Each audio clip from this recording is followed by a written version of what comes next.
Amos Otieno Ochuka, 35. Frederick Otieno Gaya, 36. Gadi Irungu, 37.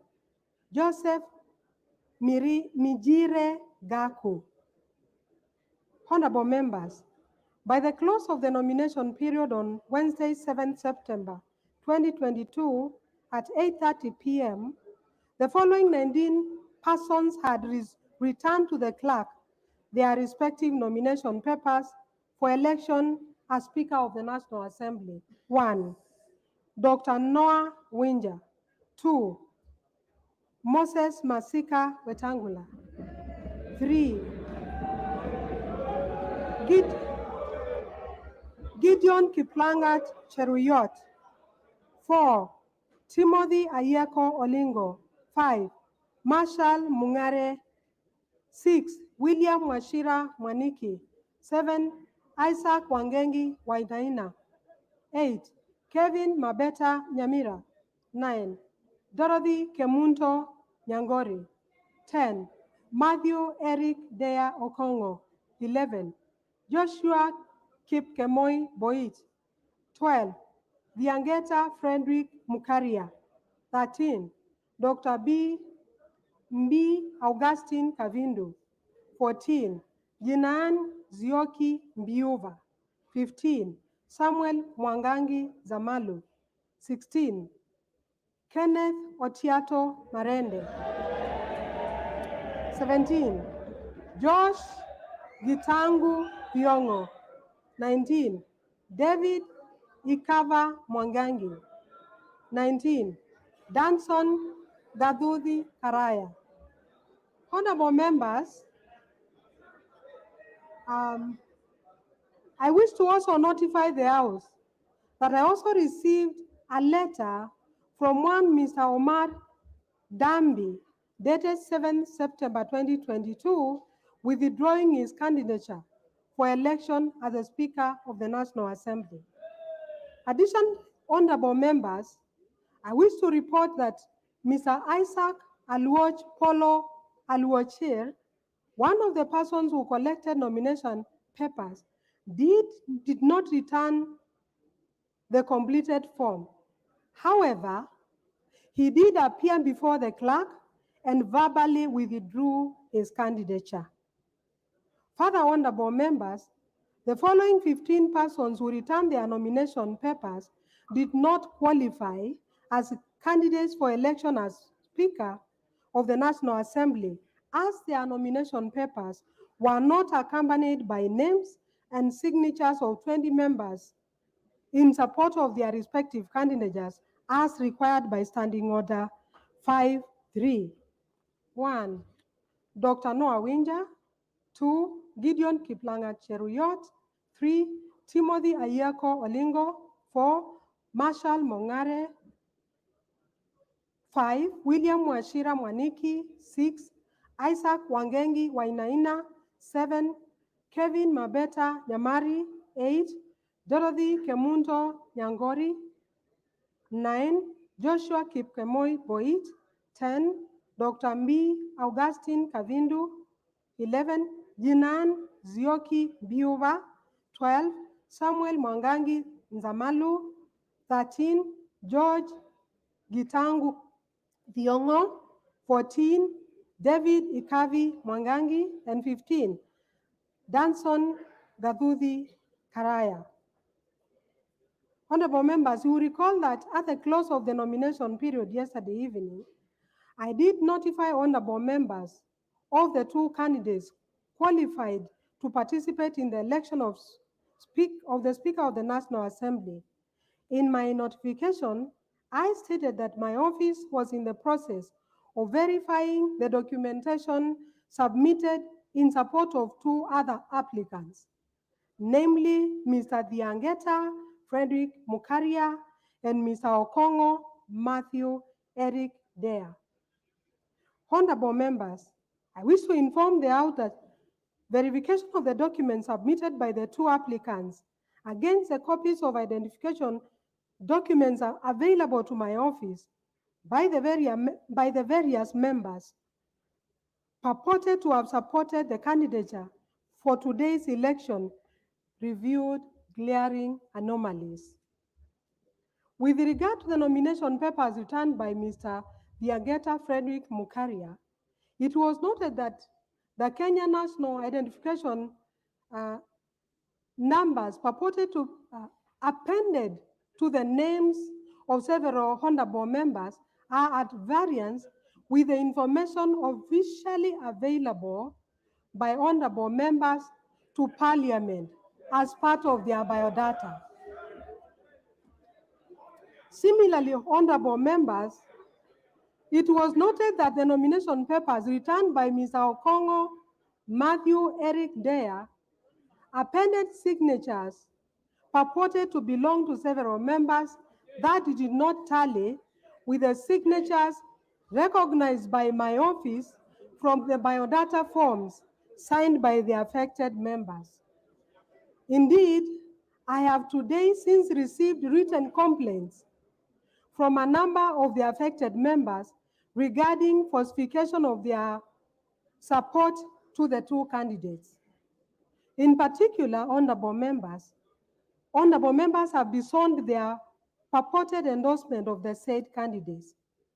As at the time of this communication, I have on record formal protests from the following members: the Honorable Kimani Ichung'wa, the Honorable Beatrice Adagala, the Honorable Mohammed Ali Mohammed, the Honorable Mary Wamaua, the Honorable John Mutunga, the Honorable Githua Wamushukuru, the Honorable Samuel Moroto, the Honorable Dr. Robert Ukose, the Honorable Jen Kihara, the Honorable Julius Meli, the Honorable Wajiku Muhia, the Honorable Charity Kadhambi, the Honorable Paul Mwirigi, and the Honorable David Ikaria.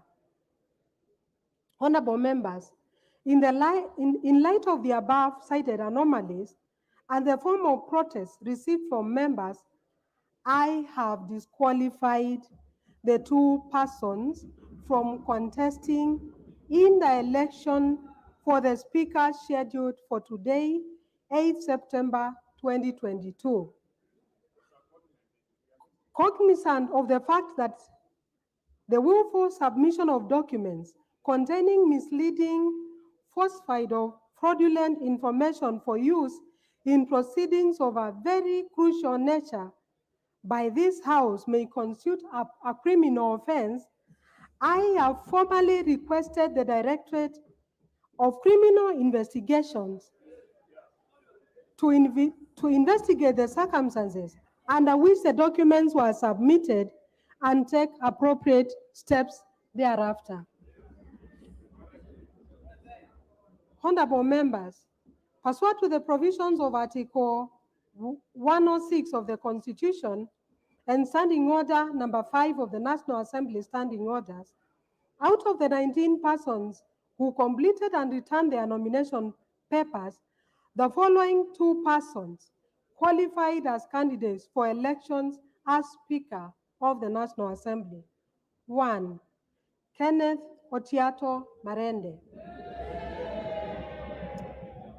2. Moses Masika Wetangula. Honorable members, Standing Order 6 provides as follows regarding the voting procedure where more than one candidate qualifies to stand for election as a Speaker. 1. The election of the Speaker shall be by secret ballot. 2. The clerk shall at the commencement of each ballot cause the ballot box, empty and unlocked, to be displayed to the House and shall, in the presence of the House, lock the box, which shall thereafter be kept in the full view of the House until the conclusion of the ballot. Honorable members, we shall shortly proceed to issue ballot papers to you, which will be issued by officers to each member in the manner I will guide.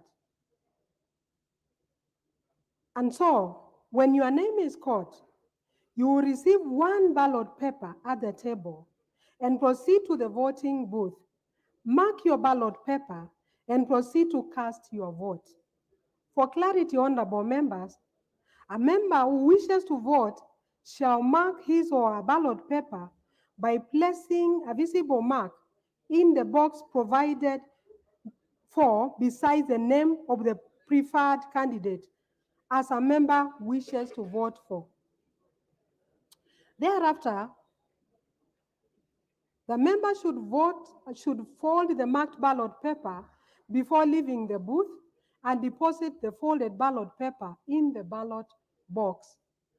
A member who in the process of voting has marked his or her paper in error may, by returning it to the clerk, obtain another ballot paper in its place. The initial ballot paper marked in error shall be marked cancelled and destroyed by the clerk. Honorable members, when it appears to the clerk that all members who are present in the House and who wish to vote have voted and deposited their ballot papers in the ballot box, the clerk shall unlock the box, examine the ballot papers, and having rejected those unmarked or spoiled, report to the House the result of the ballot. May I also notify you, honorable members, that after the clerk has unlocked the ballot box, a member who has not already recorded his or her vote shall not be entitled to do so. The verification and counting of ballots shall take place in the presence of members appointed as agents or representatives by the candidates. For clarity, each candidate is allowed a maximum of one agent or representative for the purpose of the ballot. Honorable members, in line with the requirements of Standing Order 7.1, a person shall not be elected as Speaker unless supported by votes of 2/3 of all honorable members. The House is reminded that this 2/3 threshold is not a constitutional requirement, but a procedural step to ease the election of a Speaker on the first round of the ballot. The procedural threshold applies only to the first round of voting and does not affect the quorum required for the commencement and continuation of the sitting and the election. Honorable members, pursuant to the provisions of Standing Order 7.2, in the event that no candidate is supported by the votes of 2/3 of all members at the first round of voting, the candidate who receives the highest number of votes and the candidate who receives the next highest number of votes shall alone stand for election in the next round. The candidate who receives the highest number of votes in the second round shall stand elected Speaker.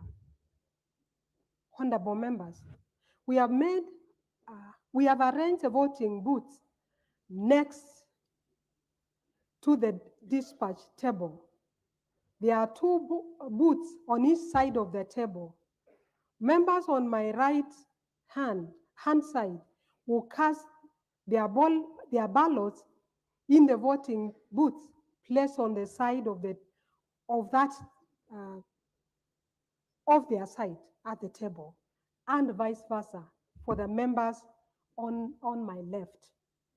Honorable members, before the House proceeds to vote, I wish to remind the House that this particular voting is by secret ballot.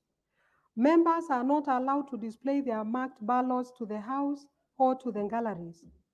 Members from the media are also reminded to observe Rule 3 of the broadcasting rules in the first schedule to the standing orders. And for the avoidance of doubt, the said rule provides as follows, and I quote, "Wide angle shots of the chamber shall be used during voting and division and no shot shall be taken so as to show the manner in which a member has voted in any secret ballot. Having explained the voting procedure, I now wish to direct the Chief Sanjara Terms to open the ballot box and display it to the honorable members.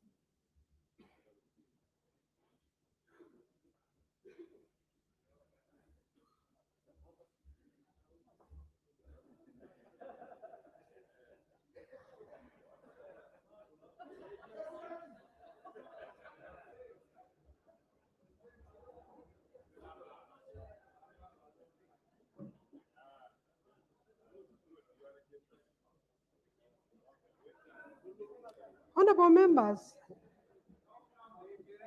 you have witnessed for yourself that the ballot box is empty. And I now direct the Chief Sanjara Terms to close and lock the ballot box. The next step before we start to call out names for members to come and vote is to inquire of the House of any member designated by the candidates as their agent or representative, which is strictly one agent or representative per candidate. If any, I request them to step forward and approach the table so that we can proceed.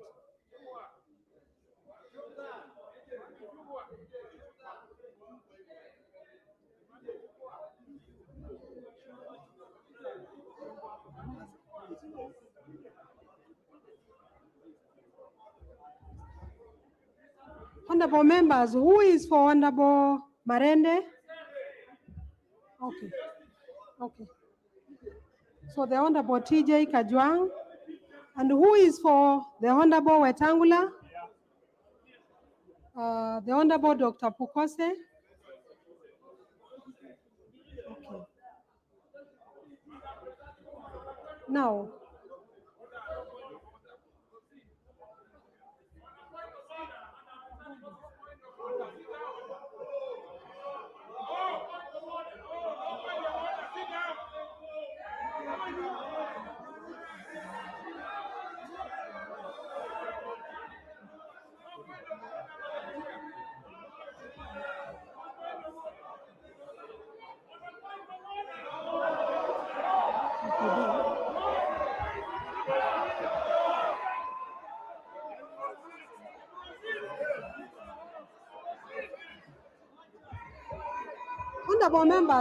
honorable members,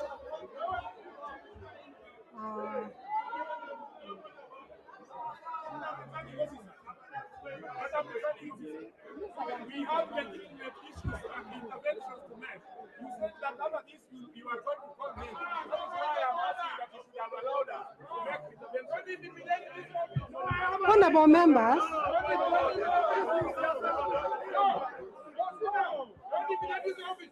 Those people that will sit down.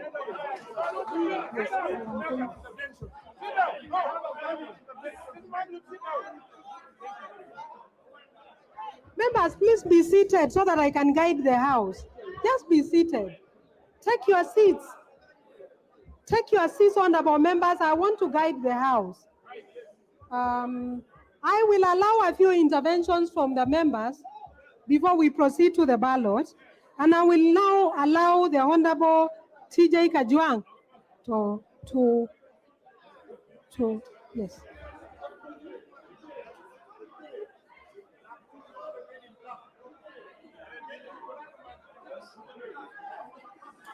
I will give you. I will invite you. Yes, of course.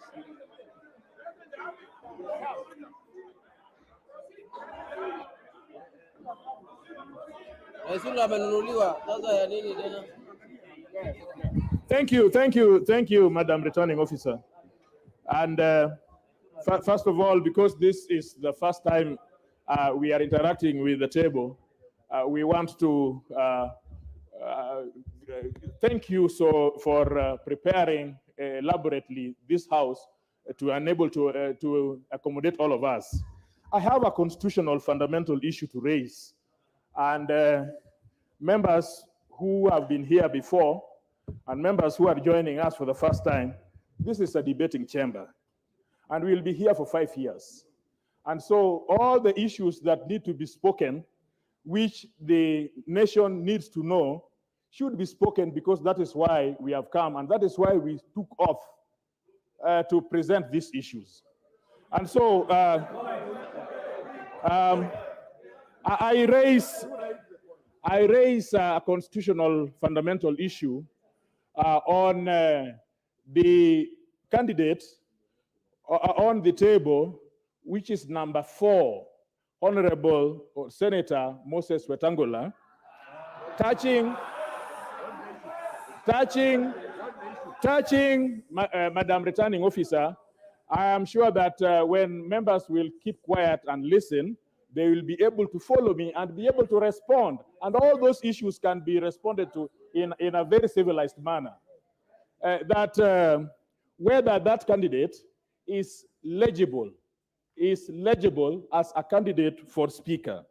Madam Returning Officer, under the Constitution, Article 103, as read with Article 106, mandates that a person is qualified if that person is not a member of this house, and if he's a member of the other house, he has submitted his resignation to the speaker. No, just give me time. You are an old man. You are an old man. No, don't say so. Use parliamentary words to me. Now, Madam Returning Officer,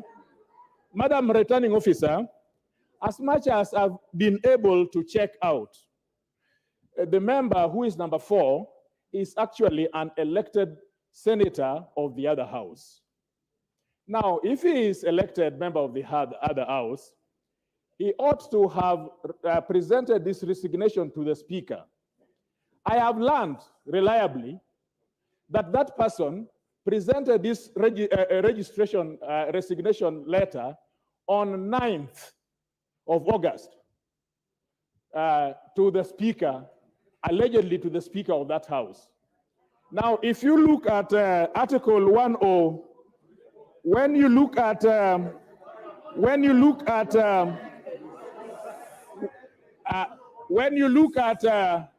allow me, order. Order.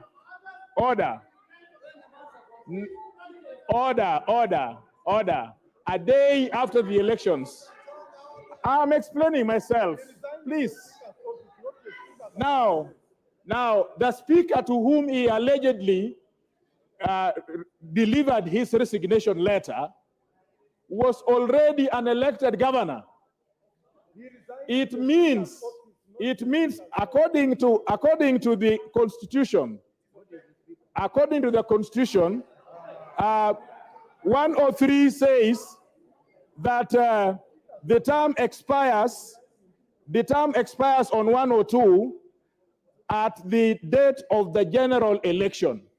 The term of this house and the term of the other house expired on 8th, not on 9th.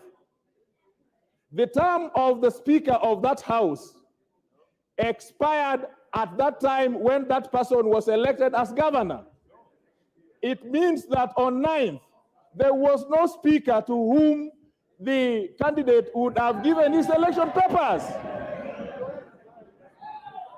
So the fact of the matter is that if you have an office without a substantive holder thereof, then that office is no office.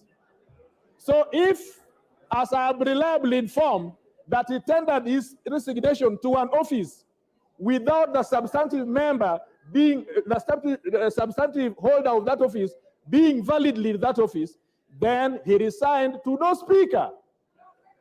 I ask you, Madam Returning Officer, because this is he's a returning officer. By law, he's a returning officer. That is what he is, yes?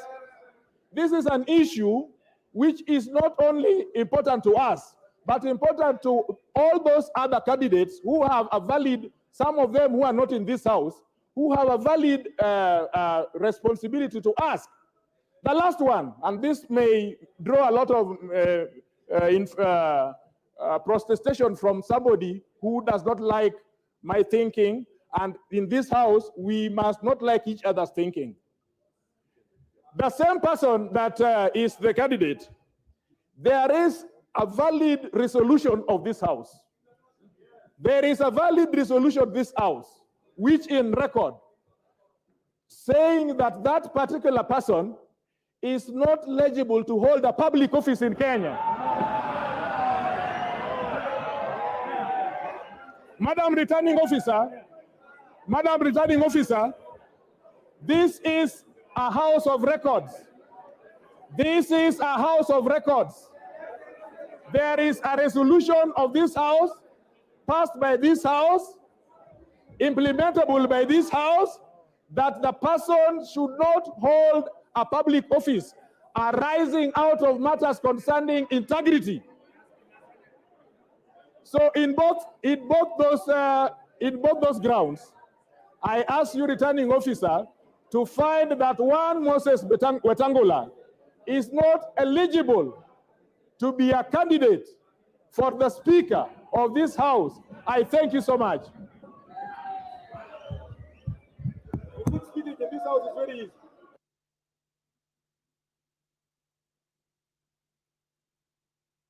Honorable members, I will now allow the Honorable Ichung'wah to raise his point of order. Thank you, Honorable Clerk. And let me just begin by thanking the Honorable TJ Kajwang for that point of order.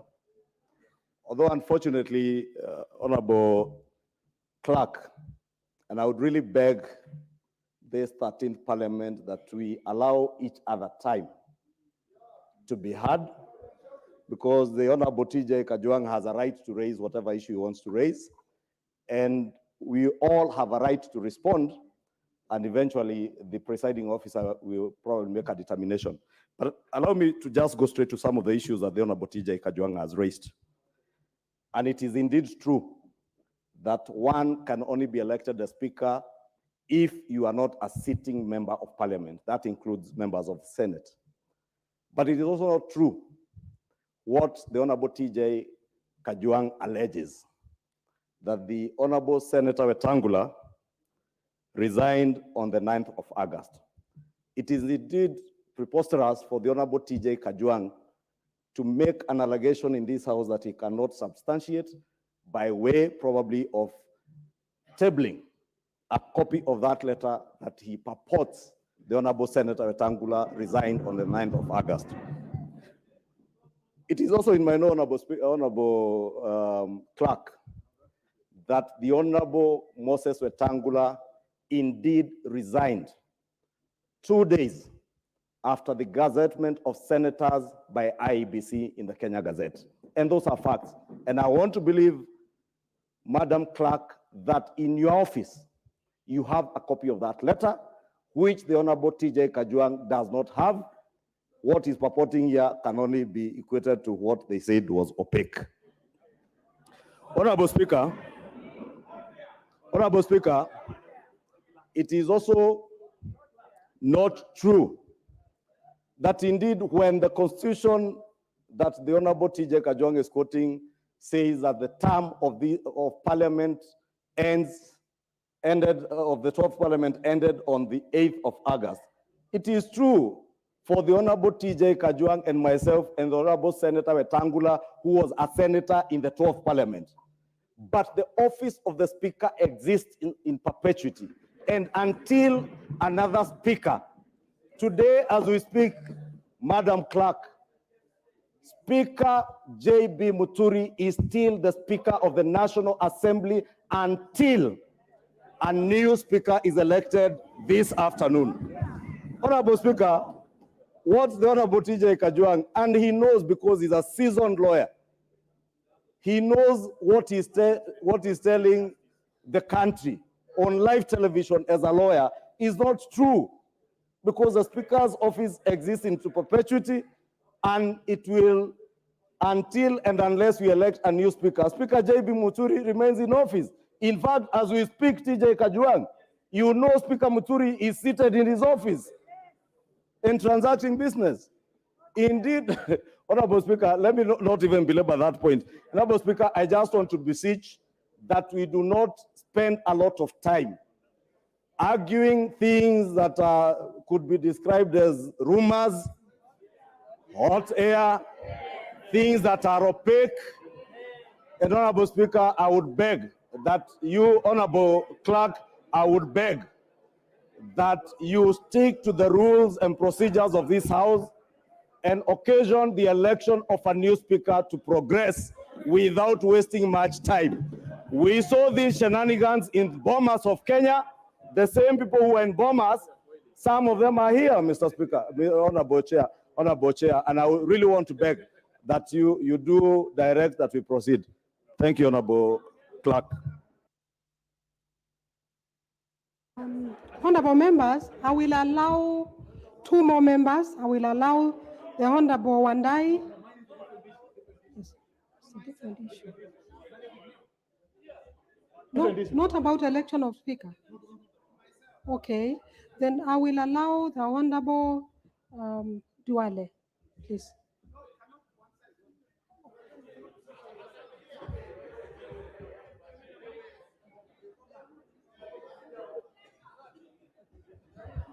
Honorable Madam Acting Clerk and the Returning Officer. Madam Acting Clerk, and I think I want first to ask the House that it's great to welcome the new members and everybody here in the 13th Parliament. Honorable TJ, and I really want us to listen to each other, and then at the end of the day, we will vote. Honorable TJ raised 2 issues, and Honorable Ichungwa answered 1. Honorable Madam Acting Clerk, I want to refer you to Article 74 of the Constitution. And it says, before assuming a state office or acting in a state office or performing any function of a state office, a person shall take and subscribe the oath of or affirmation of office in a manner and form prescribed by the 3rd schedule under an act of parliament. Madam Acting Clerk and the presiding officer for this afternoon, until this morning, before I took an oath as a member for Garissa Township, I was not a state officer. And in that consequence, the Honorable Moses Masika Wetangula ceased to be the senator for Bungoma on the 9th of August 2022. From the 9th of August to this afternoon, the Honorable Moses Masika, before he submitted his resignation, is a senator-elect. Is a senator-elect, and so is not a state officer. And in that consequences, Madam Acting Clerk, in fact, my submission to you is that based on Article 74 of the Constitution, and that you become a state officer on the basis when you take an oath or an affirmation, Honorable Moses Wetangula, senator-elect, was not under any legal or constitutional obligation even to resign. Resign from what? Resign from what? Because he is not a state officer. 2, Madam Speaker, and that is based on Article 74 of this Constitution. 2, Madam Speaker, the Honorable TJ has raised a report, an advance report of this House, a resolution of this House that indicted Senator-elect and the candidate of this afternoon. Madam Acting Clerk, I want to prove to you that I had the privilege and to be a member of that 10th Parliament, in which Honorable TJ Kajwang was not a member.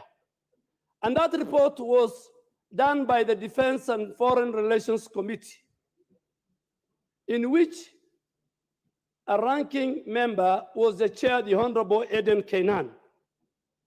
And based on that report, the Honorable Moses Wetangula stepped aside. Madam Acting Clerk, you know resolutions of this House is always based on further investigation by other agencies within the criminal justice system. That this House doesn't have the tools and the equipment to do a serious investigation. So the resolution of this House was sent to other bodies, the way we do, to the DCI, to the Auditor General, to the AACC. And I want to confirm that those agencies have cleared Moses Masika Wetangula and President Kibaki reappointed Moses Wetangula back to his ministerial position. So, Madam Speaker, facts speak for themselves. And Mr. Speaker, let us not use the law selectively. Speaker, we need to vote. Today, we have an opportunity, Madam Speaker. All of us sitting here, apart from the nominated members, we have been dealing with the voters. But today, we are voters ourselves. And we must exercise our constitutional right as 349 members. The law is very clear. Even if, and I want to challenge, even if Moses Masika Wetangula did not resign and did not brought you a resignation letter based on Article 74 of the Constitution, the Honorable Moses Wetangula is not a senator of the 13th Senate, of the 3rd Senate, because he has not taken the oath of office. And the moment all of us took an oath of office this afternoon, from morning, we now become state officers so that you can resign. So, Madam Speaker, let us not have a debate. Let us give chance. These members have an opportunity. They have a constitutional right. Madam Acting Speaker, we have a very daunting task ahead of us. So that report was not tabled. I think myself, Honorable Bandi, Honorable Kainan, there are very few of us who are in the 10th Parliament who know that report. So let us, those who want to vote for Kenneth Marende, I have served under him as a speaker. Those who want to vote for Moses Masika Wetangula, they will vote for him. Let us stop the shenanigans and sideshows. Like the Senate, let us go and have a speaker so that next week we go to orientation and we start implementing the Kenya Kwanza Hustler Fund as fast as possible. Honorable members, before I rule, it is only fair that I have given 3 members on this side to speak. I will give 3 members on this side to speak. You okay? You okay? Okay. Okay then.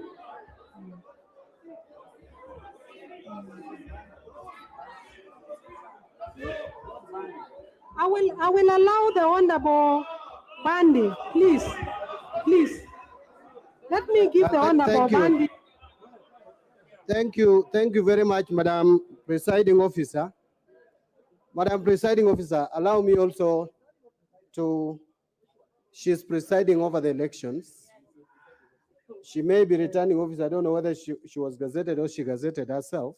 But I also want to take this opportunity to congratulate all members who have made it to the 13th Parliament. I know it was not easy, but having said that, allow me just to say one thing. Madam Presiding Officer, this matter, I think, even if it may not be resolved today and we'll proceed and vote, it is something that the people of Kenya needs to look at. At what point would an elected member be considered a member of parliament? By the time, that is your opinion, let me speak my opinion. I'm intelligent enough. Assuming office is not the same thing as being elected. The moment the returning officer in your electoral area pronounces you as elected, it is only the court of law. It is only the court of law which can reverse that decision, whether you take oath of office or you don't take oath of office. Once you have been elected, pronounced as such, gazetted in the Kenya Gazette as a senator, you become a senator elect. Whether there is elect after your name or the senator, it is still there. So this is a matter that cannot just be wished away. In fact, I think the people of Kenya made a mistake when we passed this constitution. There is a law, when you look at the constitution, just a minute. When you look at the constitution, Madam Presiding Officer, the constitution speaks to no one can be a member of parliament if you are a state officer, but goes ahead to exempt serving members of parliament from running. Now the same should have happened.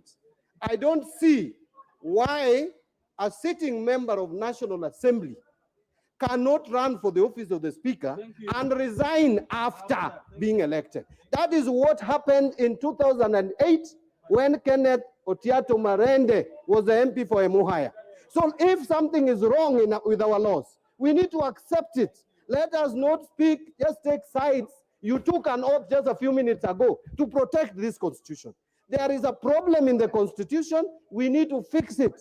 But as it is today, there is gray area. And therefore, Madam Presiding Officer, whether you let Honorable Moses Wetangula to run or not, the people of Kenya will have to deal with the elephant in the room, that there is a problem with that provision of the law requiring even sitting members of parliament to resign before they become the Speaker of either House of Parliament. I submit my case. Let us vote. Let's vote. Thank you very much, Acting Clerk. I'd like to thank you.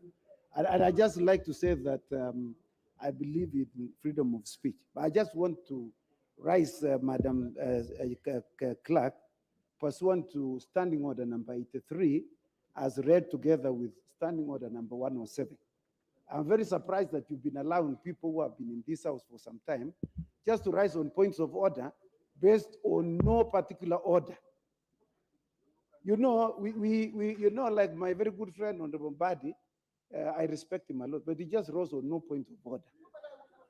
But you know, there was no debate. There's no debate. There is no bill. There is no bill in the House, Madam Acting Clerk. I would like to say this. One, Madam Clerk, you have issued a statement. My very good friend, the Honorable TJ Kajwang, who is a lawyer like myself, he knows that once you have issued a statement, your statement is either factual in accordance with this House and standing orders and the Constitution, or he gives further information that he has. But he cannot bring third-rate hearsay into this House to challenge your statement. You know, your statement cannot be challenged on the basis of what somebody has heard. You must produce documentary evidence to countenance your statement.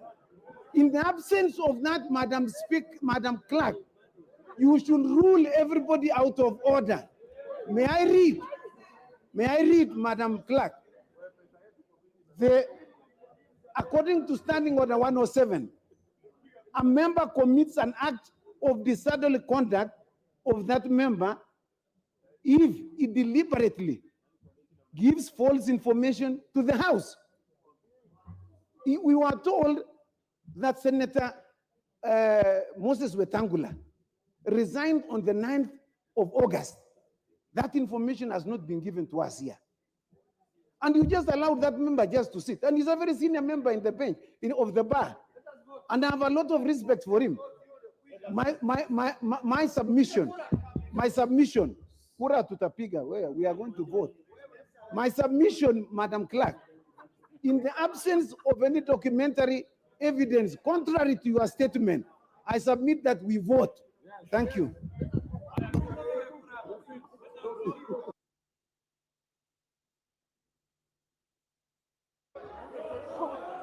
Honorable members, I would like to respond to the issues that have been raised. Yeah. So members, if you could be silent, I will respond on the matters that have been raised concerning one of the candidates who is standing for election. And I want to respond as follows, generally, especially on the matters that have been raised by the Honorable TJ Kajwang, who has asked a question about a person who is elected as a member of parliament, and in this case, a senator, whether this senator is eligible for election as a speaker. And I have also listened to the various submissions on the matter by the members who have spoken from both sides of the House. I have also looked at the relevant provisions of the Constitution and the law, and I now wish to communicate my findings on this matter. Honorable members, Article 106(1)(a) of the Constitution provides that there shall be a Speaker of each Parliament who shall be elected by the House in accordance with the standing orders from among persons who are qualified to be elected members of Parliament but are not such members. The relevant qualification for election as a member of Parliament are set out in Article 99(1)(a) and (b) of the Constitution. That is, that the person is registered as a voter and also has satisfied any educational, moral, and ethical requirements prescribed by the Constitution or by an Act of Parliament.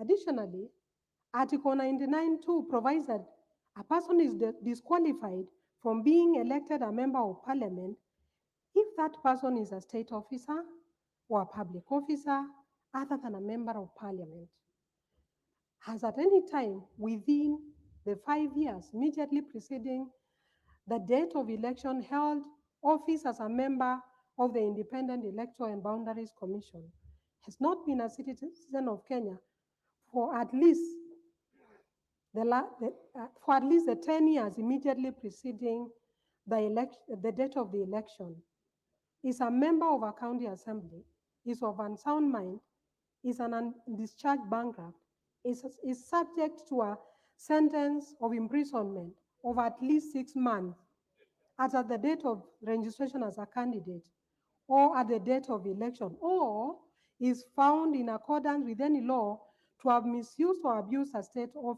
public office, or in any way to have contravened the provisions of Chapter 6 of the Constitution. Honorable members, let me just go through my finding. First thing I would want to say about the issues that have been raised by members is that on the 5th of September, after the candidate submitted his nomination papers, the candidate in question, pursuant to Standing Order 5 of the National Assembly Standing Orders, I did write to the Independent Electoral and Boundaries Commission seeking confirmation as to whether this particular candidate is qualified to be elected as a member of Parliament under Article 99 of the Constitution, and whether or not is such a member. In a letter dated 6th, please just listen. In a letter dated 6 September 2022, the Independent Electoral and Boundaries Commission wrote back to me, confirming that pursuant to Article 99 of the Constitution and Section 24 of the Election Act, Number 24, 2011, Moses Masika Wetangula is a registered voter. Fact number 00, 105, 121, 119, 09, 45, 11 in Kambuchai constituency. And the and the IEBC indicated that he is duly qualified to contest for election as Speaker of the National Assembly. Honorable members, as you all know, the IEBC is a body established by Article 88 of the Constitution of Kenya and charged with the registration of voters and registration of candidates for election. So the determination by the Commission is formally on record in my office.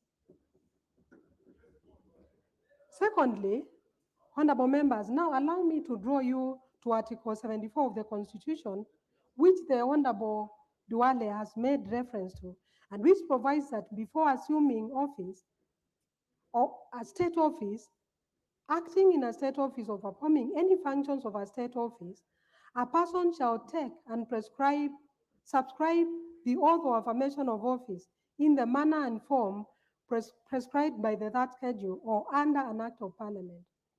It should also be noted that the third schedule to the Constitution sets out various forms of national oaths of affirmation for state officers, including the one for members of parliament. Honorable members, a comparative glance, even at jurisdictions elsewhere in the world, and I would like to quote the United Kingdom, a member of parliament is not deemed to be a member until that person has taken the required oath of office. In the United Kingdom, honorable members, the members of both houses of parliament are required by law to take an oath of allegiance to the crown, and MPs cannot take their seat, speak in debates or vote or receive a salary until they have taken oath of affirmation. In fact, in the UK, the seats could be declared vacant if you make such a mistake. And in the United States of America, the Constitution also requires members of the Congress to take and to be bound by an oath of office of affirmation as such. So members usually take the oath before they have assumed office.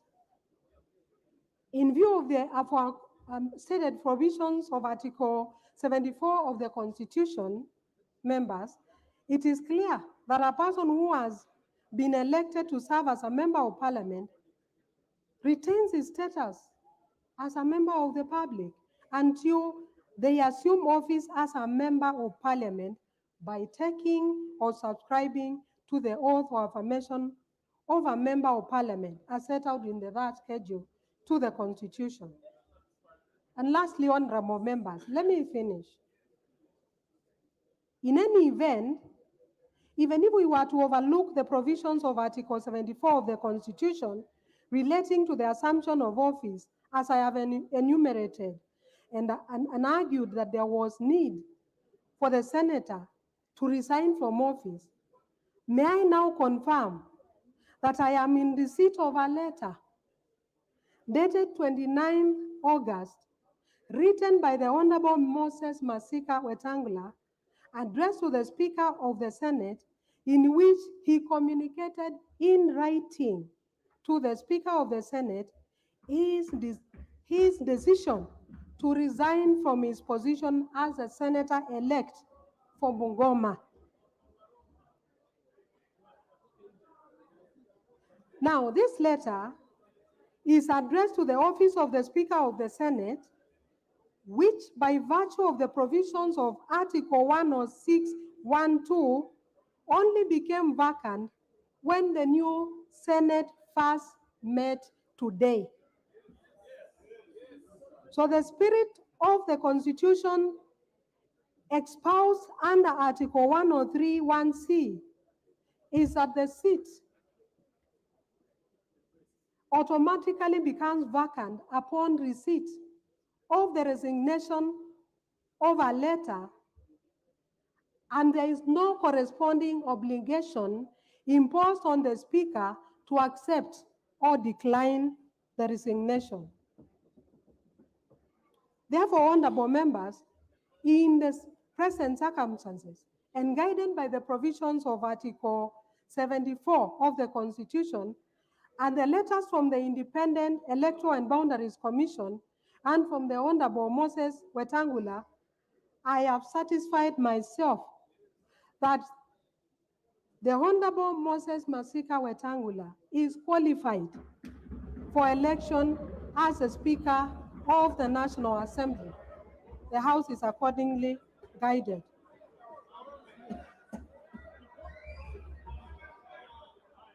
Honorable members, I would like us now to proceed. I would like us to proceed now to start the process of voting. And I now invite the Deputy Clerk to call out the names, after which, when your name is called, you will be issued with a ballot paper, and we shall proceed with voting. Thank you.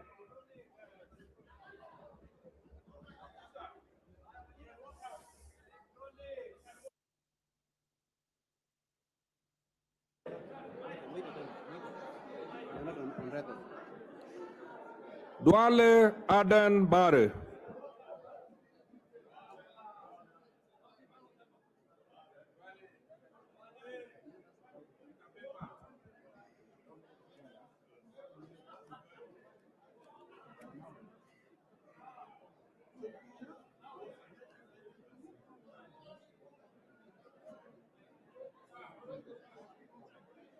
The people with disabilities.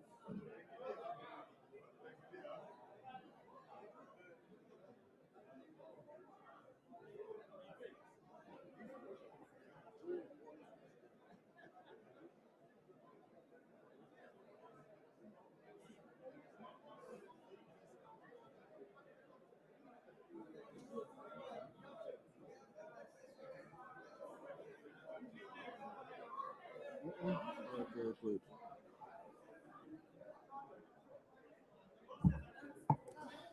Ngongo John Buddy.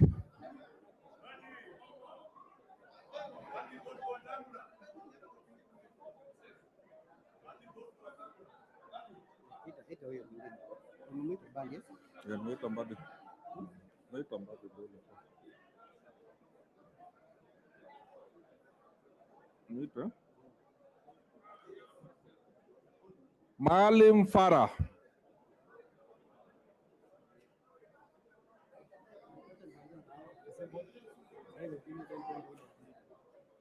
Maisha. Disability.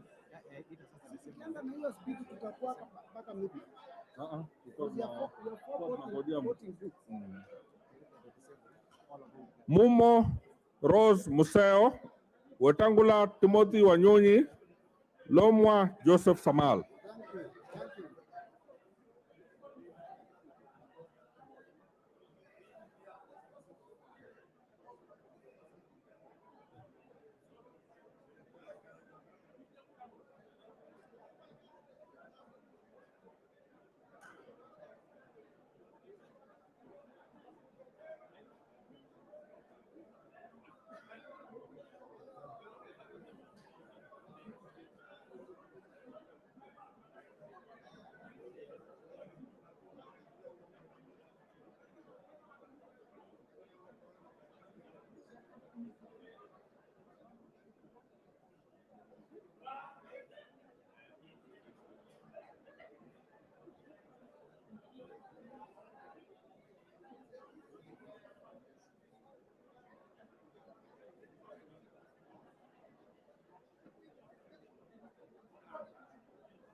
it's a must that somebody gets to start round one. Sure.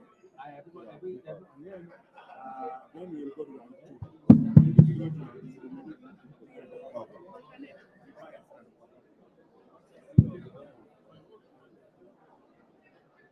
Sir, use this one. The other one is not audible.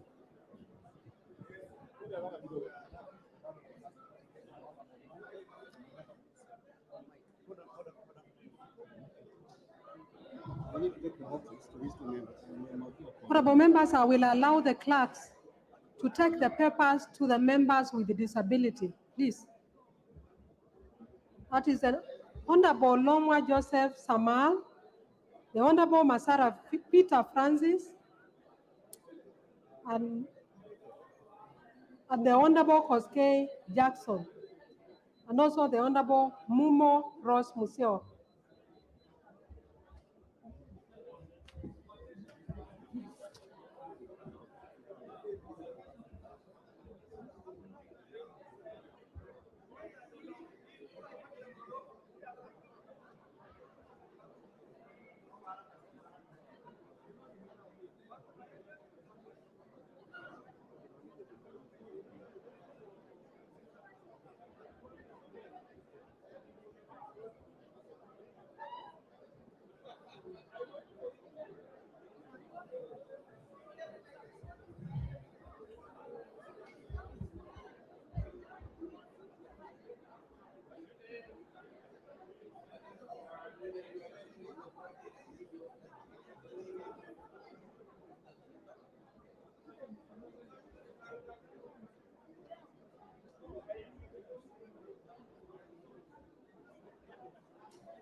Chumuel Samuel Moroto, Rai Samuel Gonzi, Welie Adan Keinan.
Ahmed Shakil Ahmed Shabir, Hassan Abdi Yusuf, Kiunjuru Festus Mwangi, Lokuton Joseph.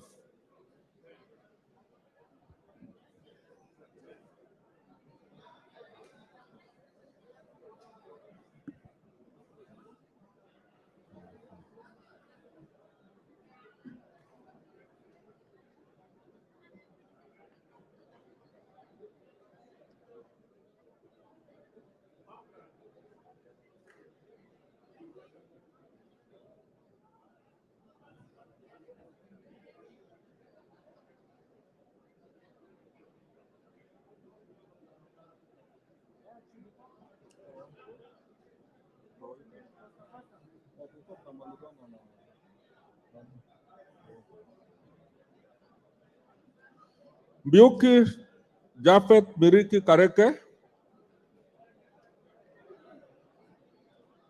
Odhiambo Mili Grace Akot, Sirma Musa Cherutich, Wanjala Rafael Sauti Bita.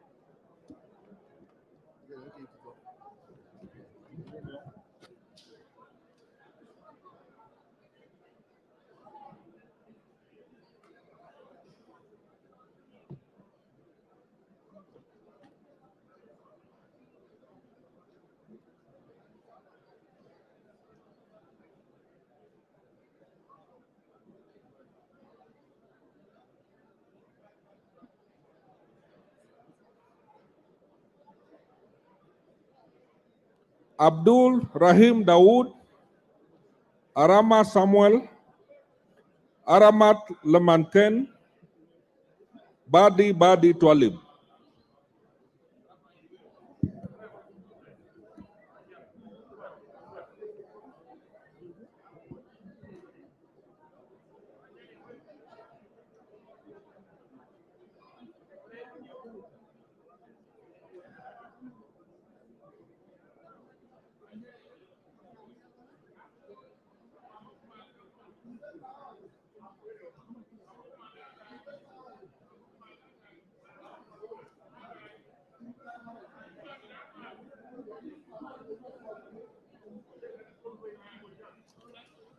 Bowen David Kagongo, Chege Sabina Wanjiru, Chepkonga Kiprono Samuel, Chesebe Fred Kapondi.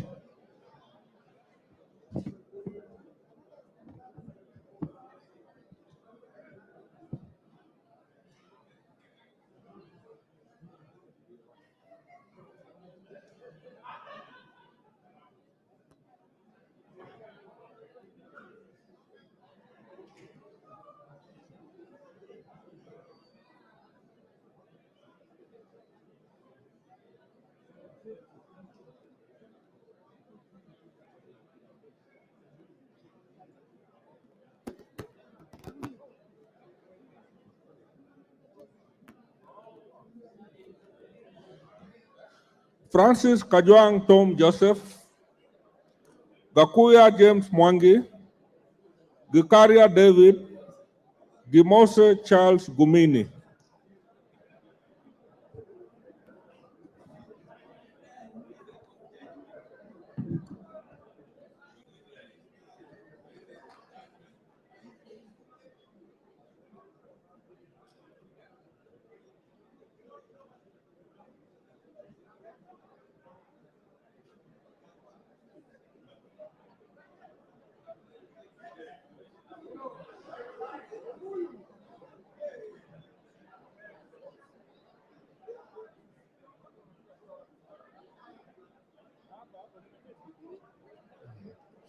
Ichungwa Anthony Kimani, Injendi Moses Malulu, Kaluma George Peter Opondo, Kanchori Elijah Memusi.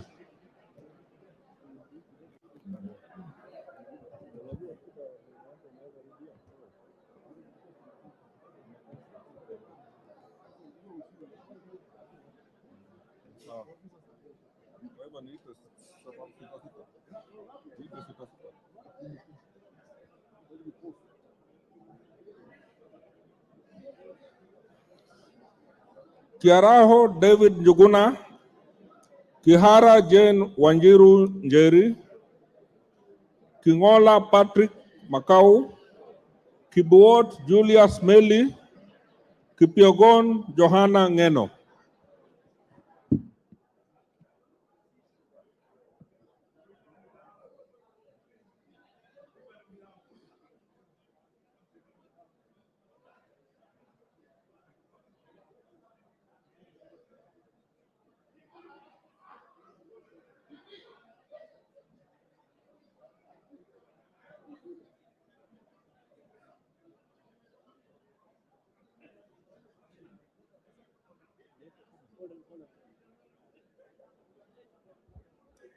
Honorable members, a question has been raised by a member.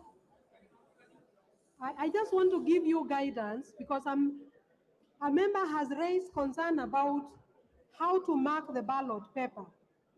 And the standing orders 6 of our National Assembly standing orders provide that you are supposed to mark the ballot paper by placing a mark in the space opposite the name of the candidate. I would urge members to put a tick or an X, but any other mark would be a mark. But put an X or a tick, but just a mark would be sufficient. You will not be disqualified. Yes, yes. Put a mark inside the place provided for you to mark. I would appreciate a tick or an X, but any mark is accepted.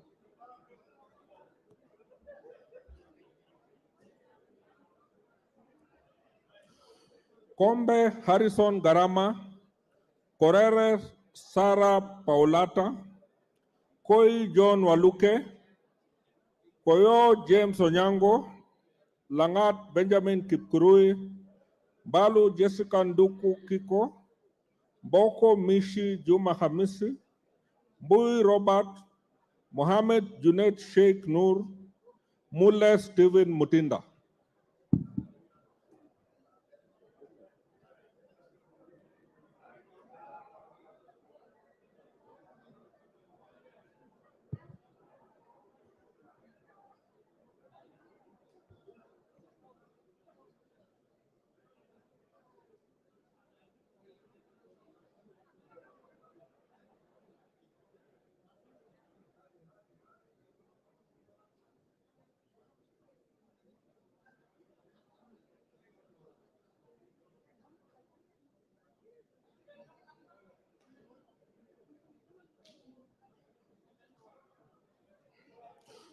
Mulu Makali Benson, Mosao Vincent Musioka, Naika Johnson Manya, Nanok Daniel Epuyo, Nyamai Rachel Kaki, Nikal James Wambura, Ochieng David Ouma, Odanga Geoffrey Makoha, Odwor Christine Ombaka, Ogola Gideon Ochanda.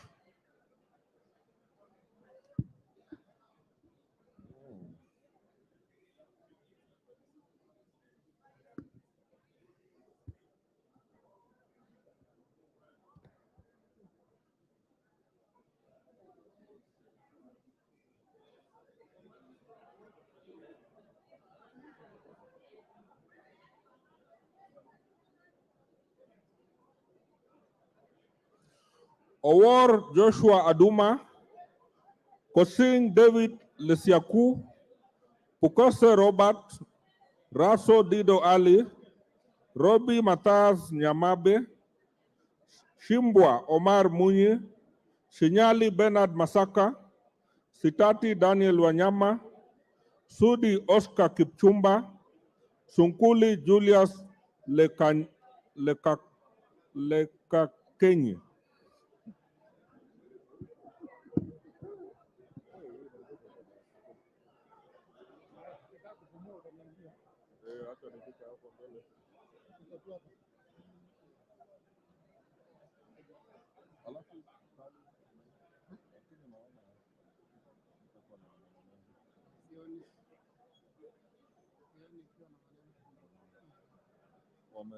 Unaona walishindwa Senate.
Wahome Alice Mudoni, Wandai James Opio, Wangwe Emmanuel, Wanyonyi Ferdinand Kevin, Cholule Liza Chipkorir, Lesuda Josephine Naisula, Wanjira Martha Wangari, Aburi Lawrence Mpuru, Muhia Wanjiku.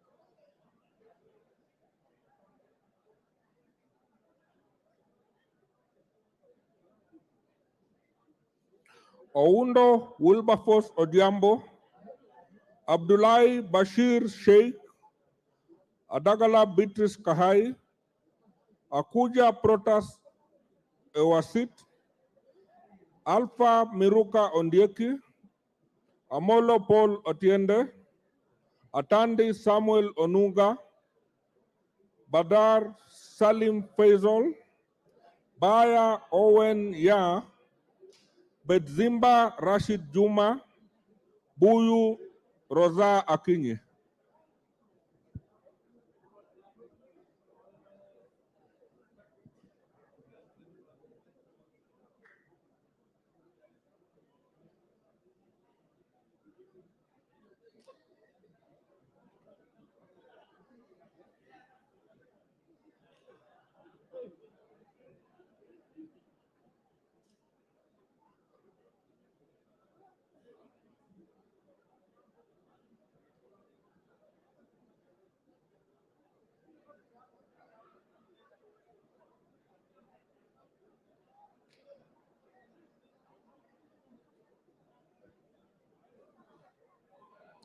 Chege John Kiragu, Chepkoni Charity Katambi, Gachobe Samuel Kinudia, Gatiru Benjamin, Gitari Joseph Gachoki, Gitau Faith Wairemu, Gidinji Robert Gichimu, George Macharia Karaoke, Gogo Lilian Achieng, Guyo Ali Wario.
Jeho Fatuma Abdi, Hassan Kulo Maalim, Hiribae Said Buya, Kagesi Kivai Ogesi, Kahangara Joseph Mburu, Kalasinga Joseph Simiu Wekesa Majimbo, Kamene Joyce, Kamuren Charles, Kandie Joseph Chebiogon, Karani Stephen Washira.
Karemba Eric Muchangi, Kasalu Irene Modoni, Kasait William Kamket, Katana Paul Kahindi, Kemei Justice Kipsang, Kemero Maisori Marwa, Kimani Francis Kuria, Kimulu Joseph Kivinda, Kingara Simon Nganga, Kirima Moses Buchine, Kitty Richard Ken Chonga.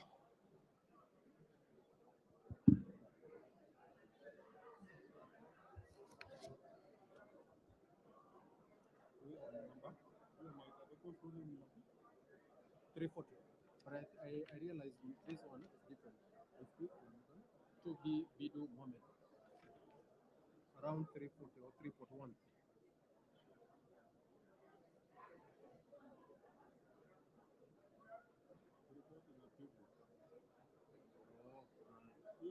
That is it. That one was sworn in. One has not been sworn in. It's 340 also. I don't know why. It's the same number. Yeah. Not sworn in.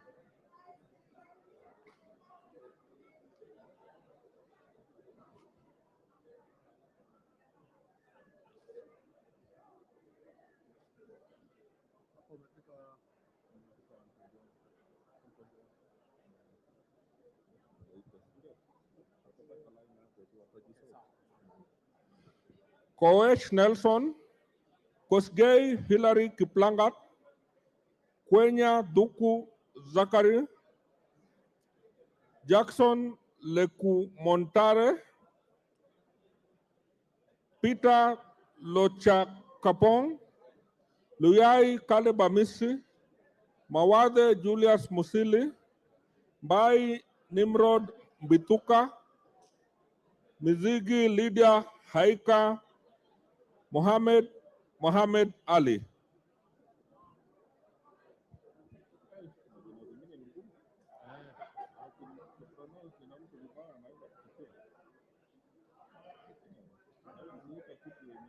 weka hii mbali kidogo.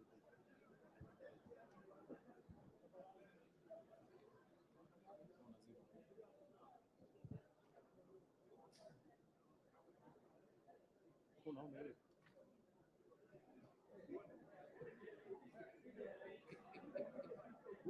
Mmoja. Wa post. Unaona yeye post.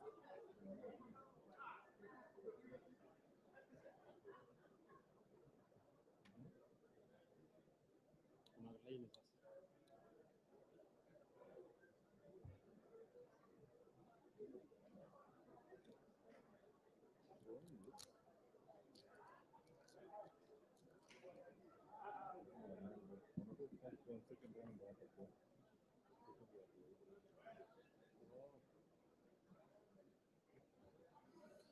Momanyi Innocent Obitu, Mwangina Jerusha Momanyi, Mushira Michael Mwangi, Muhanda Elsie, Muiruri Mudhama Stanley, Mukhwana Titus Hamala, Muli Fabian Kule, Muliung Gideon Mutemi, Murugara George Gitonga, Rindikiri Mugambi.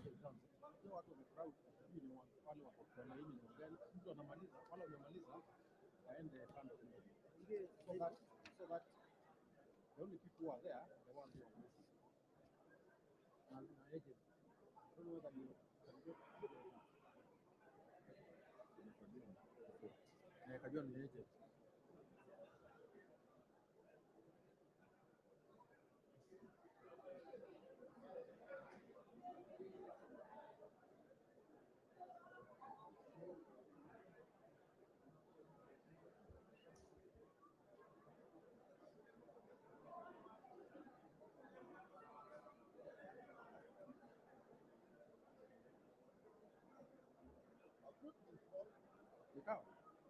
No, we are almost there. We are almost there. We are almost there. Members, please, Mutua Didimas. I would like to request the members who have voted to clear the voting area so that we are able to allow other members to vote. Thank you.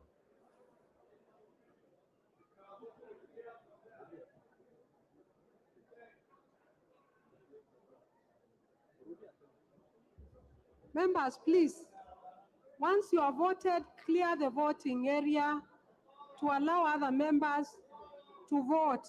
Thank you.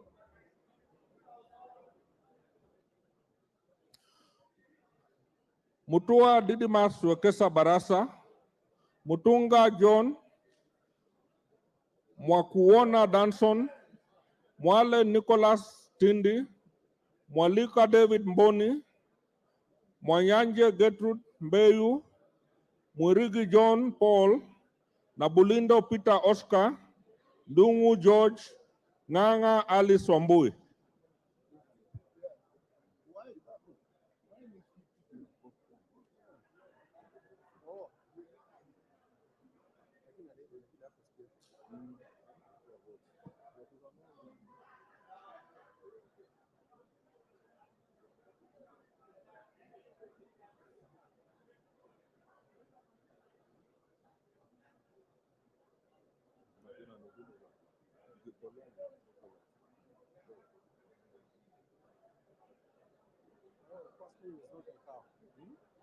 Surname is not Ikao.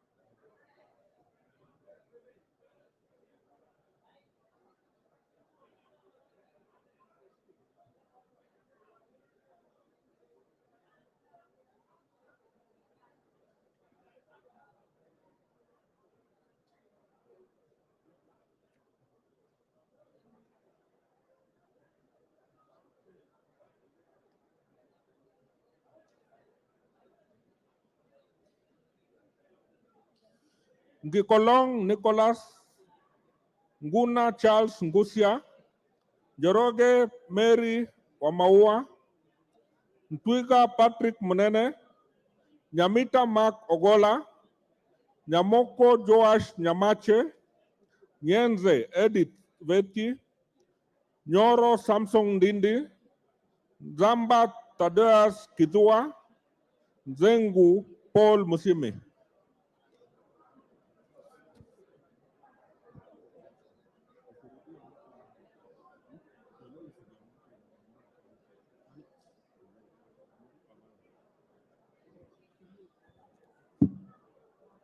Which number? Oh.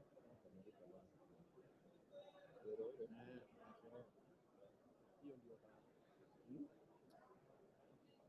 shida sana.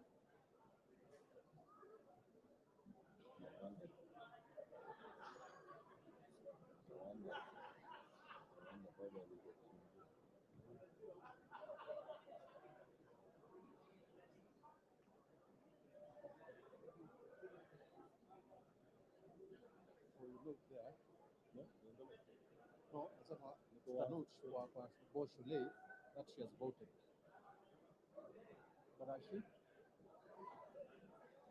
lakini utazoma tu. Utazoma tu because they are crossing. So she cannot vote twice.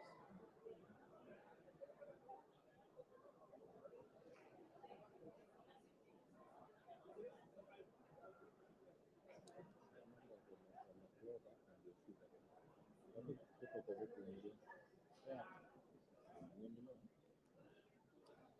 You can call another one.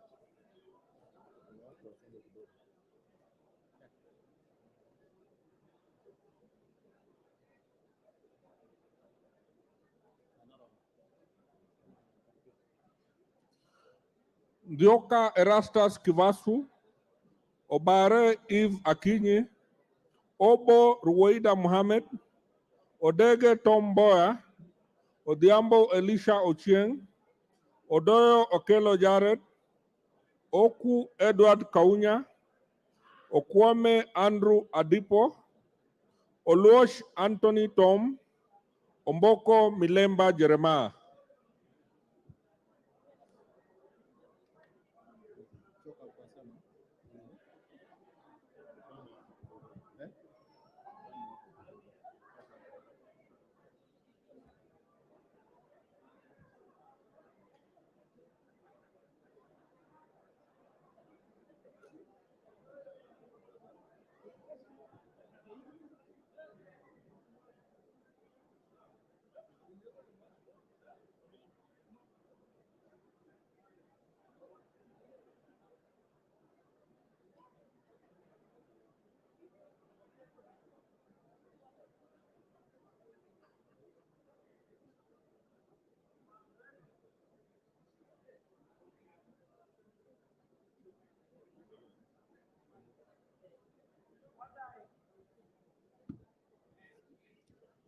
Omwera George Aladwa, Ongili Babu Owino, Onyego Silvanas Osoro, Otucho Mary Emase, Owino John Walter, Owino Martin Peter, Oyula Joseph Maero, Pasaris Esther Modoni, Paul Abuor, Risa Sankuya George.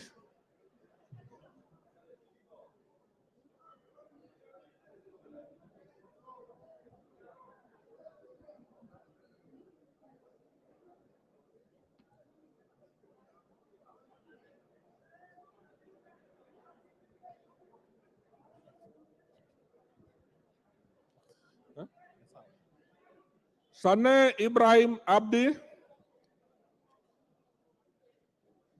Sholei Gladys Bose, Shurie Abdi Omar, Sitienei Janet Jepkomboy, Tandaza Kasim Sawa, Tongoyo Gabriel Koshal, Tonui Joseph Kipkoske, Washira Rahab Mukami, Wamasukuru James Gidua.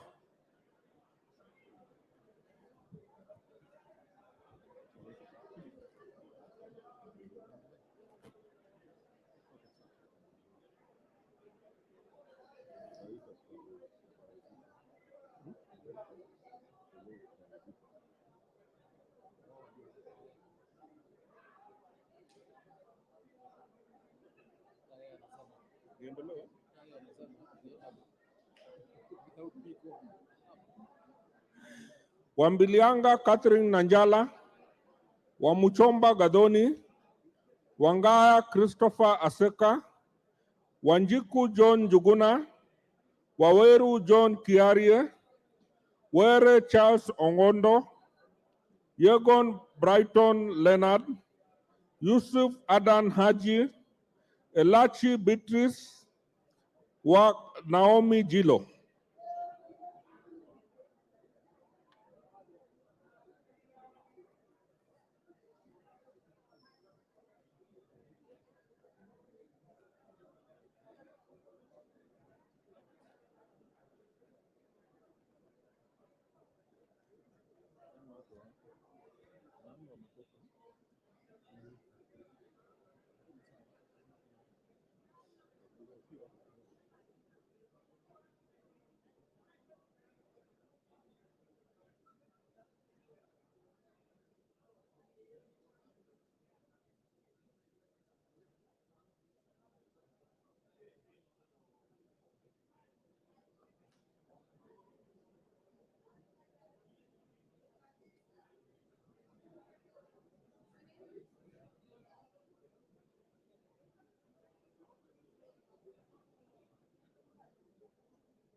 Sagon Florence Jamatia, Abdi Ali, Abdi Hamis, Abdirahman Hussein Mohammed, Abdirahman Mohammed Abdi, Abdullahi Amina Dika, Aburi Donya Doris, Ado Mohammed Adan, Ali Abdisarat Khalif, Barasa Patrick Simiu, Barongo Nolfason Obadia.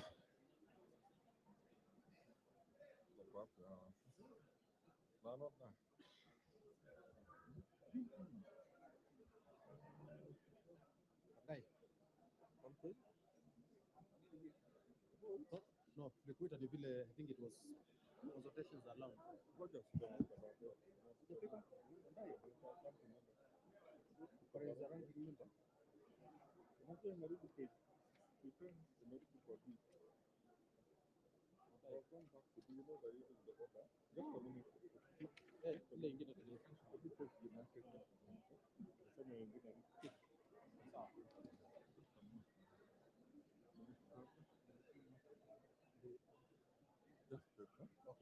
Bare Hussein Abdi, Bato Phyllis Jepkemoi, Basil Robert Ngui, Diego Paul Kibuchi, Bisau Morris Kakai, Bona Mumina Golo, Busia Ruth Adiambo Odinga, Buire John Okano, Caroline Jepto, Chebor Paul Kibet. Liquid and 72. 72. Just get him to the line.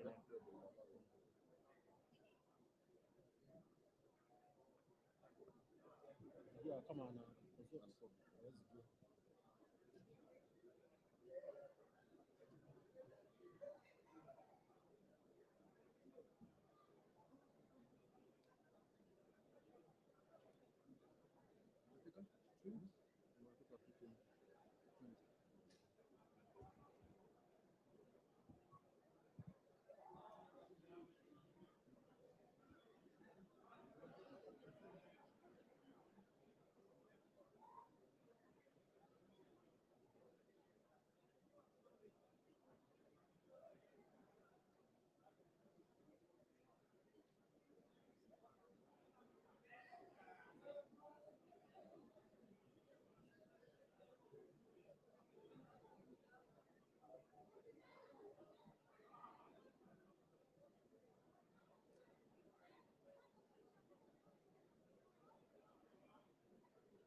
Cherorot Joseph Kimutai, Chiforomodo Mangale Munga, Chimba Zamzam Mohammed, Denar Joseph Hamisi, Dabolen Pamela Njoki, Emate Joseph, Farah Yusuf Mohammed, Gachagua George N., Gichoi Kagucha John Philip, Gichuki Edward Mugo, Gisairo Clive Ombane.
Guyo Ade Wario, Hamisi Kakuta Maimai, Haro Abdul Ibrahim, Harun Suleka Hulbale, Ikana Frederick Lusuli, Ikiara Dorothy Modoni, Iraya Joseph Wanaina, Idinji Shadrach Mwiti, Jaldesa Guyo, Jeho Fatuma Abdi.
Jihanda Zahia, Kagiri Jen Wangeshi, Kagombe Gabriel Gatuka, Kahugu Eric Mwangi, Kailemia Elizabeth Karambu, Karauri Ronald Kamuiko, Karito Kiili Daniel, Kasiwai Rael Chepkomoi, Kimei Beatrice Chepngeno, Kode Felix Odiwor.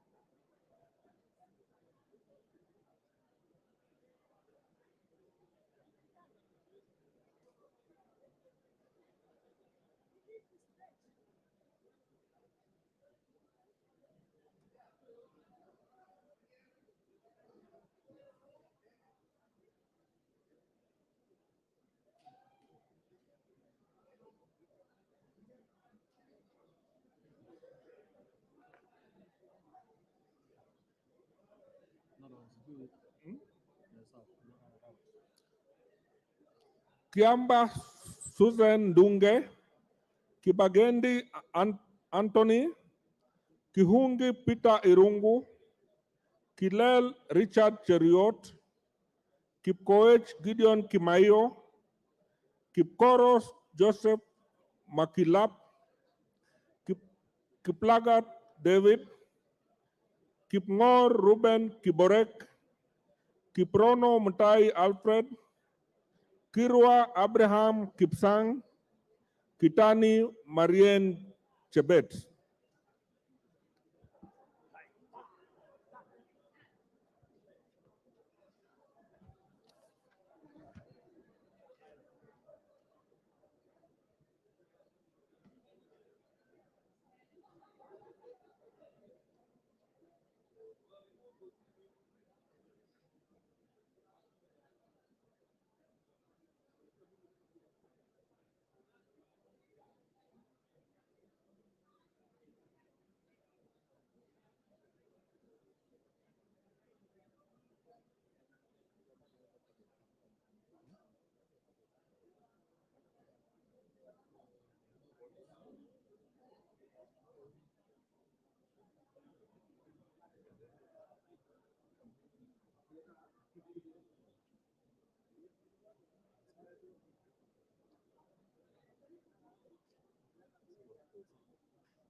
Kitilai Olentutu, Kitur Bernard Kibor, Koech Victor Kipngetich, Komingoi Kibet Kirui, Koril Adams Kipsanai, Yakub Ado Kuno, Karuria Elijah Njore Njoroge, Lelmengit Joseph Kipto Koske, Lengarus Pauline.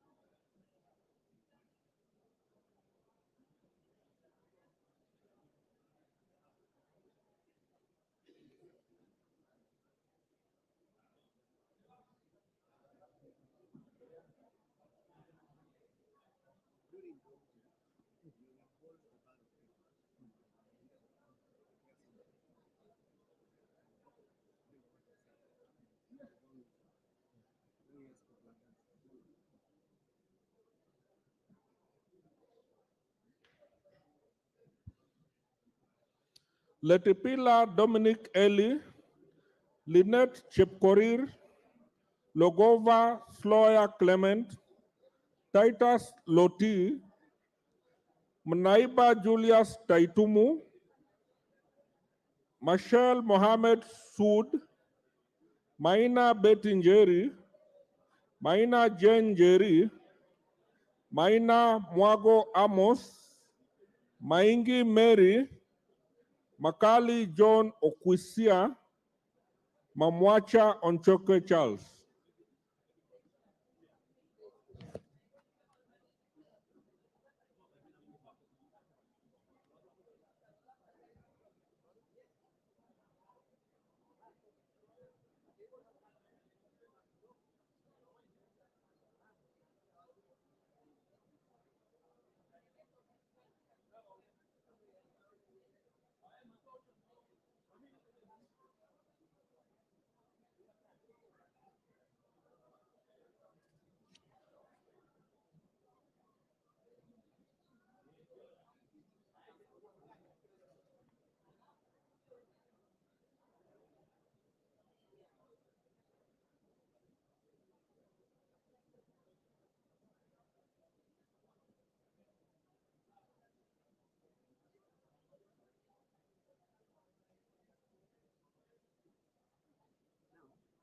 our heads together and agree on how we will do the counting. Yeah. We open, inatoa moja, naonyesha, sema ya nani, nakupatia. Sawa. Then we need two officers with hands between. You're holding the ballot. Marende. Marende, kneel. Hold the imagine hold the hand.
Manduku Daniel Ogwoka, Marubu Monica Mudoni, Masito Fatuma Hamisi, Madenge Duncan Maina, Mayaka Irene Nyakerario, Mnyazi Amina Laura, Mogaka Stephen, Mohammed Abdikatir Hussein, Mohammed Adan Daudi, Mohammed Ulmkar Haron.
Mohamed Fatuma Zinabu, Moka Nyakundi Jafot, Mrembo Irene Joki, Mugabe Innocent Maino, Muge Cynthia Chepkoskei, Mukunju John Gitonga Moniki, Mulana Geoffrey Ekesa, Mule Caleb Mutiso, Munyoro Joseph Kamau, Mpe Anthony Kenga.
Muratha Ann Wanjiku Mugo, Muriu Wakili Edward, Murumba John Chikati, Mutuse Mwengi, Mwafrika Augustine Kamande, Mwalio Joshua Mbiti Mutua, Mwangi Geoffrey Wandeto, Mwangi Teresia Wanjiru, Mwenje Mark Samuel Muriithi, Nabi Nabwera Daraja, Nabuin Paul Ekwom, na Moit John Ariko.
Nduyo Susan Ngugi, Nebat Bernard Muriuki, Ngitit Cecilia Asinyen, Nguro Onesmus Ngogoyo, Omanyo Catherine Nahabi, Omondi Karoli, Orero Peter Ochieng, Oron Joshua Odongo, Osero Patrick Kibagendi.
Osogo Bensuda Joyce Atieno, Oyugi Dick Maungu, Pareyo Agnes Mantaine, Ruku Geoffrey Karioki Kiringa, Ruto Julius Kipleting, Sakimba Parishina Samuel, Salasia Peter Kalerwa, Sankaire Lea Sopiato, Shake Peter Mbogo, Sheikh Umar Kar Kasim, Sigei Francis Kipiogon Arab.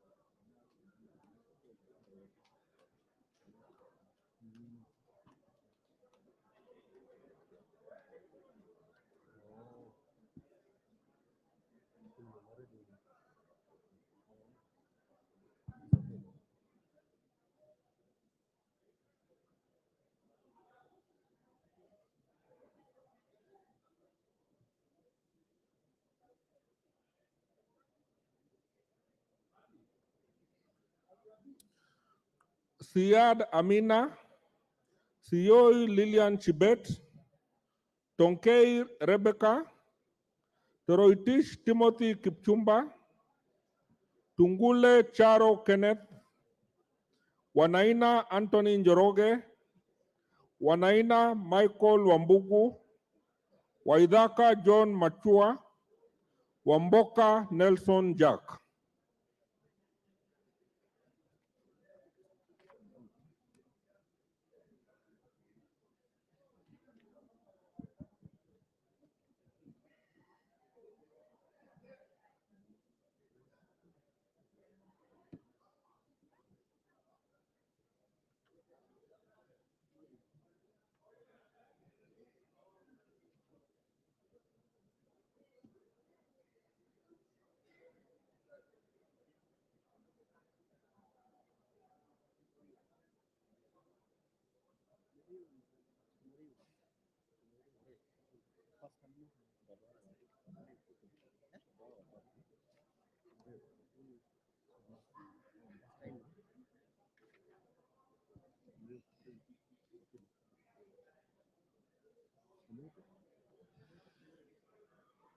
Wanyonyi Martin Pepela, Yakub Farah Sala, Yegon Richard Kipkemoi.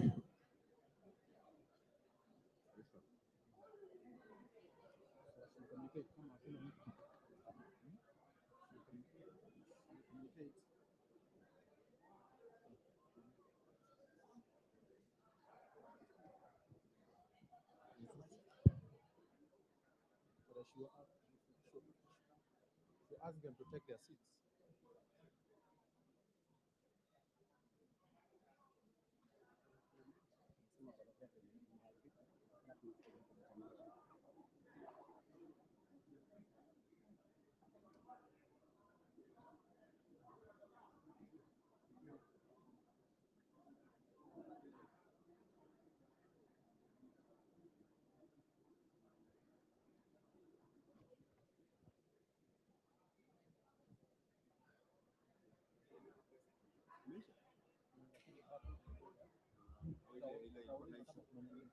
Honorable members,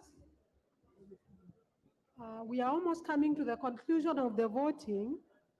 Before we do that, I have received a request from one member, the Honorable Murio Wakili, a member for Gatanga. He has indicated to me that he has spoiled his ballot. I will indulge to be issued with another ballot. I have the ballot that he had already marked, and I will proceed to cancel this ballot. Now I have cancelled it, and I have destroyed it. No, I am not. Yes. We were not hard on the matter, and I addressed objections on it. Yes. He has, honorable members, the member has not cast this ballot. But he has So made because a decision. The person has clearly marked the box, and he has not marked two boxes. since he has not cast his vote and he has made the request, Look at the standing order. and he is the voting. standing order says in error. You have to prove that it is in error. Look at that standing order. Refer to it. no. I'm doing my work as an agent. Look at that. It means you have to show that it is an error. Honorable members, to the best of my knowledge, voting is you vote by will. You vote for who you desire to vote for. So I will allow the member to pick another ballot and vote according to his will. Yes.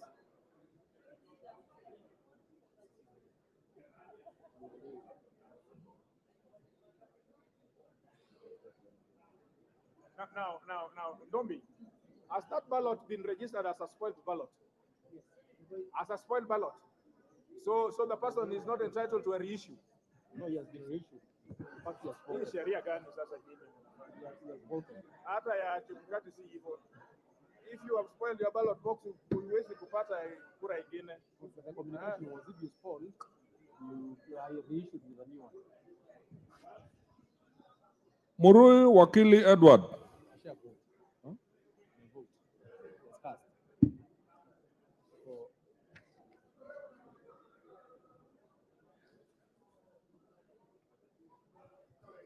we should continue to the next. Ule share vote. Yeah, sawa. So I'm a vote. We then got the next. Confirm whether there is. Honorable members, is there any other member who has not voted and would like to vote?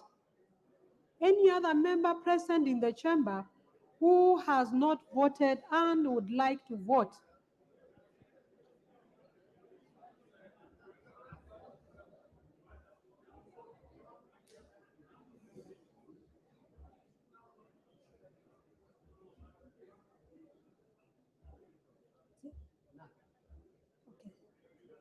So, honorable members, it appears to me that the last ballot has been cast.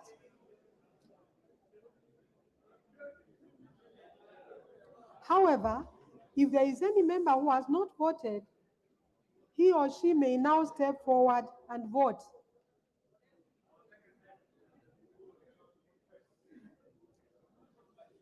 Is there any?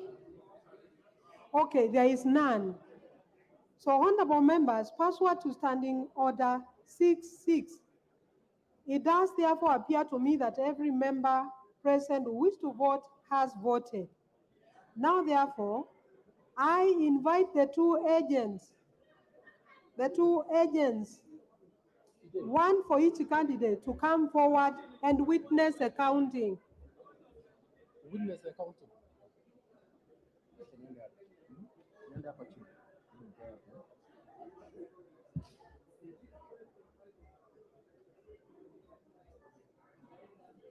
I see the agents have stepped forward.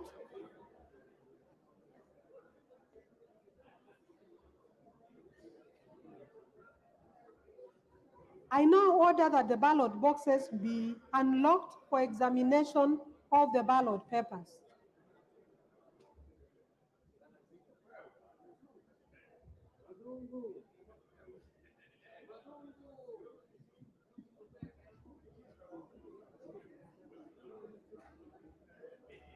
And I further direct that each ballot paper be examined once the boxes are open.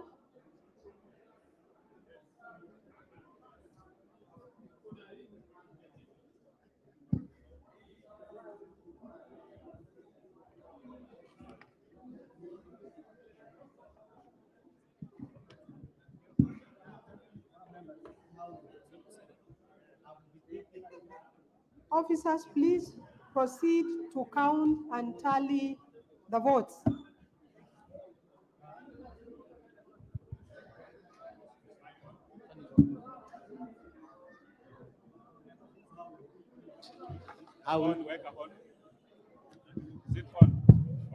This is how we'll do it. I'll be picking a ballot paper. I display it. I read out the name. I display it. Then we have two officers who are holding the ballot papers. One is holding for Honorable Marende. The other officer is holding for Honorable Kitanga. we have officers here who are also doing tally. But at the end, we will also count again, one by one. That in order? That's okay. Good. Allow those clerks who are there to tally what Yes. You tally the totals. Give us your tally. Yes. Okay. Moses Masika Wetangula, Yes. right? Who is holding Masikas? You can't be behind. Sit here so that full view. Yeah, the officer should be there also. Moses Wetangula.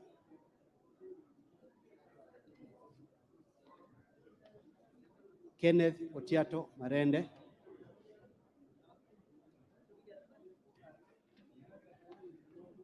Moses Masika Wetangula.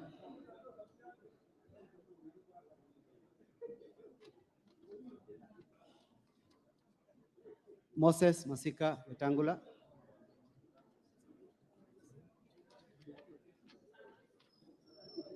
Kenneth Otiato Marende.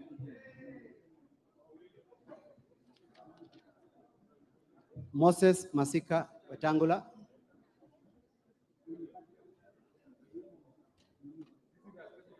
Moses Masika Wetangula.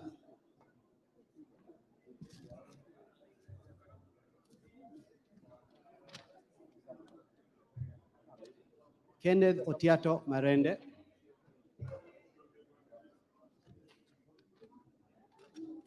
Wetangula.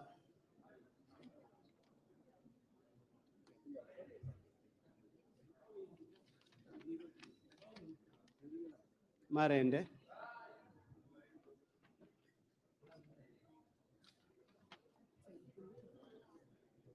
Marende.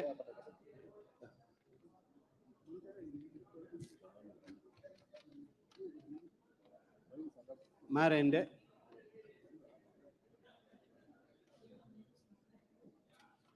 Could members kindly clear from here? We only want the officers and the tellers. Members kindly clear from here.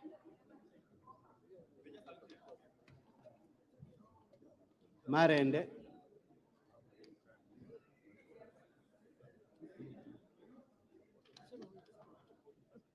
Wetangula.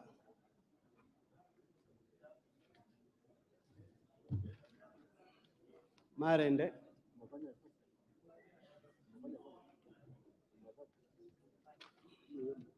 Wetangula.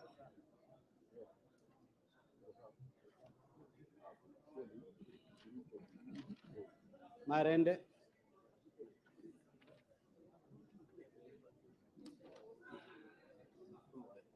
Wetangula.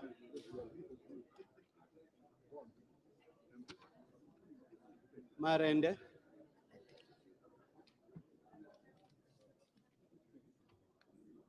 Marende. Marende.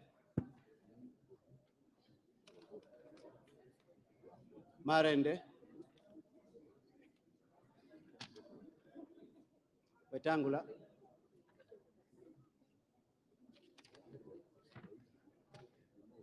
Wetangula.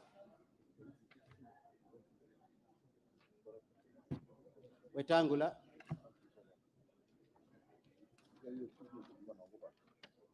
Marende. Wetangula.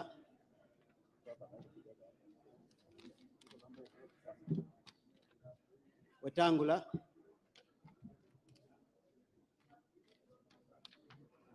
Wetangula.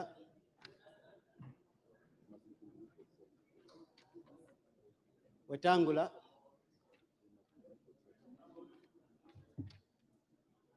Wetangula.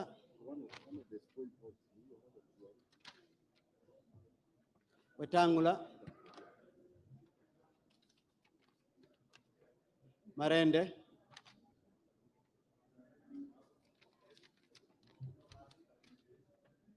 Wetangula.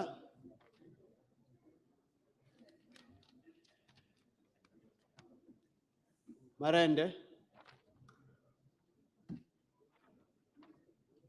Wetangula.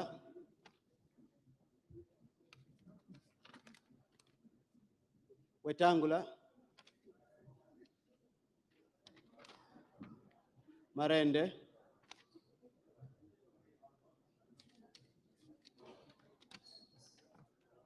Wetangula, Wetangula,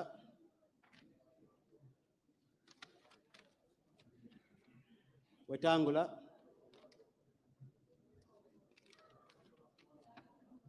Wetangula,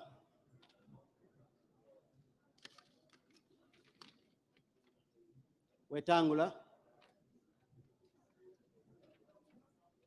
Wetangula, please push up a bit. Kind of. Wetangula,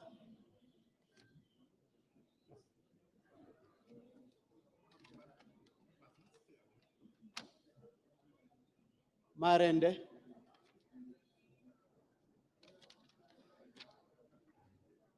Wetangula, Wetangula,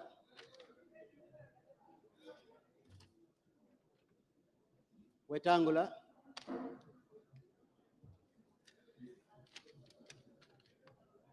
Marende,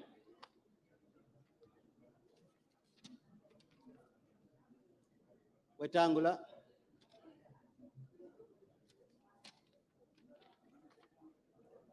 Marende, Marende, Wetangula,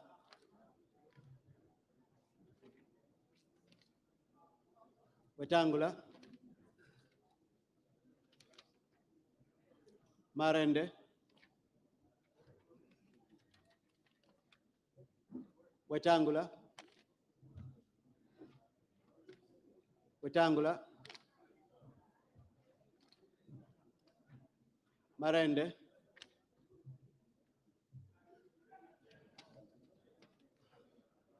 Wetangula, Wetangula, Wetangula,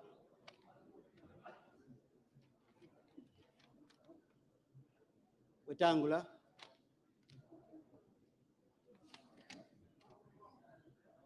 Marende,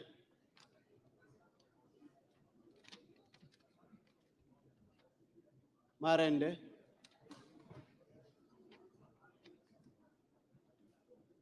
Wetangula, Wetangula,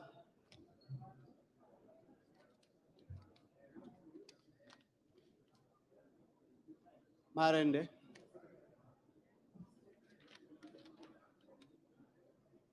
Wetangula, Marende,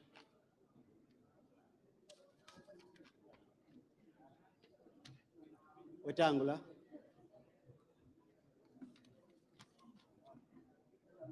Wetangula, Wetangula,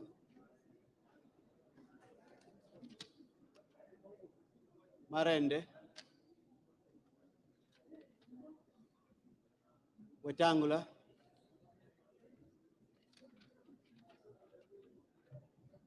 Wetangula, Wetangula,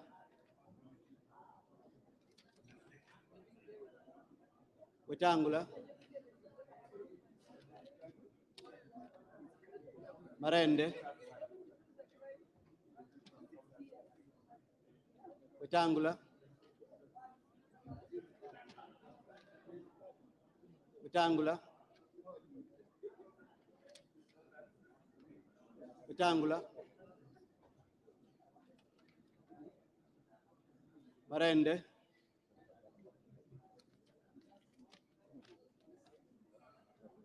Wetangula,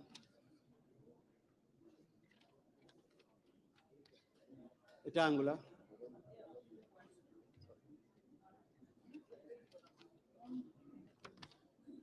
Marende,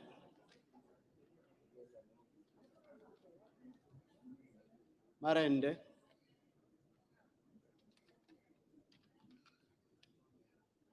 Wetangula,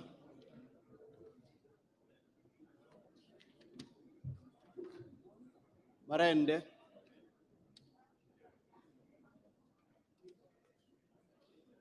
Wetangula, Wetangula, Marende,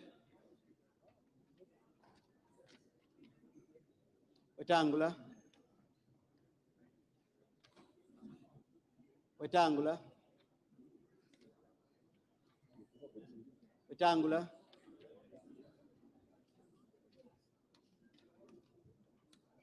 Marende,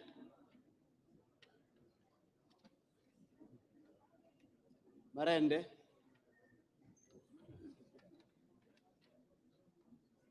Wetangula,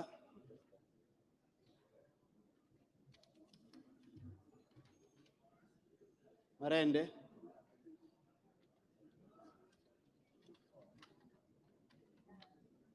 Wetangula,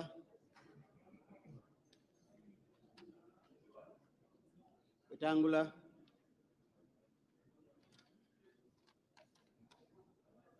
Marende,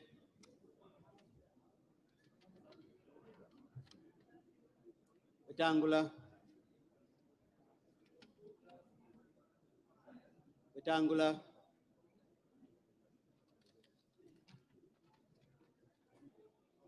Marende, Marende, Wetangula,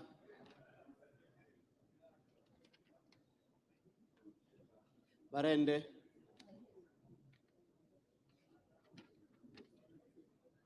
Wetangula,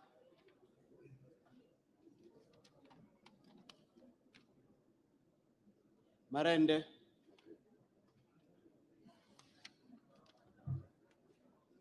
Marende,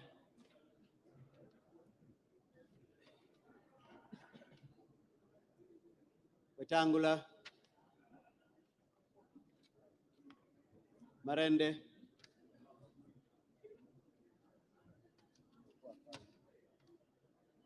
Marende, Wetangula, Wetangula, Wetangula, Wetangula, Marende,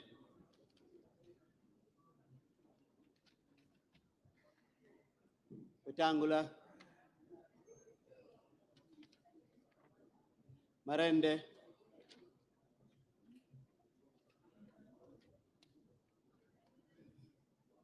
Marende, Wetangula,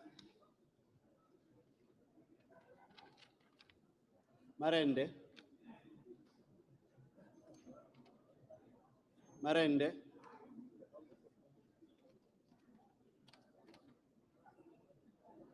Wetangula,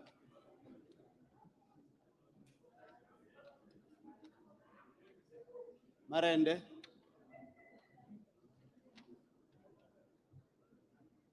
Marende, Wetangula,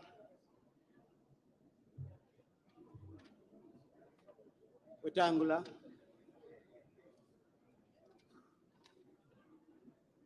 Wetangula, Marende, Wetangula,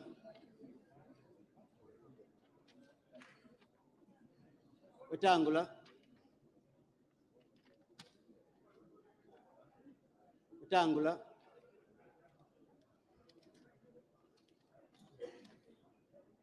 Marende, Marende, Wetangula,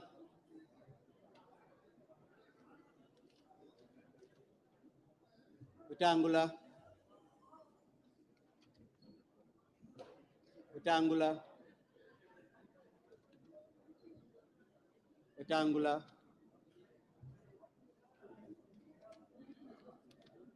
Marende, Marende, Marende, Marende, Marende, Wetangula,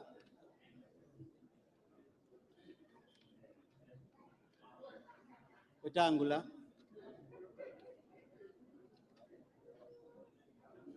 Marende,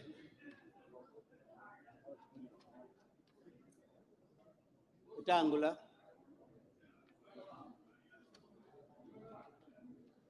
Marende,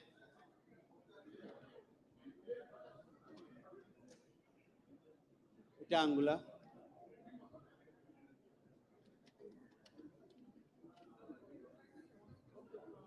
Wetangula,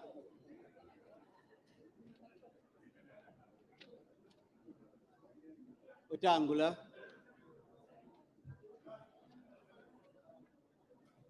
Wetangula,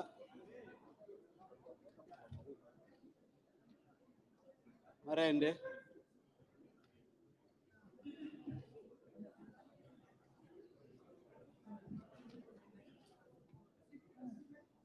Wetangula, Wetangula,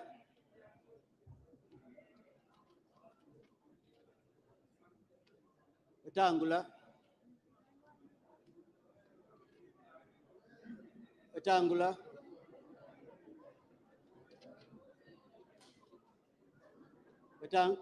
Marende, Marende, Marende,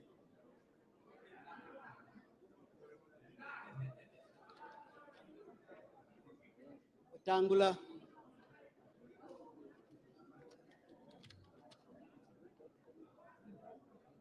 Wetangula,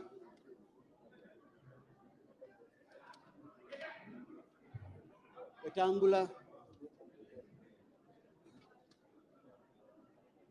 Wetangula, Marende, Marende, Wetangula,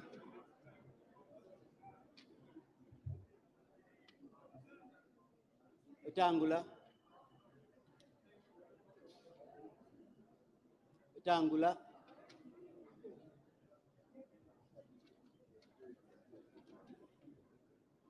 Marende,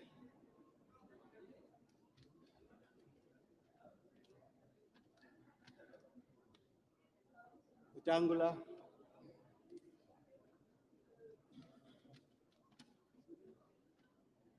Wetangula,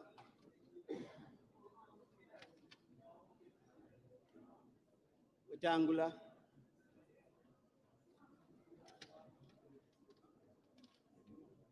Wetangula,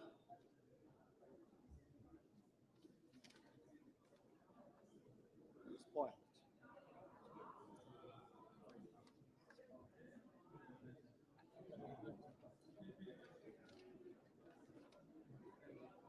Marende,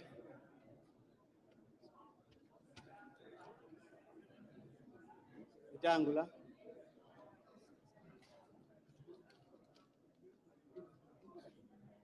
Marende,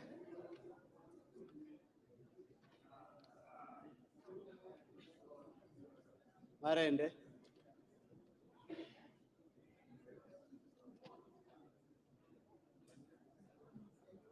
Wetangula,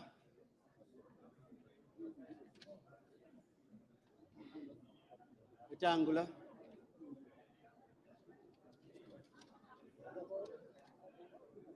Marende,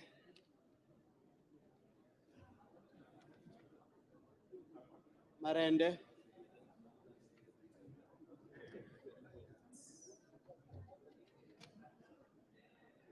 Wetangula,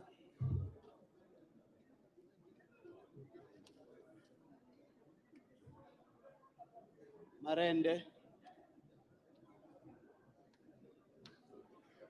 Wetangula,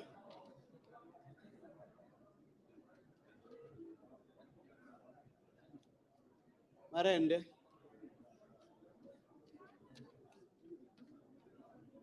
Marende,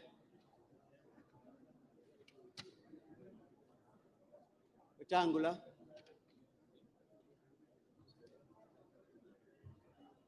Wetangula, Marende,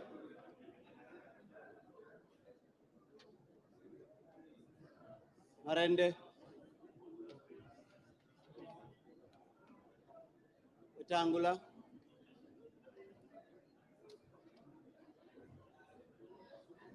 Wetangula,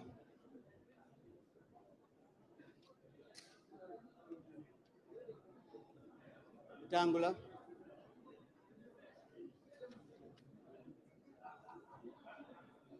Wetangula,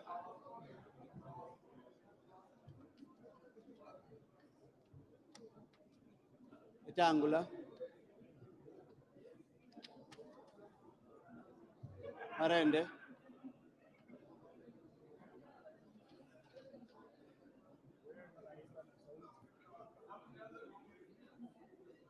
Wetangula,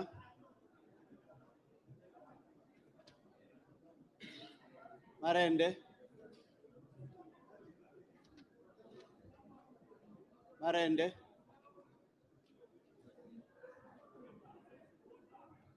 Marende,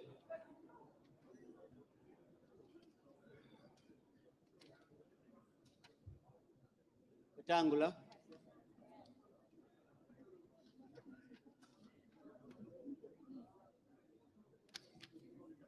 Wetangula,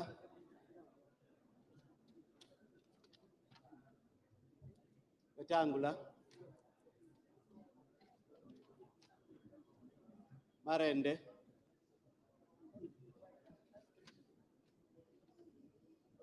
Wetangula,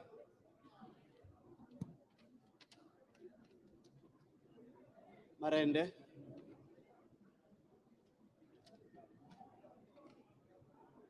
Marende,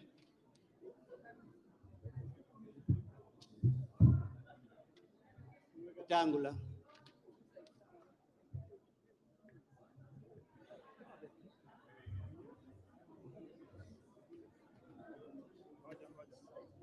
Let's open this get ballot for now open. this one is spoiled.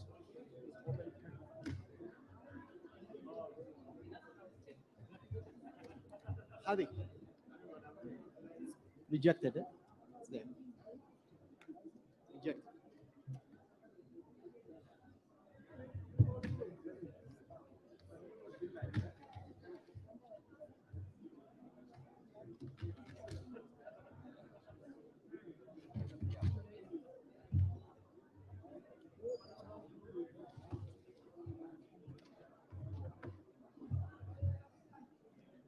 Marende,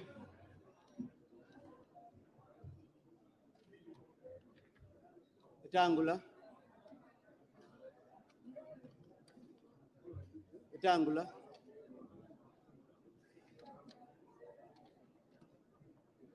Wetangula,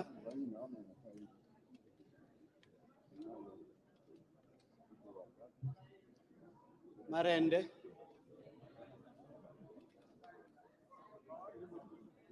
Marende,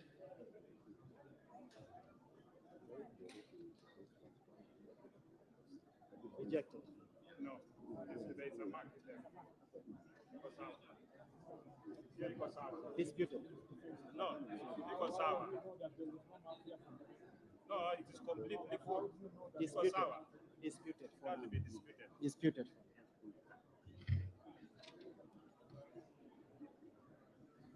Wetangula,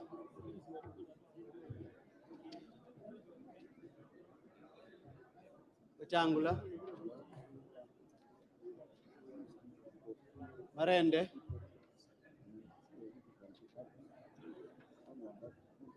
Wetangula,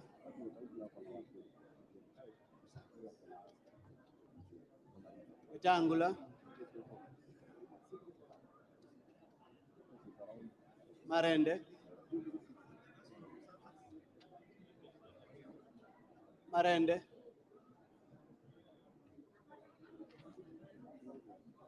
Marende.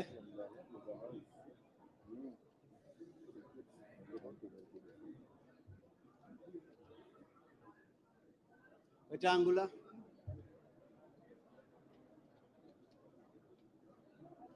Wetangula.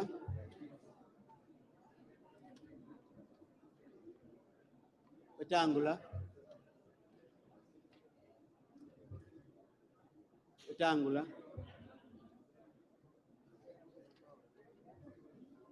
Wetangula.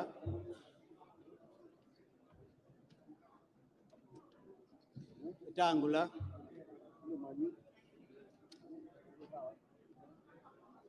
Wetangula.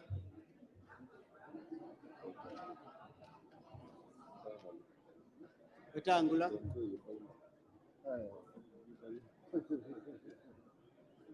Wetangula. Wetangula.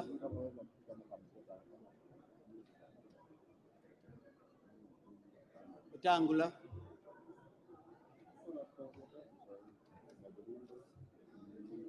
Wetangula. Wetangula.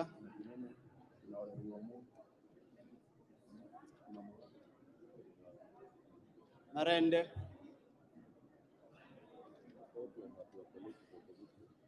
Wetangula. Wetangula.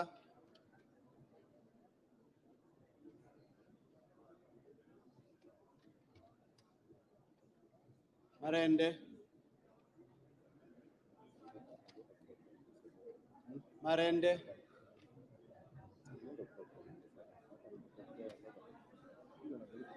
Wetangula.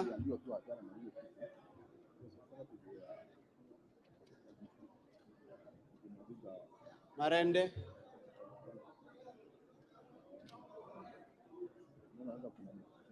Wetangula.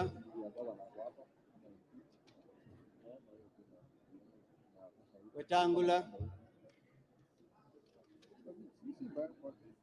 Wetangula.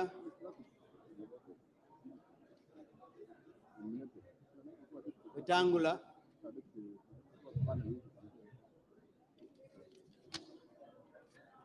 Wetangula. Marende.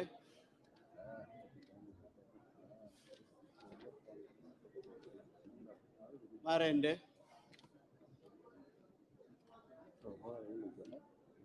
Wetangula.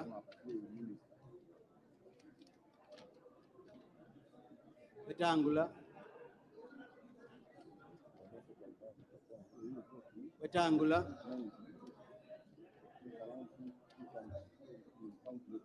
Marende.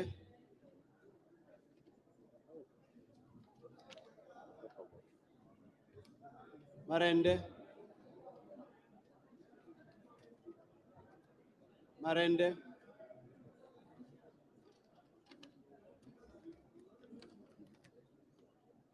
Wetangula.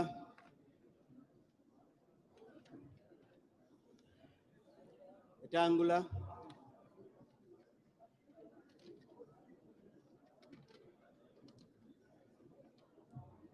Marende.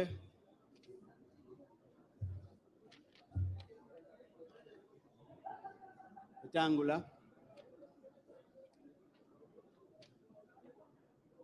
Marende.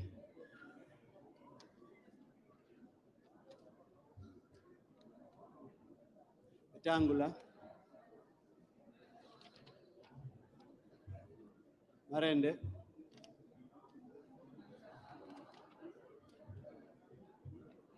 Wetangula.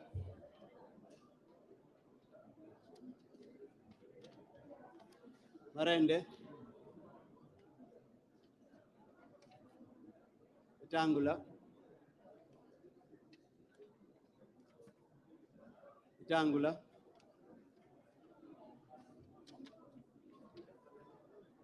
Wetangula.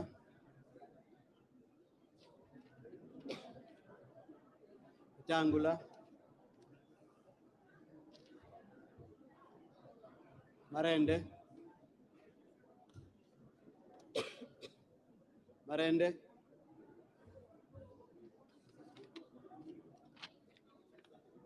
Wetangula,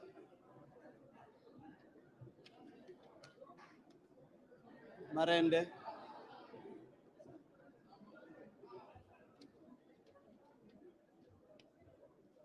Marende,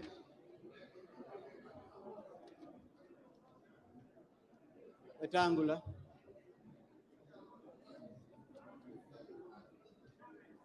Wetangula,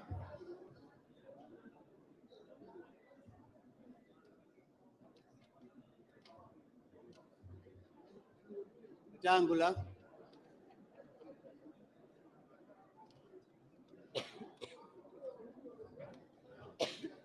Wetangula,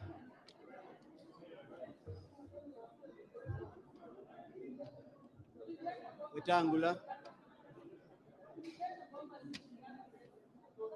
Wetangula, Wetangula, Wetangula, Marende,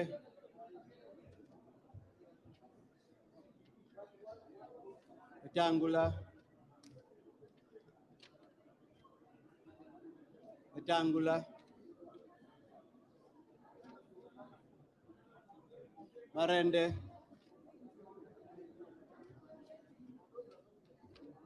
Wetangula, Marende,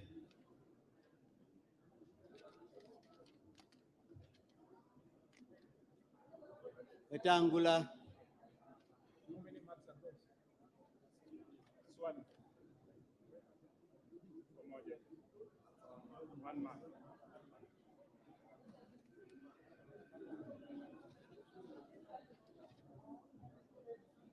Wetangula,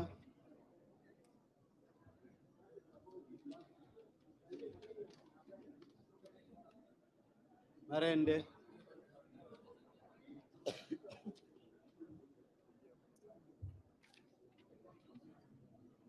Wetangula,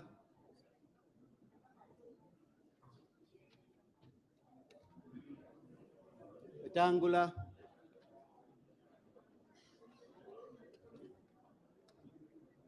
Wetangula,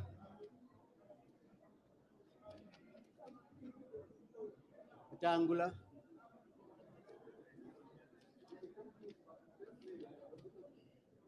Marende,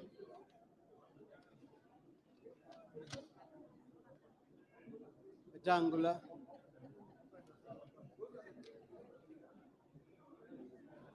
Wetangula,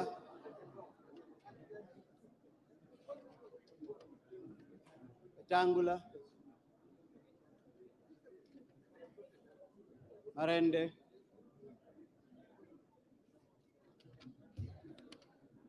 Wetangula,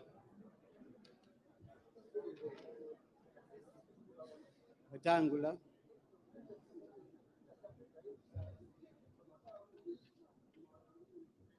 Marende,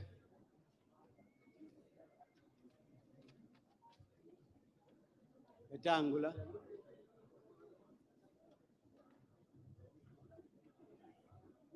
Marende,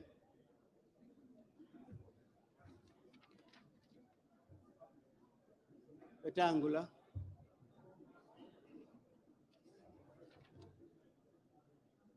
Marende, Wetangula,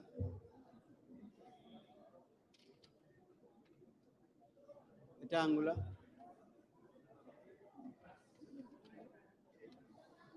Wetangula,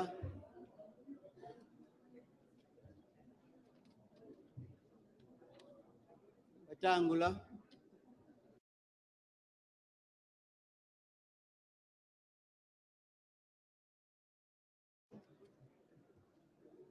Marende,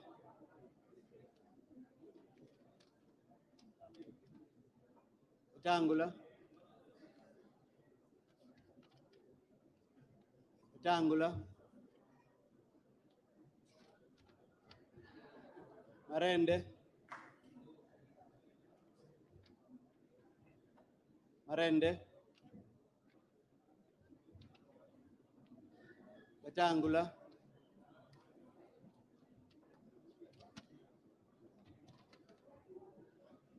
Wetangula,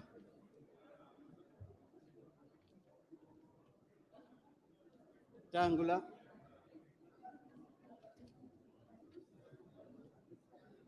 Wetangula,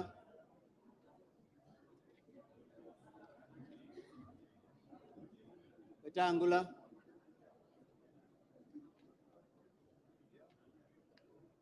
Wetangula, Wetangula, Wetangula,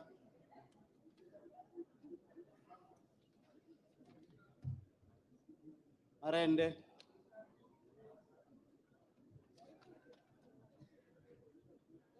Marende,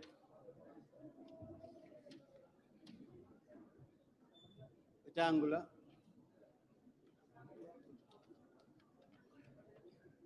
Marende,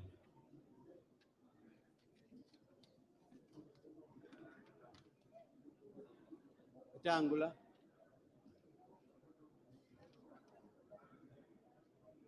Marende,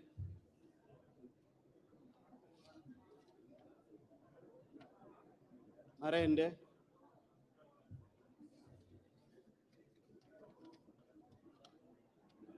Marende,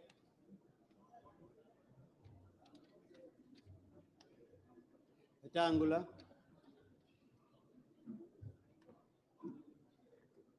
Wetangula,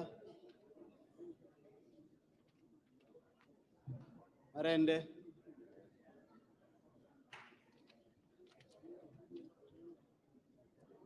Wetangula,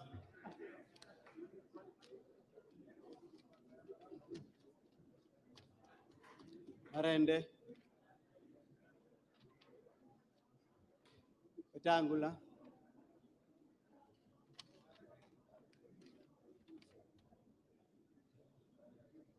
Wetangula,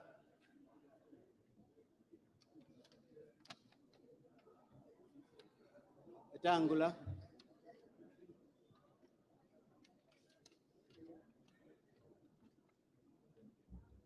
Marende. The small piece here It's part of the other one. that seems to be part of this. Yes. I will leave it to the tellers. No, it is part of that. It's all of this out. It is, yes. It's complete. It is Thank you. complete. We will call it disputed. In the meantime, we will do the tally. But why can't we sort it out? That is part of that. The returning officer will see. Okay.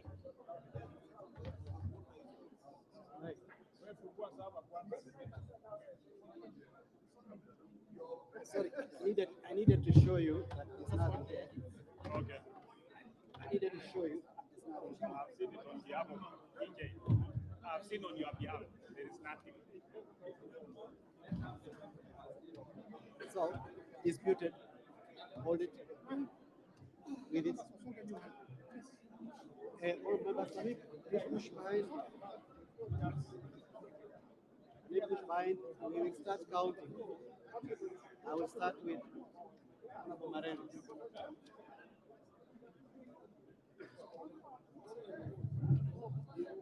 Tell us. Yes. Tell us, officers.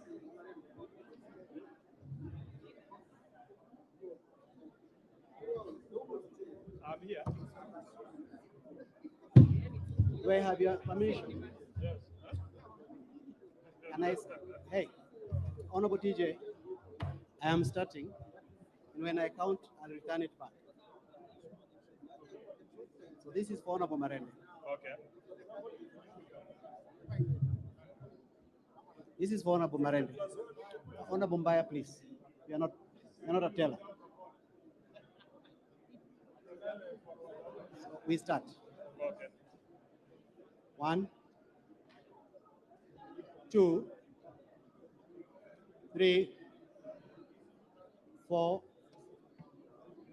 5, 6, 7, 8, 9, 10, 11, 12, 13, 14, 15, 16, 17, 18, 19, 20, 21, 22, 23, 24, 25, 26, 27, 29,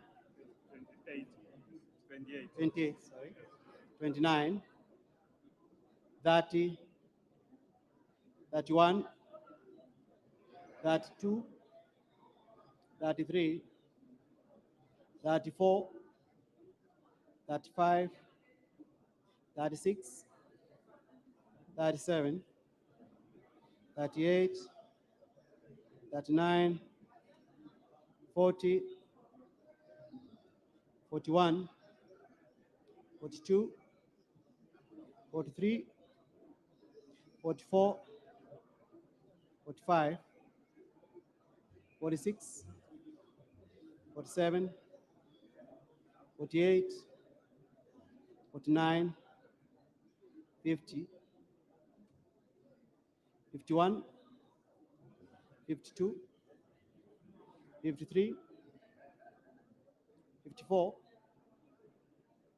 55, 56, 57, 58, 59, 60, 61, 62, 63, 64, 65, 66, 67, 68, 69, 70, 71, 72, 73, 74, 75, 76, 77, 78, 79, 80, 81, 82, 83, 84, 85,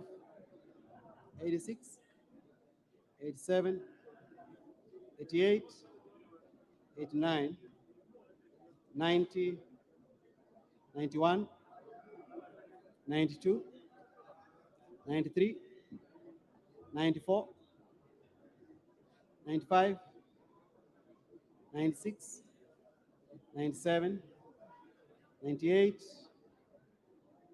99, 100, 101, 102, 103, 104, 105, 106, 107, 108, 109, 110, 111, 112, 113, 114, 115, 116, 117, 118, 119, 120, 121, 122, 123, 124, 125, 126, 127, 128, 129, 130. For Marende. That's for Marende. 130.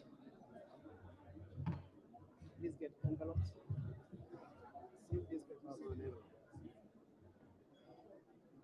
Don't see it yet because we'll use the boxes. We're going to use those boxes. Don't see it. Don't see it.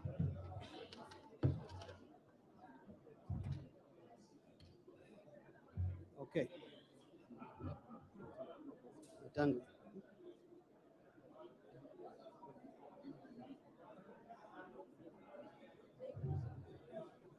We're counting for Honorable Etangwe, right? 1, 2, 3, 4, 5, 6, 7, 8, 9, 10, 11, 12, 13, 14, 15, 16, 17, 18, 19, 20, 21, 22, 23, 24, 25, 26, 27, 28, 29, 30, 31, 32, 33, 34, 35, 36, 37, 38, 39, 40, 41, 42, 43, 44, 45, 46, 47, 48. 49. That is 49. The one you've dropped now is 49. Sure? Yes. 49. So you're going to 50, yeah. Okay. 50, 51, 52, 53, 54, 55, 56, 57, 58, 59, 60, 61, 62, 63, 64, 65, 66,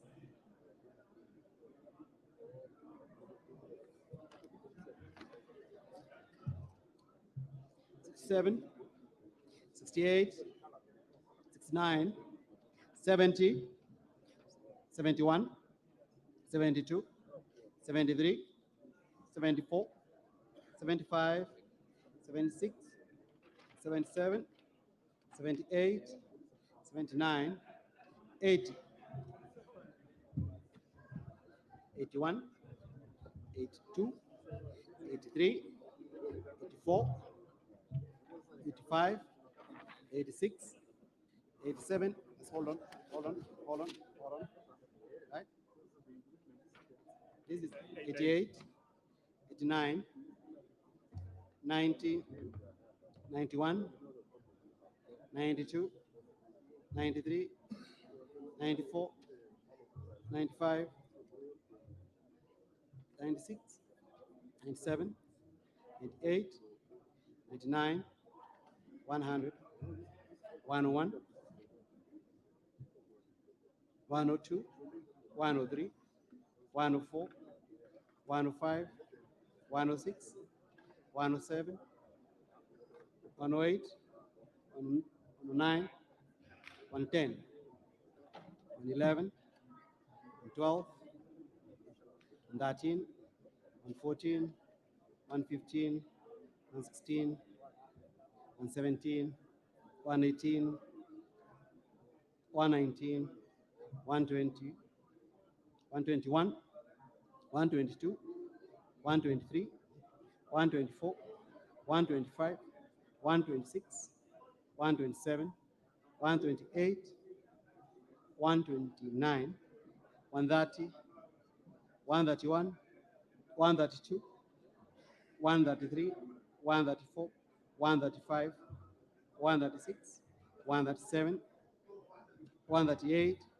139, 140, 141, 142, 143, 144, 145, 146, 147, 148, 149, 150, 151, 152, 153, 154, 155, 156, 157, 158, 159, 160, 161, 162, 163, 164, 165, 166, 167, 168, 169, 170, 171, 172, 173, 174, 175, 176, 177, 178, 179, 180, 181, 182, 183, 184, 185, 186, 187, 188, 189, 190, 191, 192, 193, 194, 195, 196, 197, 198, 199, 200, 201, 202, 203, 204, 205, 206, 207, 208, 209, 210, 211, 212, 213, 214.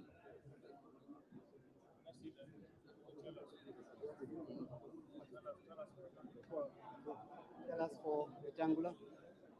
It is there. That is it. 214. 214, and that. Is that the same number you have? The same number. Same number? Good.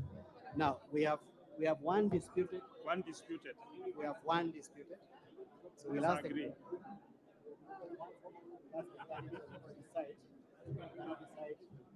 So I'll ask the tellers. So I think we can agree, To agree. DJ. It is okay. Okay. Yes, agreed. for who? Rectangular. For rectangular. Yes. So it becomes 215. So for rectangular is how many? 215.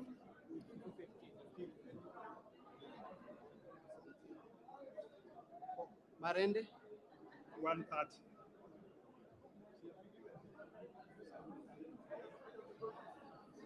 Spoil oats? 1. This one. Rejected. Rejected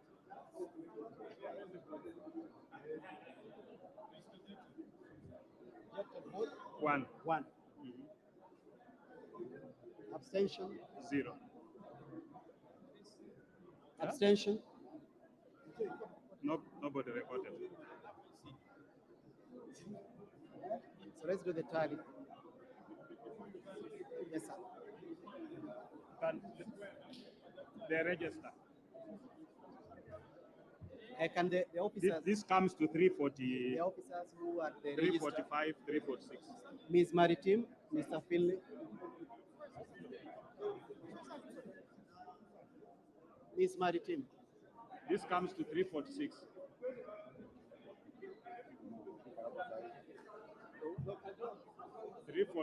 Meaning you have 3 members who did not vote. Mr. Tiampati, how many? Your list. Okay. 346. Ms. Maritim, where is the list? Susan, That you are cancelling with Mr. Finley.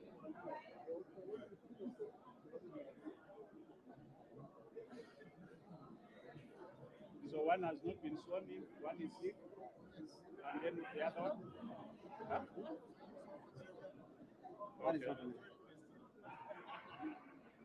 Ms. Maritim, Mr. Finley, Morioki,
So, honorable members, order please. Order, please take your seats.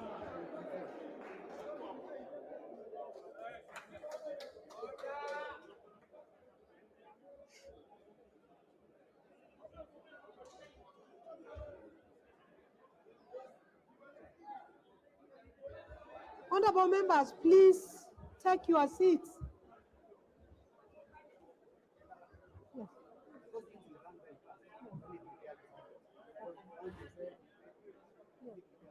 Where?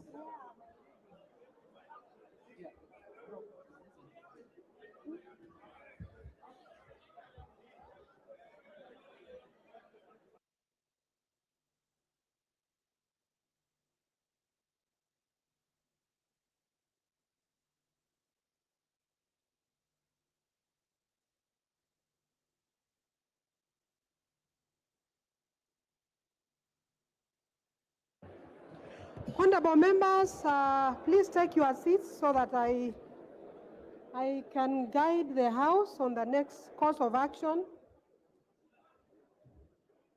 Honorable members, as earlier mentioned, Standing Order number 7.1 provides that a person shall not be elected as Speaker unless supported in a ballot by the votes of 2/3 of all the members. That is, unless supported in our case by the votes of 233 members. Honorable members, it is clear from these results that none of the candidates has met the threshold required under Standing Order 7.1 to secure the first round of the win. Now, I say this because in the results that I have with me, the results are as follows. Yes. The Honorable Moses Masika Wetangula has scored 215 votes for this first ballot, while the Honorable Kenneth Otiato Marende has scored 130 votes. So the total number of valid votes cast is 345. We have one spoiled vote. We have no, yes. We have one abstention. We have no abstention. So the total number of votes that were cast, or the total number of votes, is 346. This is signed by the tellers, the Honorable TJ Kajwang, MP, and the Honorable Dr. Robert Pukose, MP. Given this scenario, we do not have a clear winner. What ordinarily ought to happen is that this should take us into the remit of Standing Order number 7.2, which provides that if no candidate is supported by the votes of 2/3 of all members, as has happened in this election, a fresh election shall be held. And in that election, the only candidates shall be the candidate or candidates who received the highest number of votes in the ballot referred to in paragraph 1. In this case, the Honorable Moses Masika Wetangula. And the candidates or candidates who in that ballot receive the next highest number of votes. In this case, the Honorable Kenneth Otiato Marende. Indeed, there are no other candidates, as you are aware. Honorable members, we should therefore be proceeding to the next round of ballot. However,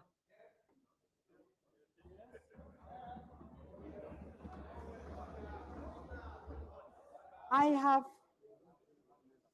please take your seats, honorable members, the members at the bar, take your seats.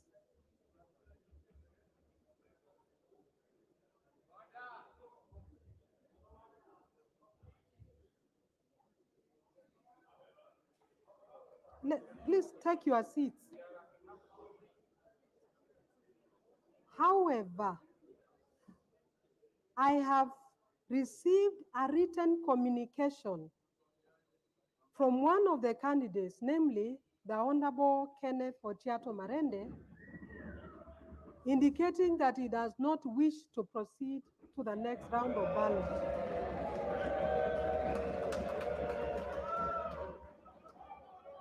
Honorable members, this communication is witnessed by the member for Suna East, the Honorable Junet Mohammed. In the circumstances, honorable members, noting that there is no other candidates to compete with the Honorable Moses Masika Wetangula,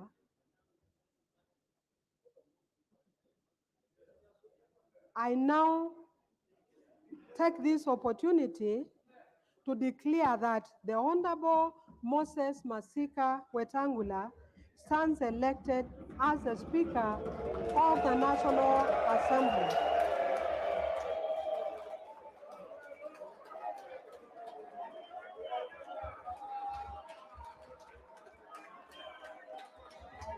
Honorable members, please take your seats.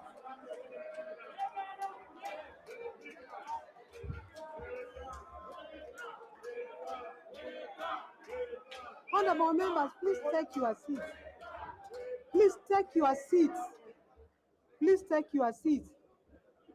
So, honorable members, now having declared the Honorable Moses Masika Wetangula elected as the Speaker of the National Assembly of the 13th Parliament, I now direct the Chief Sergeant at Arms to search for the said Moses Masika Wetangula, identify and present him before me here in the assembled house, so that he may take and subscribe to the oath of office of a Speaker in accordance with the Constitution. Chief Sergeant at Arms, proceed.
Madam Clerk, following your instruction.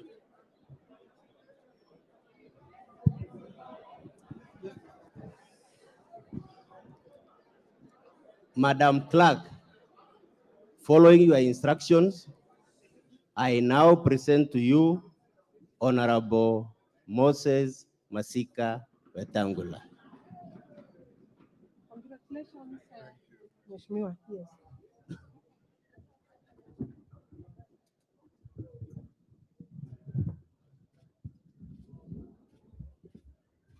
Honorable members, I will now proceed to administer the oath of office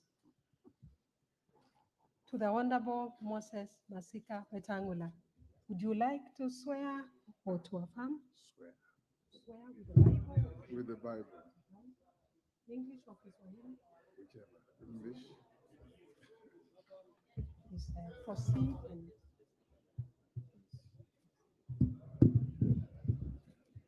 I, Moses Francis Masika Wetangula, having been elected as Speaker of the National Assembly, do swear in the name of the Almighty God that I will bear true faith and allegiance to the people and the Republic of Kenya, that I will faithfully and conscientiously discharge my duties as Speaker of the National Assembly, that I will obey, respect, uphold, preserve, protect, and defend this Constitution of the Republic of Kenya, and that I will do right to all manner of persons in accordance with this Constitution of Kenya and the laws and conventions of Parliament without fear or favor, affection, or ill will. So help me God.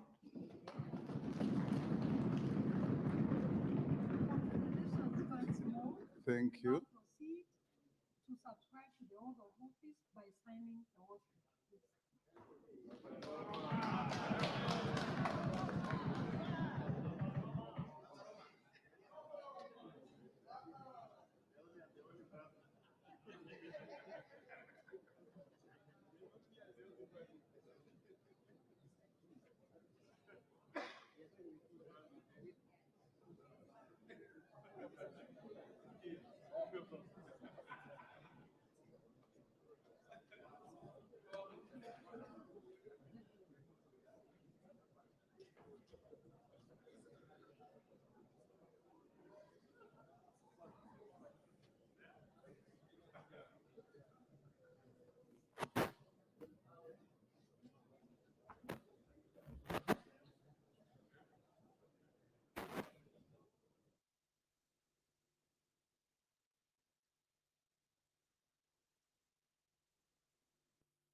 Honorable Speaker, congratulations on your election as the 8th Speaker of the National Assembly of the Republic of Kenya, on whom falls the greatest responsibility of guardianship of the authority of this House. I do wish you well and commend that you submit to the will of the House.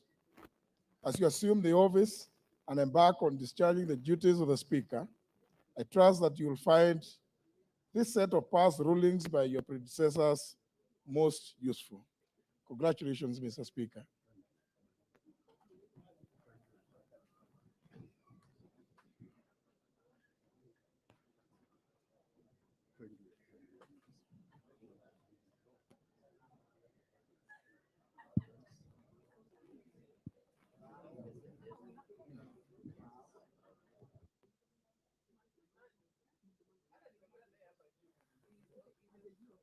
Go.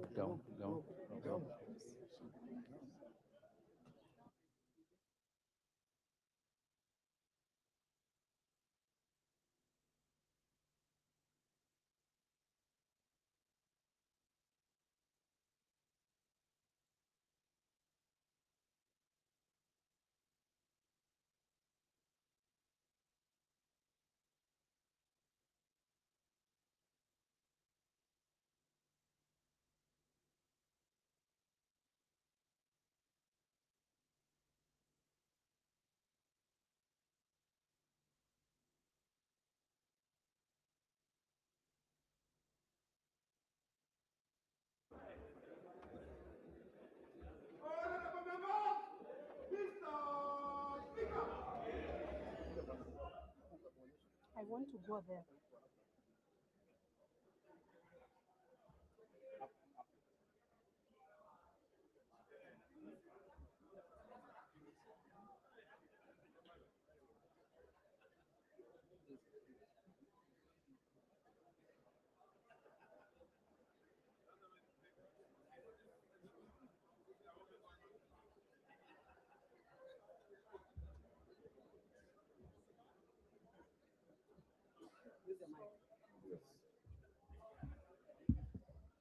Honorable Speaker of the National Assembly, congratulations. Please do take charge of your house now. Honorable members, the Honorable Speaker presiding.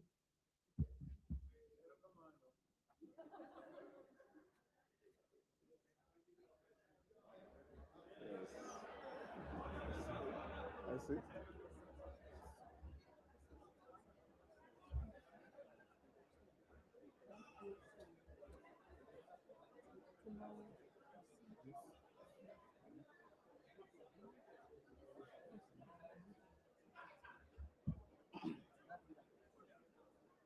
Order, honorable members. Order. Honorable members, the clerk of the National Assembly, distinguished guests, ladies and gentlemen. I wish to express my heartfelt gratitude to the honorable members here assembled for the high honor that you have bestowed upon me by electing me as the Speaker of this august House. I accept and submit to your will, and I'm ready to serve as the 8th Speaker of the National Assembly since our independence. I commend all the citizens who expressed interest in becoming your Speaker by formally returning their nomination papers and laud the efforts of my worthy opponent in today's election, the Honorable Kenneth Otiato Marende, who also happens to have been one of my distinguished predecessors, having served as the 7th Speaker. My other distinguished predecessors include Sir Humphrey Slade, the Honorable Frederick Mbiti Gideon Mati, the Honorable Moses Kiprono Arap Keino, the Honorable Professor Kimetet Arap Ngeno, the Honorable Kausai Francis Xavier Olekaparo, and my immediate predecessor, the Honorable Justin Beda Njoka Muturi. I am internally humbled and extremely privileged to now occupy this hallowed seat. Honorable members, when I look at you and visualize the grueling campaigns you have all undergone, I must say that I am proud of all of you for ultimately making it to this house a dream for everybody. I commend you. I'm delighted to note that over 55% of members of the last parliament have been re-elected. Of this category, 24 of you served in the previous parliaments. Your re-election demonstrates the confidence that the citizenry has in the leaders that they elect to this house. Spurred by this, we should therefore be confident that if we are true to our oath or affirmation of office and responsive to the needs of our people who are sovereign, we will always be the people's house. Allow me at this point, honorable members, to single out and congratulate part of the leadership of the last previous parliaments who have made it back to this house. These include the Honorable Aden Duale, who was the leader of the majority party in the 11th Parliament and the larger part of the 12th Parliament. My felicitations also go to the Honorable John Mbadi, the immediate former leader of the minority party, and his former deputy minority leader, the Honorable Robert Mbui. Permit me to recognize the Honorable Farah Maalim, who served as the deputy speaker in the 10th Parliament. My congratulations also extend to the Honorable Emmanuel Wangwe, the immediate former majority whip, the Honorable Junet Mohammed, the immediate former minority party whip, and the Honorable Jessica Mbalu, a former member of the Presidium. I welcome you back to the service of this House. Honorable members, the National Assembly of the 11th Parliament had 68 female members. That number increased to 76 in the last Parliament. Today, this 13th Parliament has seen the number rise to 82, with 29 women having been elected to represent single-member constituencies. This increase is a significant step towards achieving the aspiration of the gender parity in representation as desired by our 2010 Constitution. I wish to single out the Honorable Millie Odhiambo, who is now serving her 4th consecutive term. I salute you, Member for Suba North, for your resilience and continued service to our nation. Particular mention also goes out to the Honorable Lynette Toto Chepkorir, member for Bomet County, who at the age of 24 is the youngest member of the 13th Parliament. Mheshimiwa, you are a great inspiration to the youthful leaders of this country, and we wish you well. I'm also reminded of the premium that our society now places on the leadership qualities of persons living with disabilities when I see seated in this chamber the Honorable Timothy Wanyonyi Wetangula, my young sibling and a leader in his own right. He now commences his 3rd term consecutive as a member of Parliament and is ably joined by the Honorable Rose Museo, serving her 2nd term, the Honorable 3rd term, the Honorable Joseph Samal Lomwa, who was here before and has come back for a 2nd term, the Honorable Jackson Kipkemoi Kosgei, and the Honorable Martin Pepela Wanyonyi. You are a great inspiration and a beacon of inclusive leadership in our great country despite the odds.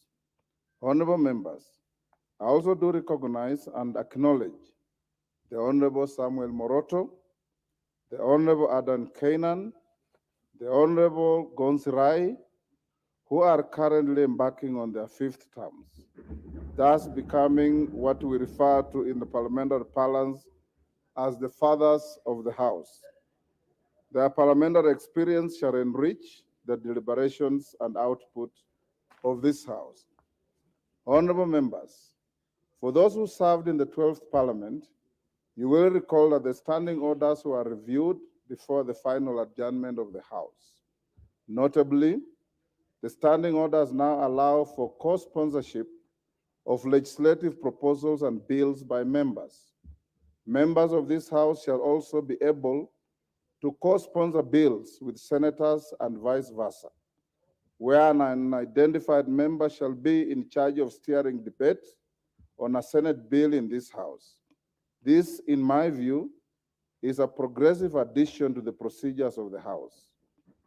Honorable members, the revision of the standing orders in the 12th Parliament also increased the number of the committees of the House. New committees include the Diaspora Affairs and Migrant Workers Committee, the Public Petitions Committee, the Public Debt and Privatization Committee, and the Decentralized Funds Accounts Committee. These changes and many others to the standing orders shall strengthen and streamline the workings of Parliament. Honorable members, my predecessor, the Honorable Justin Muturi, in his acceptance speech after being re-elected as Speaker for the 12th Parliament, undertook to implement a paperless system in the House. This was in line with the strategic pillar 4 of the Parliamentary Service Commission Strategic Plan 2019 to 2030 on the implementation of an e-parliament by automating and digitizing all systems and processes. In this regard, I urge you all to be friends with the electronic gadgets in this House and in the committees. Honorable members, speaking of the Honorable Justin Muturi, what many of you may not know is that he's not just my predecessor. He was my roommate at the University of Nairobi, at the School of Law. He was also my classmate. He is my age mate and a longtime friend. We made our debut in Parliament together in the 7th Parliament. We were appointed earlier in our years as magistrates on the same date. Indeed, I do not know whether to call it fate, sheer coincidence, or maybe it's God's plan, but whatever it is, our paths in life have always met, and today they meet again. Indeed, although once in a while we have found ourselves in different political sides, our friendship with the Honorable Muturi goes back many years, and I'm therefore honored today to take over from my dear friend. Honorable members, the Honorable Justin Muturi shall be remembered for the great legacy and reforms he leaves behind, and you do not have to look further, just look around. Members who have previously served in this House can attest to this. Members of the 13th Parliament shall move into the new modern offices in the tall brown building you may have seen at the corner of the Parliamentary Square, a project that was well executed under Honorable Muturi's leadership. As the chairperson of the Parliamentary Service Commission, he has left behind an excellent and professional parliamentary service. His communications and rulings on various constitutional, practice, and procedural matters were landmark, novel, and rich in jurisprudence. I could go on, but all I can say, he did a great job for this House and this country. Honorable members, I'm particularly honored that for the first time in the history of Parliament, the Honorable Justin Muturi has also set a precedent through a symbolic and formal handover process that you just witnessed when I was declared the Speaker. This is not only honorable, but it is an act that shall remind us for a long time of his great leadership style. The symbolic handover process by a Speaker should indeed be part of the traditions of this House, and it is a practice we should carry on. Having said this, join me now in applauding the former Speaker of this House, the Honorable Justin Muturi.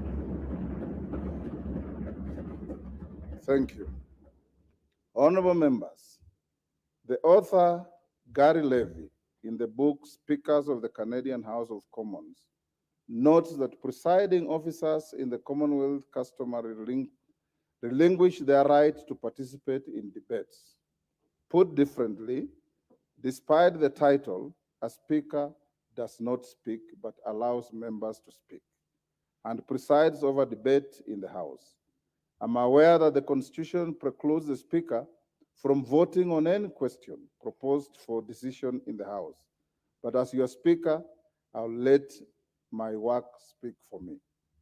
Honorable members, in this 13th Parliament, I undertake to prioritize two key issues.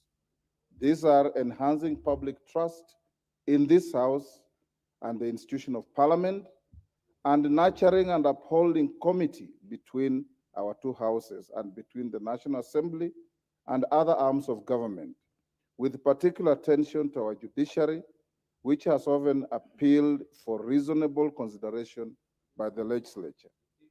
Honorable members, the Constitution states that the authority that has been assigned to you and I under oath is a public trust.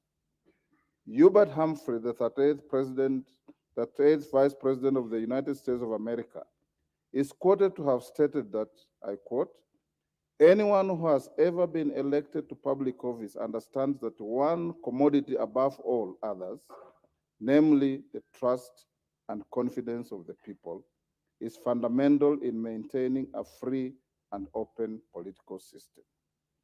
In assuming our respective offices in this House, we are under a constitutional obligation to discharge our mandate in a manner befitting the offices that we have been entrusted to hold.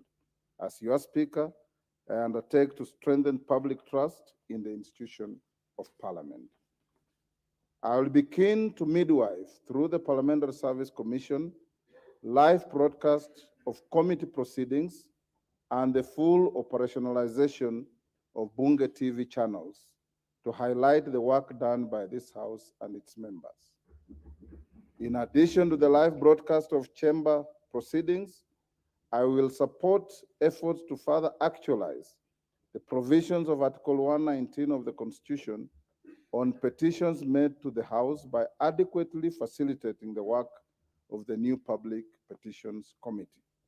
To my mind, ensuring meaningful access to the House will, like a transparent glass, make Parliament more visible, disrobed of the mystery that people might perceive of its processes. Honorable members, my second assurance to this House is that I will actively maintain committee with other constitutional bodies, promote consultation, and cultivate healthy relations with the bounds of our Constitution, within the bounds of our Constitution and our governing statutes.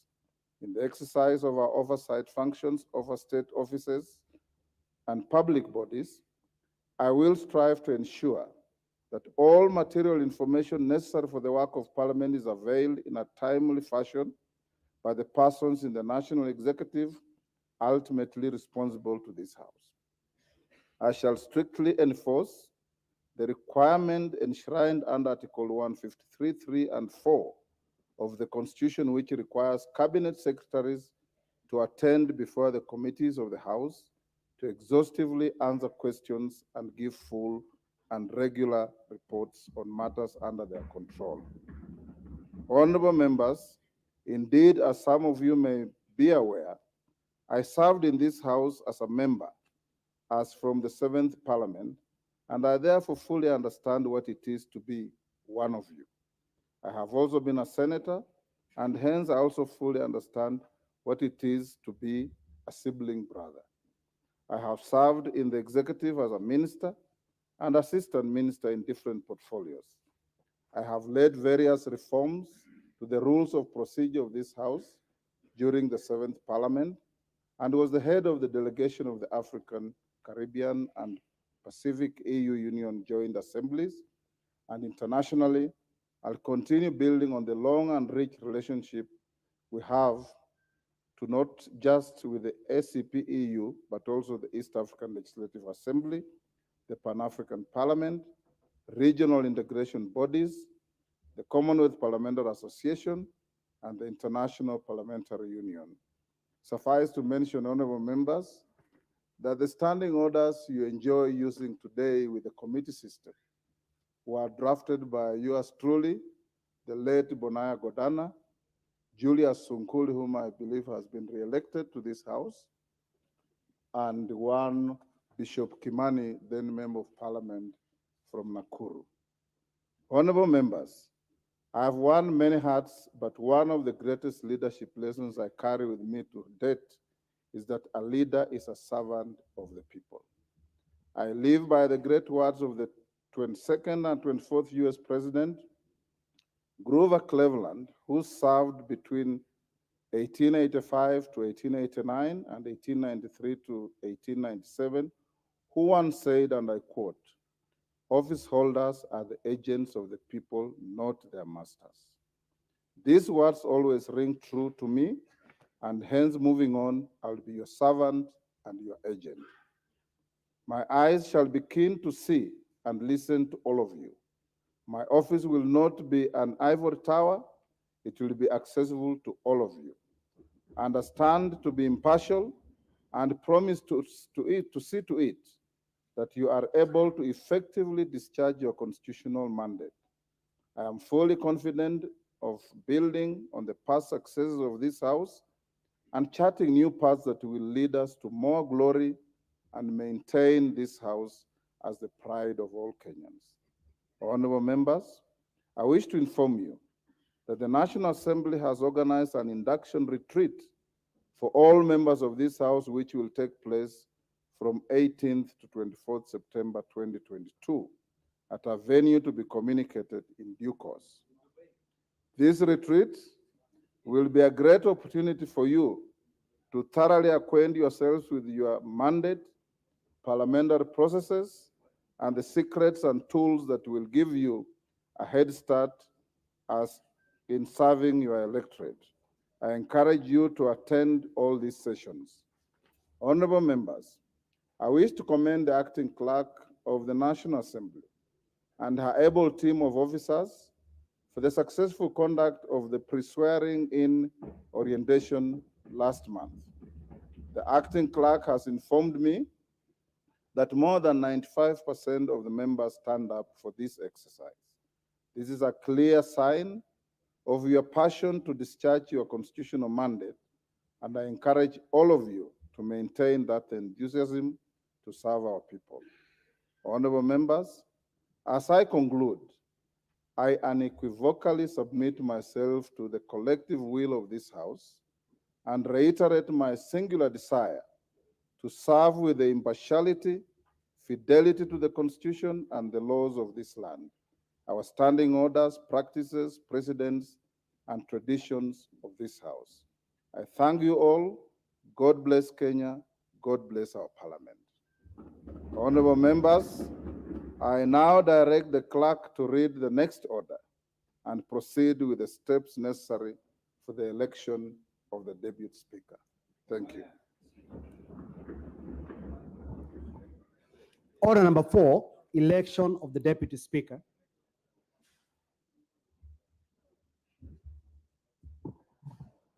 Honorable Speaker, I have the following report to make as a returning officer on this order. His Excellency the President of the Republic of Kenya and the Commander-in-Chief of the Kenya Defense Forces notified this first sitting of the National Assembly of the 13th Parliament via Gazette Notice number 10527 of 2022, dated 5th September 2022. Pursuant to the provisions of Article 1062A of the Constitution, the office of the Deputy Speaker of the National Assembly became vacant when the previous holder, as a member of the House, vacated the office under Article 103 of the Constitution. Honorable Speaker, honorable members, in exercise of the power conferred by Standing Order number 13, I notified the general public of a vacancy in the office of the Deputy Speaker of the National Assembly via Gazette Notice number 10530 of 2022, dated 5th September 2022. I additionally publicized the declaration of the vacancy by advertisement in 3 newspapers of national circulation.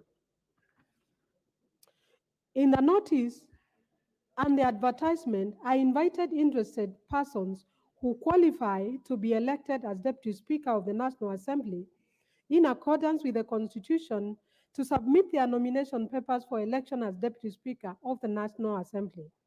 The following 7 persons collected nomination papers from the office of the Clerk of the National Assembly between Monday, 5th September 2022 and Wednesday, 7th September 2022. 1. Robert Kishimu Githinji. 2, Farah Maalim. 3, Gladys Jepkosgei Boss. 4, Farah Yusuf Mohammed. 5, Moses Gushine Kirimi. 6, Paul Otiende Amolo. 7, George Peter Opondo Kaluma. Honorable Speaker, as per the Gazette notice and the advertisement, a person who collected nomination papers was required to submit the completed nomination papers together with their curriculum vitae and the relevant supporting documents to the Clerk of the National Assembly in Committee Room number 7, Main Parliament Building, not later than 8:30 p.m. on Wednesday, 7th September 2022. The office of the Clerk of the National Assembly remained open on Monday, September 5th, 2022, from 2:30 p.m. to 8:30 p.m., Tuesday, 6th September 2022, from 7 a.m. to 8:30 p.m., and Wednesday, 7th September 2022, from 8 a.m. to 8:30 p.m., for purposes of both collection and return of nomination papers. Honorable Speaker and honorable members, at the close of the nomination period, the following 3 persons had submitted their nomination papers for election as Deputy Speaker of the National Assembly. The Honorable Farah Maalim, the Honorable Gladys Jepkosgei Boss, and the Honorable George Peter Opondo Kaluma. Further, Honorable Speaker, I wish to notify the House that I received a letter from the Honorable Dr. Otiende Amolo, dated the 7th of September 2022, conveying the withdrawal of his candidature for election as Deputy Speaker of the National Assembly. Honorable Speaker, pursuant to the provisions of Article 106 of the Constitution and Standing Order number 5 of the National Assembly Standing Orders, the 3 members who returned their nomination papers qualified as candidates for election to the office of the Deputy Speaker of the National Assembly. And again, I repeat, they are the Honorable Farah Maalim, the Honorable Gladys Jepkosgei Boss, and the Honorable George Peter Opondo Kaluma. Accordingly, Honorable Speaker, I published and made available to all members the list showing the 3 members qualified as candidates for election as the Deputy Speaker of the National Assembly in the ballot to be conducted during the 3rd business of the 1st sitting of the House. Honorable Speaker, I wish to also notify the House that I have since received a letter from the Honorable George Peter Opondo Kaluma, dated today, 8 September 2022, conveying the withdrawal of his candidature for election as Deputy Speaker of the National Assembly. His decision therefore compels me to invoke the provision of Standing Order 8 on withdrawal of a candidate, which provides that, and I quote, a candidate may, by written notice to the clerk, withdraw his or her candidate or her name before the ballot is started, and in the event of such withdrawal, the clerk shall cross out the name of that candidate off any ballot paper issued for that or any other subsequent ballot. Accordingly, Honorable Speaker, I therefore would like to request that the name of the Honorable George Peter Opondo Kaluma be crossed out before the issuance of the ballot for the election. The provisions of Standing Order number 13 provide as follows, and I quote, the procedure for electing a Deputy Speaker shall, with necessary modifications, be the same as that prescribed for the election of the Speaker. Honorable Speaker, for the record, Standing Order 6 provides as follows with regard to the voting procedure where more than one candidate qualifies to stand for election as Speaker. The election of Speaker shall be by secret ballot. The clerk shall at the commencement of each ballot cause the ballot box empty and unlocked to be displayed to the House, and shall, in the presence of the House, lock the box, which shall thereafter be kept in the full view of the House until the completion of the ballot. In this regard, Honorable Speaker, each honorable member will be issued one ballot paper at the table and proceed to cast his or her vote at the voting, to mark his or her vote at the voting booths. Ballots shall be issued by the officers to the members on either side of the house.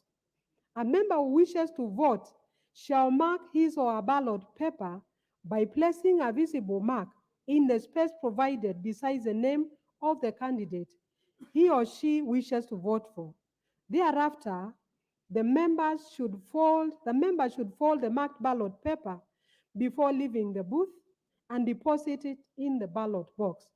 A member who, before conclusion of a ballot, has marked his paper in error may, by returning it to the clerk, obtain another in his place. The first ballot paper shall be marked cancelled and shall be destroyed. Honorable members, when it appears to me that all members who are present and who wish to vote have deposited their ballot papers in the ballot box, I shall unlock the box, examine the ballot papers, and having rejected those unmarked or spoiled, report the results of the ballot. May I also notify honorable members that a member who shall not have already recorded his or her vote after I have unlocked the ballot box shall not be entitled to do so. The counting of the ballots shall take place in the presence of all members and members appointed as agents or representatives by the candidates. Each candidate is allowed a maximum of one agent for purposes of the ballot. Honorable Speaker, in line with the requirements of Standing Order 7.1, a person shall not be elected as Deputy Speaker unless he or she is supported in the ballot by the votes of 2/3 of all members during the first round. I would like to remind the House that this 2/3 threshold is not a constitutional requirement, as I had said earlier, and it was never the intention of the framers of the Constitution to say that it has to be 2/3. Otherwise, it should have been clearly stated. It is a procedural step to ease the election of a Deputy Speaker on the first round of the ballot. Therefore, Honorable Speaker, pursuant to the provisions of Standing Order 7.2, in the event that no candidate is supported by votes of 2/3 of all members after the first round of voting, the candidate will receive the highest number of votes, and the candidate who receives the next highest number of votes shall alone stand for election in the second round. The candidate who receives the highest number of votes in the second round shall stand elected as Deputy Speaker.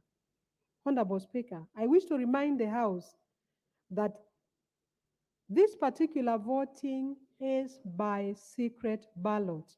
Members are not allowed to display their marked ballots to the House, the galleries, or any other person. If it is brought to the attention of the returning officer that a member has displayed his or her ballot paper, it will be considered a spoiled vote. Members from the media fraternity are also reminded to observe Rule 3C of the broadcasting rules, which provides that wide-angle shots of the chamber shall not be used during voting and division, and no shot shall be taken. Sorry, Honorable Speaker, may I repeat? Wide shots of the chamber shall be used during voting and division, and no shot shall be taken so as to show the manner in which a member has voted in any secret ballot. Honorable members, we have set the voting booth next to the dispatch table. There are 4 voting booths on each side of the table. Members on the right side of the speaker will cast their ballots in the voting booth on that side of the table, and vice versa.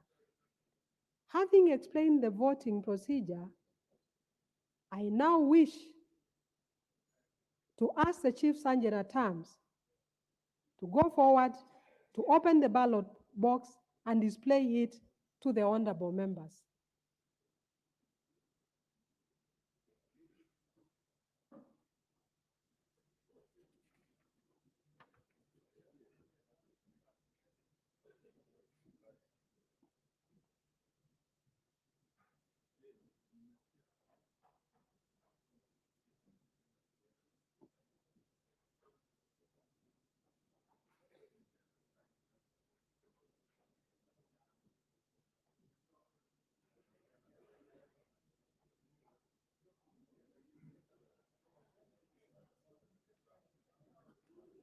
Honorable members, you have witnessed for yourself that the ballot boxes are empty. I will now request the Chief Sergeant at Arms to close and lock the ballot boxes.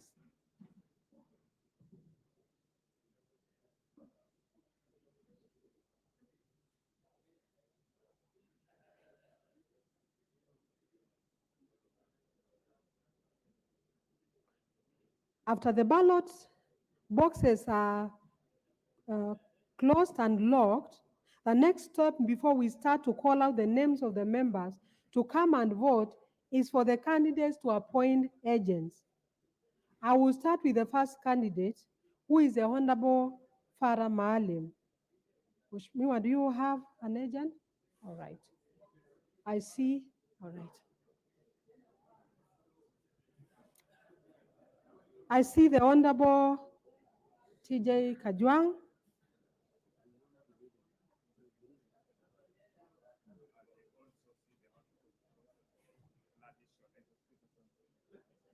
I now move to the Honorable Gladys Jepkosgei Boss. Okay. I see the Honorable Dr. Robert Pukose. And the agents have already stepped forward. Honorable Speaker, may I now ask my officers to prepare to call out the names of honorable members in the order I stated earlier. When the name of an honorable member is called, please make your way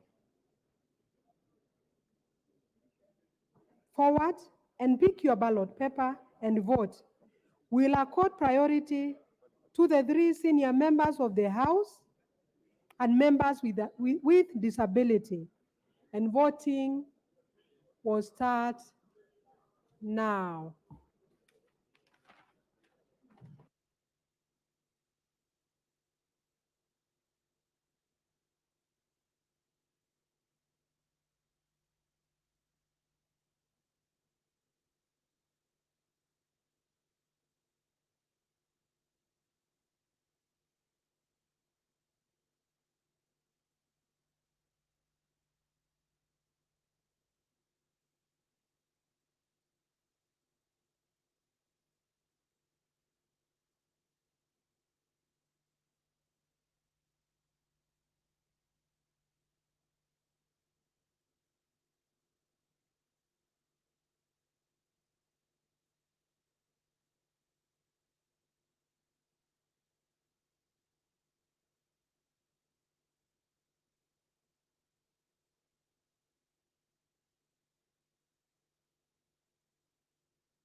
Are they ready?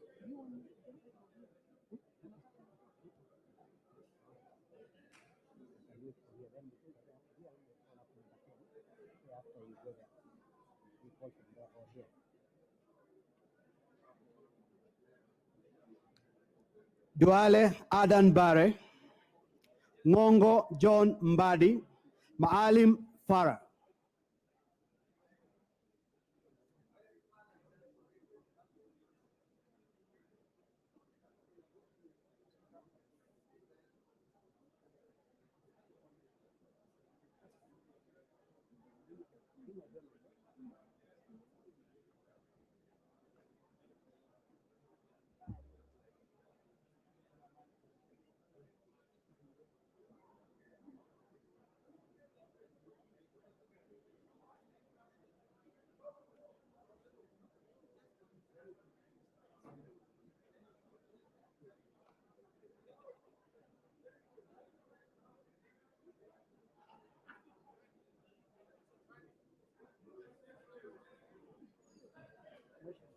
I wish you can. Mumo Rose Museo, Wetangula Timothy Wanyonyi, Lomwa Joseph Samao, Masara Peter Francis, and Kosgei Jackson Kipkemoy.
Chumel Samuel Moroto, Rai Samuel Gonzi, Welie Adan Kenan.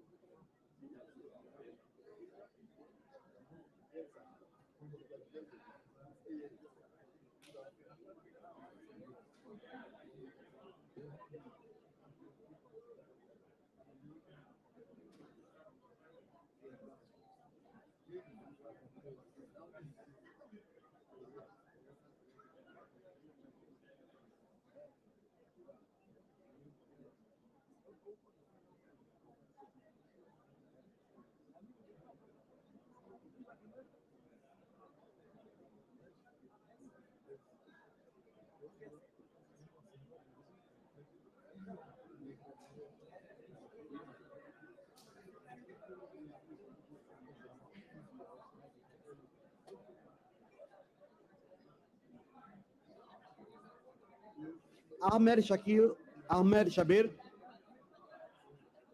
Hassan Abdi Yusuf, Kunjuri Festus Mwangi, Lekuton Joseph, Mbiuki Japheth Meriti Kareke.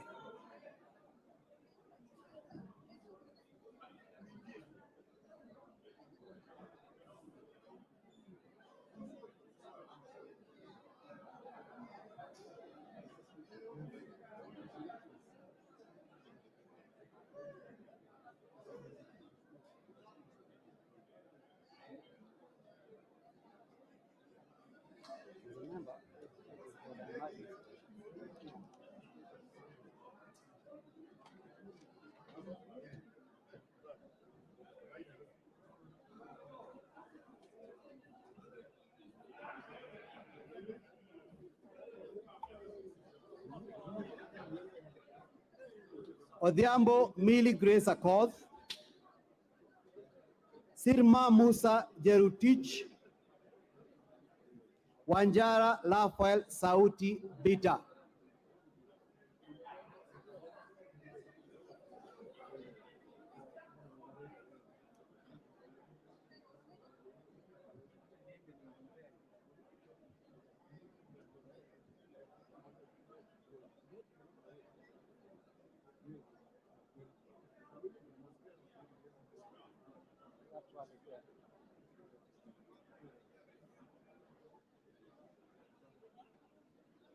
So Joroge anaitana.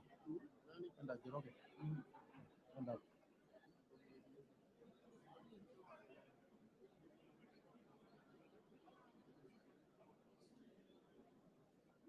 Si wanapanga laini.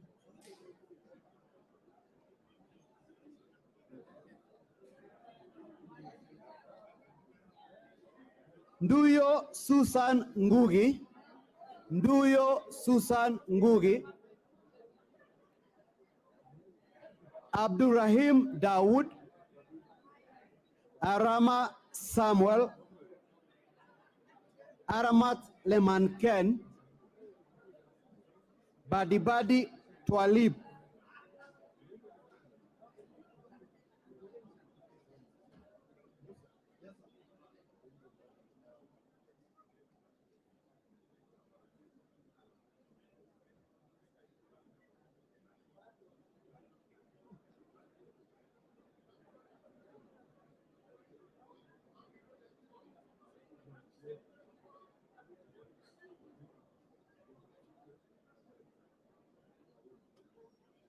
Bowen David Kangogo, Chege Sabina Wanjiru Maito, Chepkonga Kiprono Samuel, Chesebe Kapondi,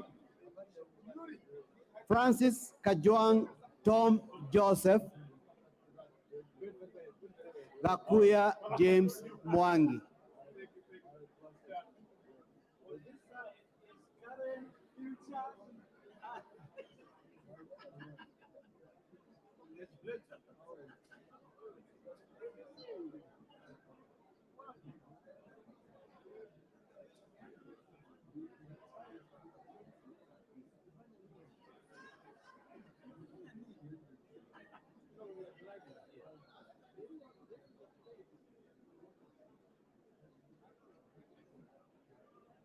Ikaria David, Gimose Charles Gumini, Ichongwa Anthony Kimani, Ijendi Moses Malulu, Kaluma George Peter Opondo, Kanchori Elijah Memusi, Kiaraho David Njuguna.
Kihara Jane Wanjiru Njeri, Kingola Patrick Makau, Kibiwot Julius Meli, Kipiegon Johanna Ngeno, Kombe Harrison Garama, Korere Sara Polata.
Koye John Waluke, Koyo James Onyango, Lagat Benjamin Kipkoril, Balu Jessica Nduku Kiko, Boko Mishi Juma Hamisi, Bui Robert.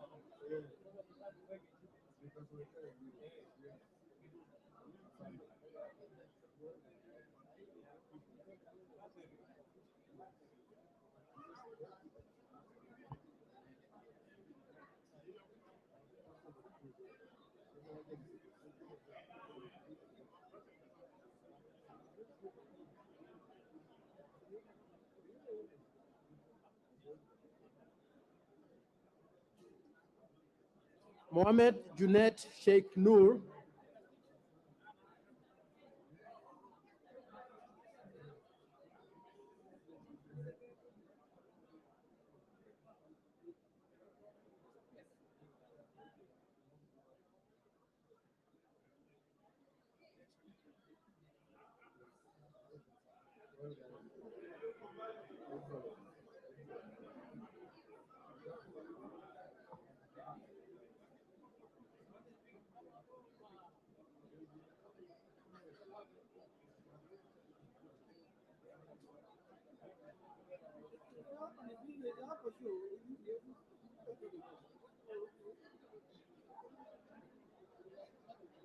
Mohamed Junet Sheikh Noor, Mule Stephen Mutinda, Mulu Makale Benson, Musau Vincent Musioka, Naika Johnson Manya, Nanok Daniel Epuyo.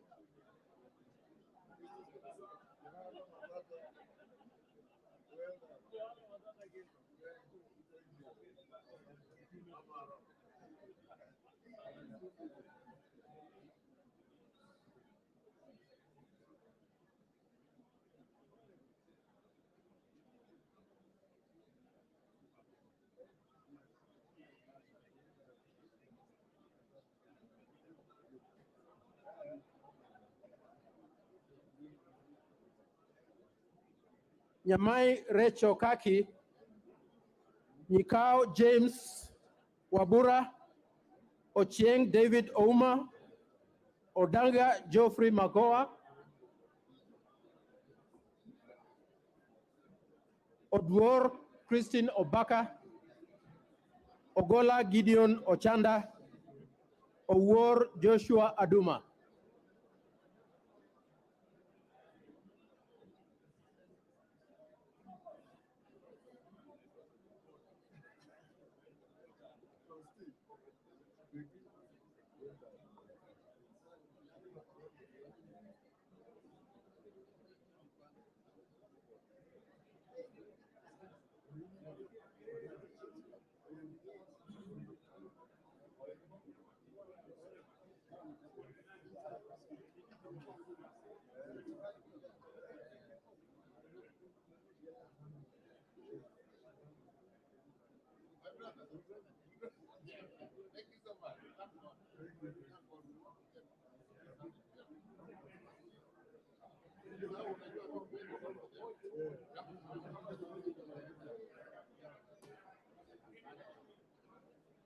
Kosing David Losiako, Ukose Robert Raso Dido Ali, Robbie Matthias Nyamambe, Shibwa Omar Mwinyi, Sitati Daniel Wanyama,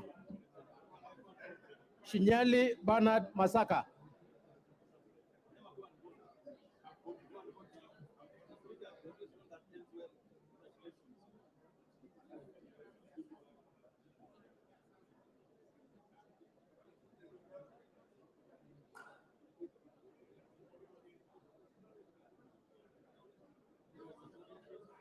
Sudi Oscar Kipchumba, Sunguli Julius Lekakeni, Wahome Alice Mudhoni, Wadai James Opio, Wangwe Emmanuel, Wanyonyi Ferdinand Kevin.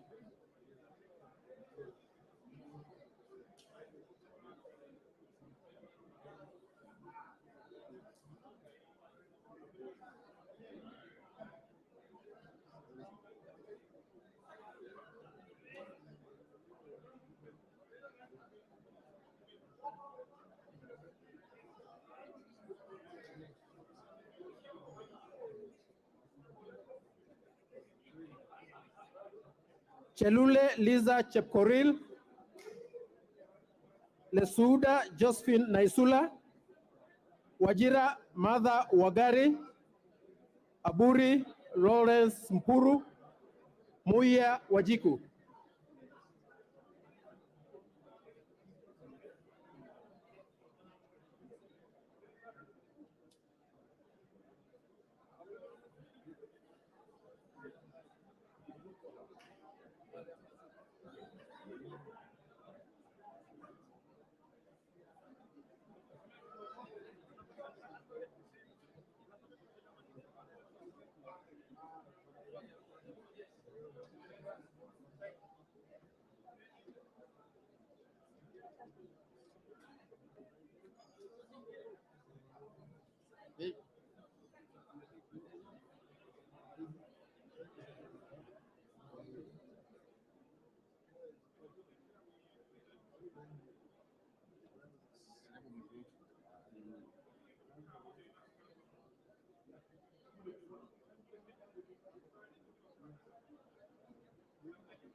Oundo Wilberforce Ojambo, Abdullahi Bashir Sheikh, Adagala Beatrice Kahai, Akuja Protas Ewesit, Alpha Miruka Odieki, Amolo Po Otiende, Atandi Samuel Onunga.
Order, honorable members. Order, honorable members. The clerks are requesting, and I direct that if you have not been called, please remain in your seats so that we don't have too much crowding at the voting table. If you have not been called, resume your seats and wait for your name to be called. Then you come and cast your ballot.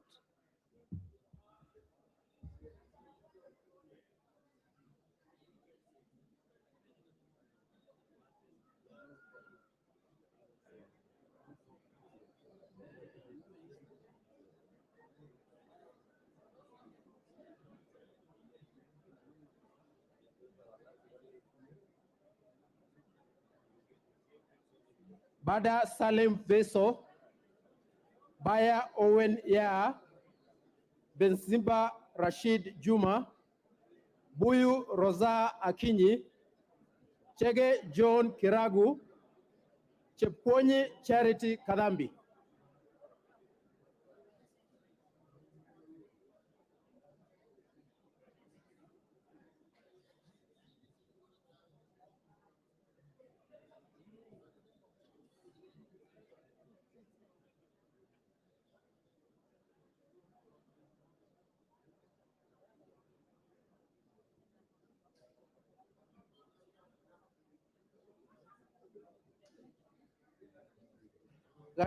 Gashombe Samuel Kinuthia, Gadhiru Mejodang Benjamin, Gitari Joseph Gashoki, Gitao Faith Wairimu, Githinji Robert Gishimu, GK George Masharia Kariuki.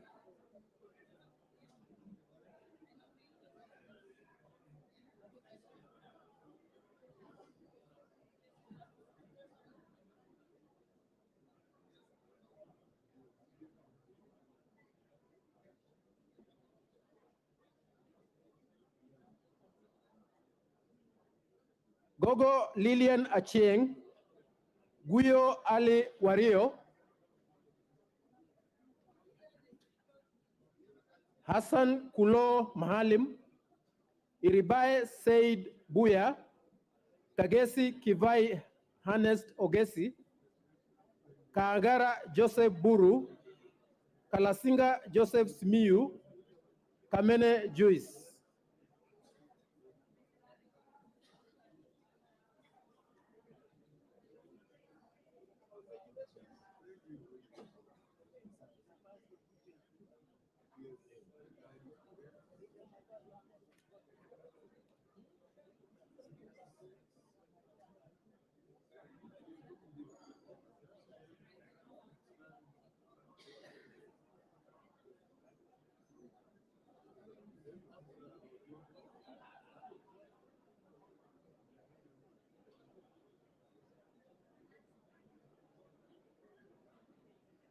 Kamuren Charles, Kandie Joshua Chepigon, Karane Stephen Washira, Karemba Eric Muchangi, Kasalu Irene Mudhoni, Kasait William Kamket.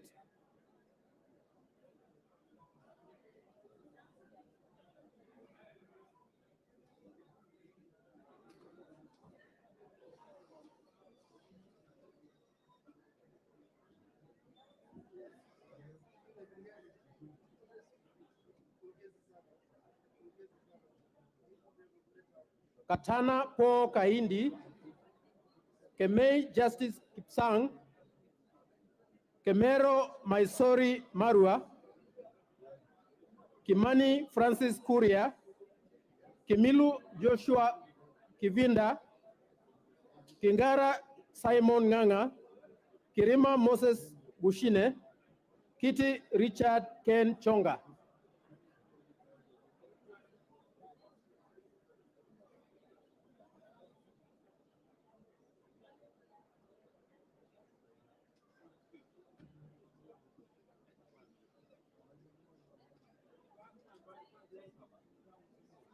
Koech Nelson, Kosgei Hilary Kiplagat, Kwenya Dhuku Zachary, Lentonchoni Jackson Lekumondare, Lochakapong Peter.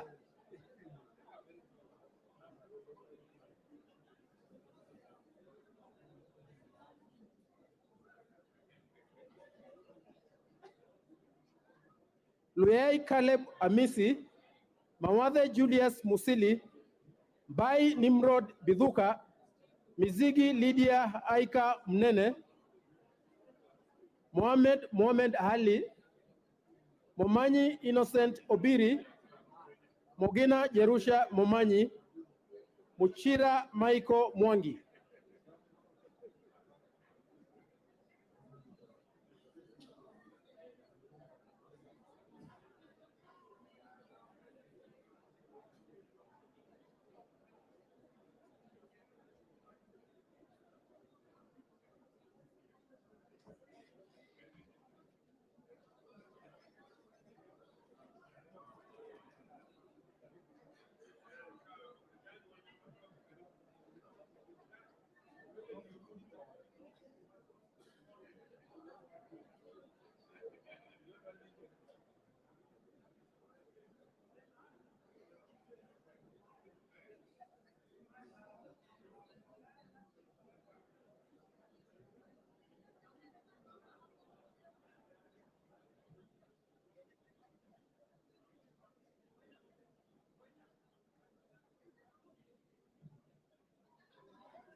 Muhanda Helsi Bushile,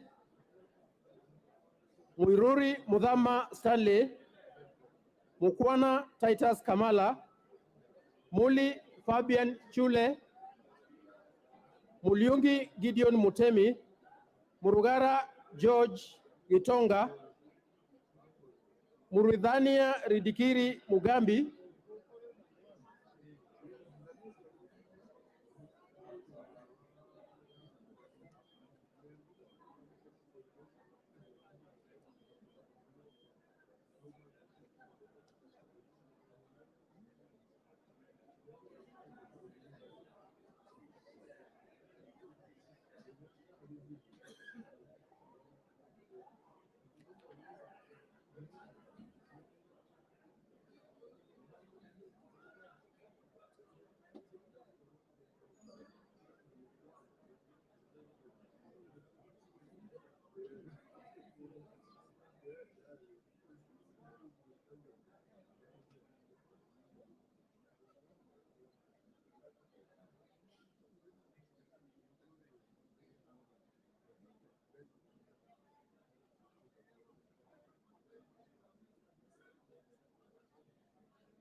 Mtua Didmas Wekesa Barasa, Mutunga John Kanyuithia, Mwakuona Danson Mwashako, Mwale Nicholas S. Tindi, Mwalika David Mboni,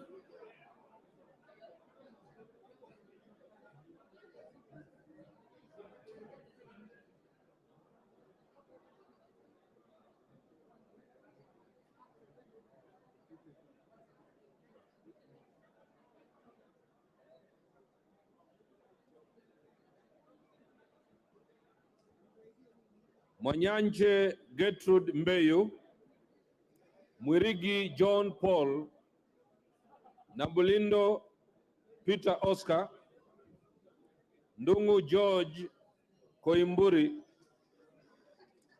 Nganga Alice Wambui.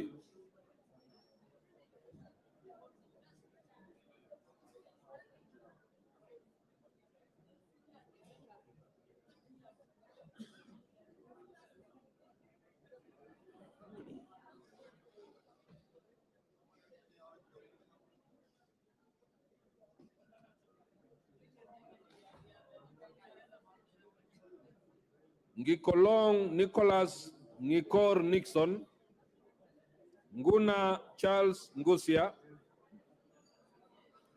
Njoroge Mary wa Maua Waidhira, Mtwiga Patrick Munene, Nyamita Mark Ogola.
Nyamoko Joash Nyamache, Nyenze Edith Vethi, Nyoro Samson Ndindi, Nzambia Thaddeus Kidhua, Nzengu Paul Musimi.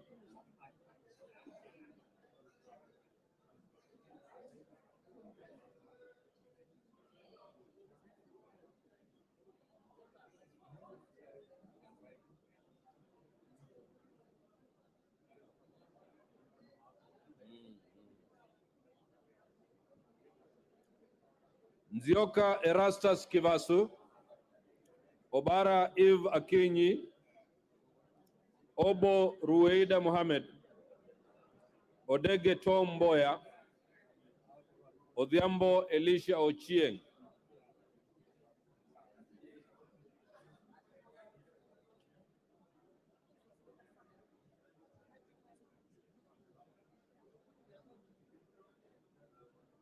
Odoyo Okello Jared, Oku Edward Kaunya, Okwome Andrew Adipo, Oluoch Anthony Tom, Omboko Milemba Jeremia.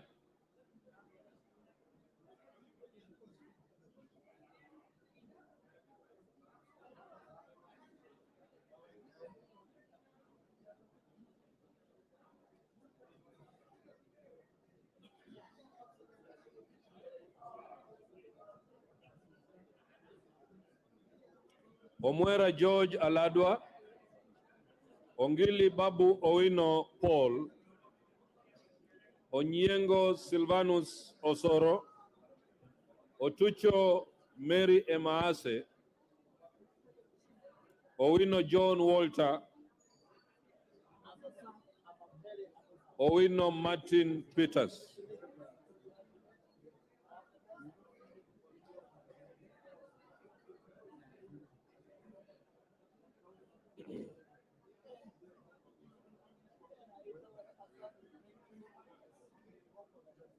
Oyula Joseph H. Maero, Pasaris Esther Mudhoni, Paul Abur, Risa Sunkuia George, Sanei Ibrahim Abdi.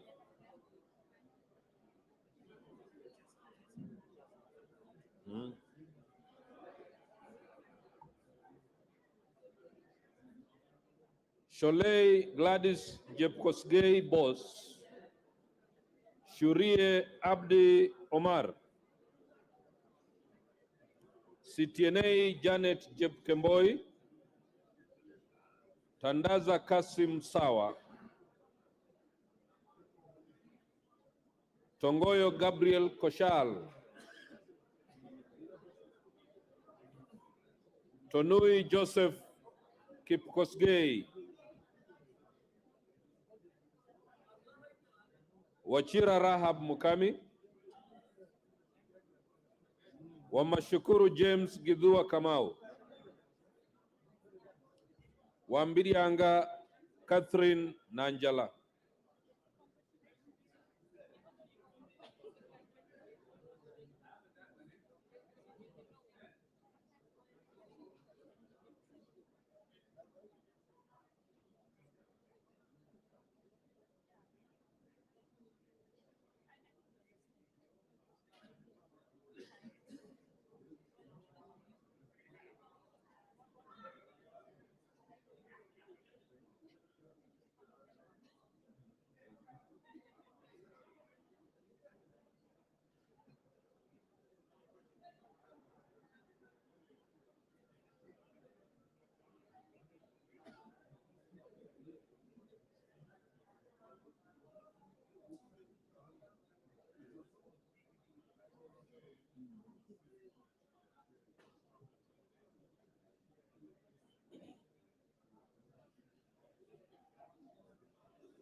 Wamshomba Gadhoni, Wangaya Christopher Aseka, Wanjiku John Juguna, Waweru John Kiarie, Were Charles Ongondo,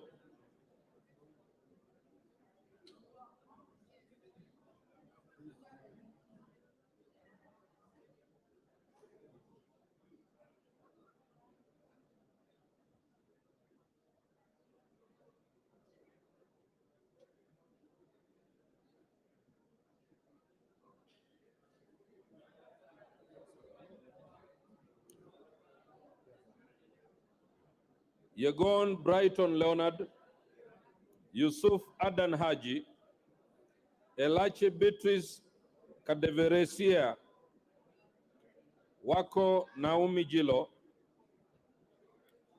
Sergon Florence Jematia, Abdi Ali, Abdi Hamis Chome.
Abdurrahman Hussein Weitan Muhammad,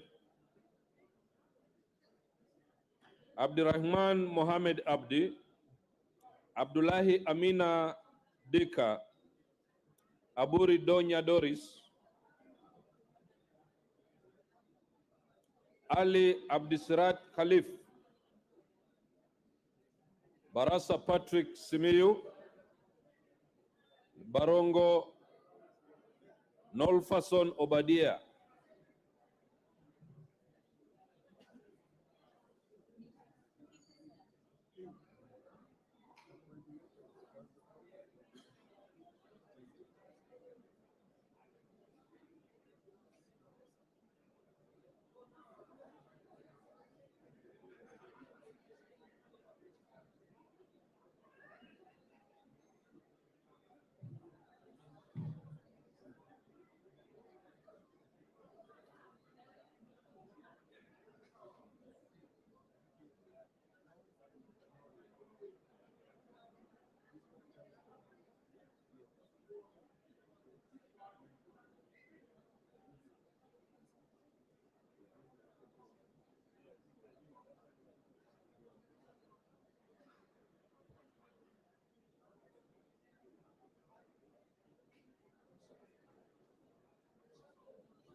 Bare Hussein Abdi, Barto Phyllis Jepkemoi, Basil Robert Ngui, Diego Paul Kibichi,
Bisau Morris Kakai,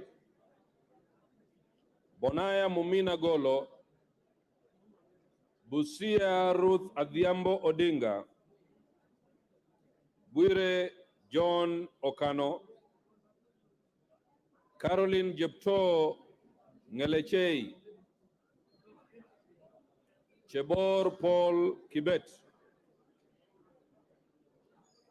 Cherorot Joseph Kimutai, Chiforomodo Mangale Munga,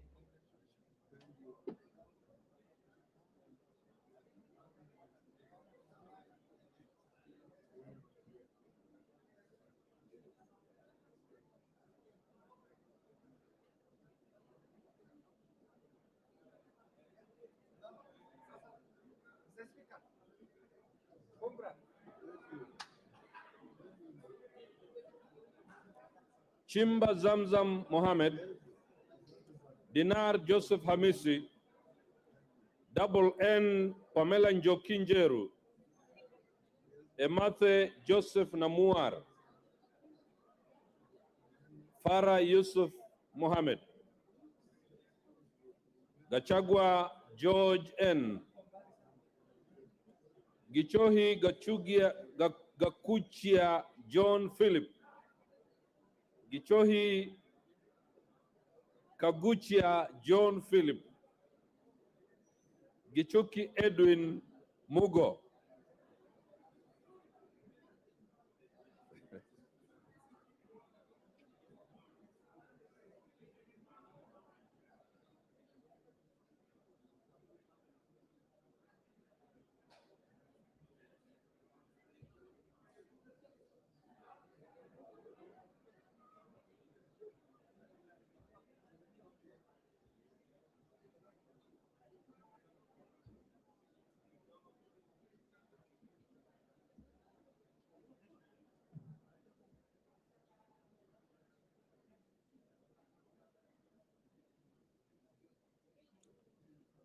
Gisairo Cleve Ombane, Guyo Ade Wario, Hamisi Kakuta Mai, Haro Abdul Ibrahim, Harun Suleka Hulbale, Ikana Frederick Lusuli.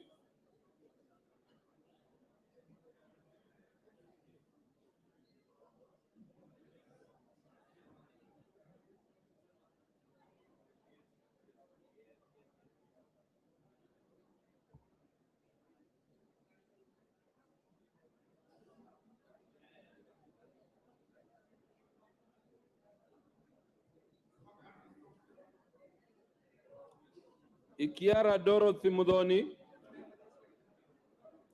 Iraya Joseph Wainaina, Idinji Dr. Shadrack Mwiti,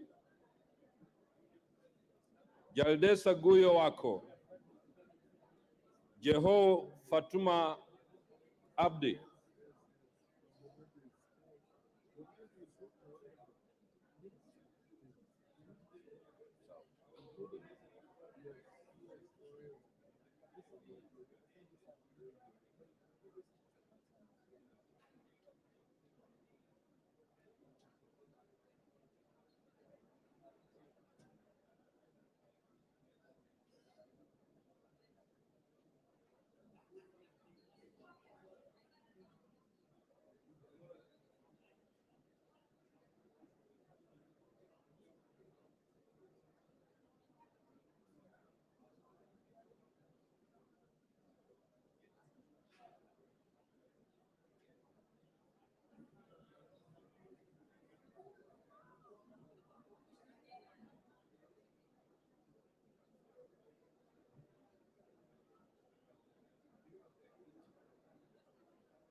Jihanda Zahir, Kagiri Jane Wangeshi,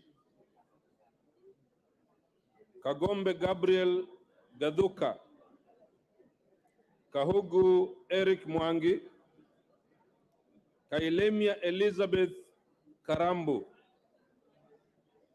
Karauri Ronald Kamwiko, Karidho Kiili Daniel, Kasiwai Rael Chepkemoi, Kemei Beatrice Chepngeno.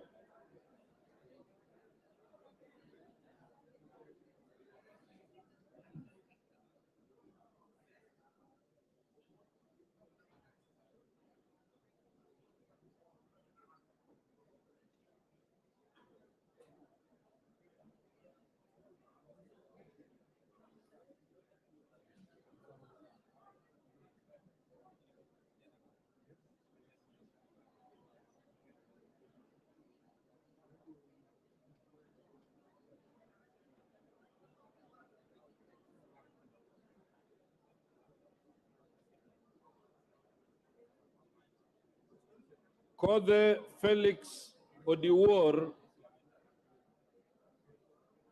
Kiamba Susan Ndunge, Kibagenti Anthony, Kihungi Peter Irungu, Kilel Richard Cheruyot.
Kipkoech Gideon Kimaiyo, Kipkoros Joseph Makilap, Kiplagat David, Kipngor Ruben Kiborek, Kiprono Mutai Alfred, Kirwa Abraham Kipsang, Kitany Mary Ann Jebet.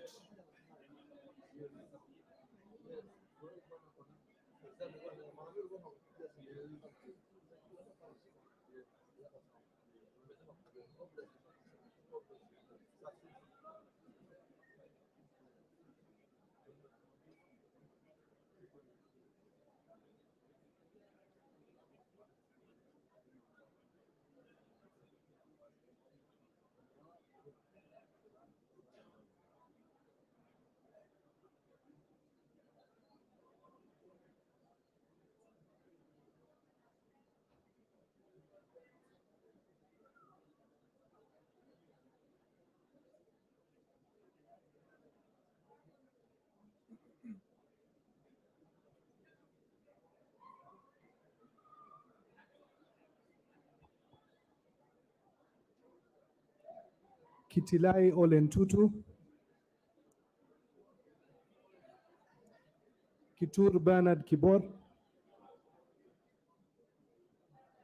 Koech Victor Kipngetich,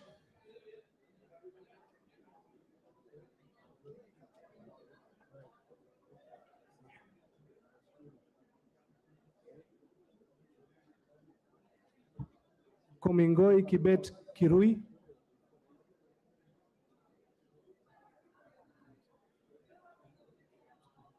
Korir Adams Kipsanai,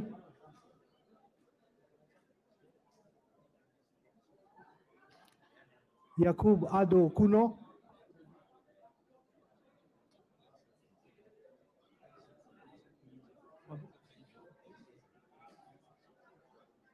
Kururia Elijah Njore Njoroge, Lelmengit Joseph Kipto Kosgei,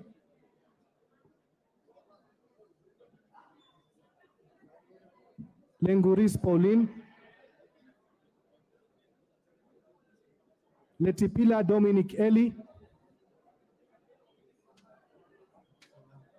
Linet Chepkorir,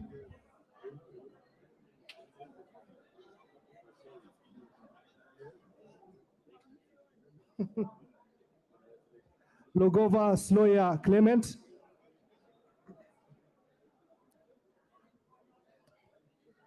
Titus Lote,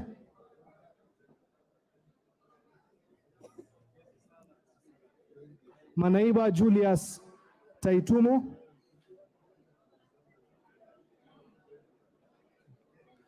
Machele Mohamed Sud, Maina Betty Njeri, Maina Jane Njeri, Maina Mwago Amos,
Makali John Okwisia.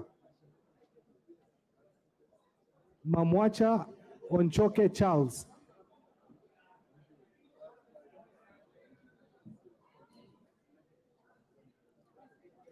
Manduku Daniel Ogoka. Manduku Daniel Ogoka.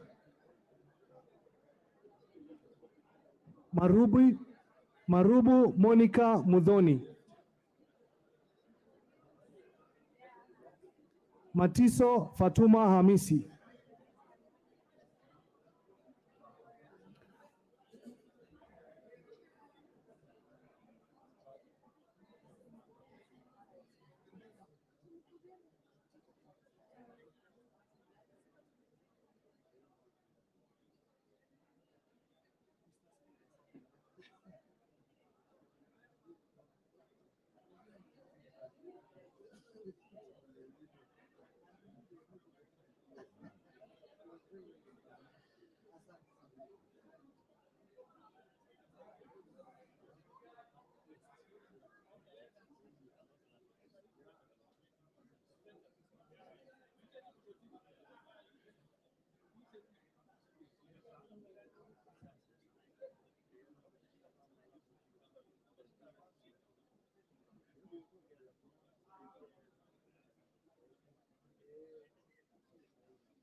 Madenge Duncan Maina.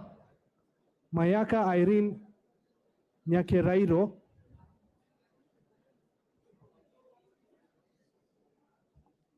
Mnyazi Amina Laura. Mogaka Stephen. Mohamed Abdikadir Hussein. Mohamed Aden Daudi. Mohamed Umul Harun. Mohamed Fatuma Zainabu.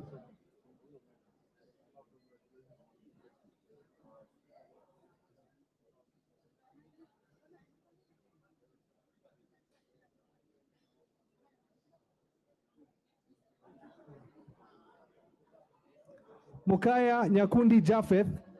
Mrembo Irene Joki. Mugabe Innocent Maino. Muge Cynthia Jepkoskei. Mukunji John Gitonga Mwaniki.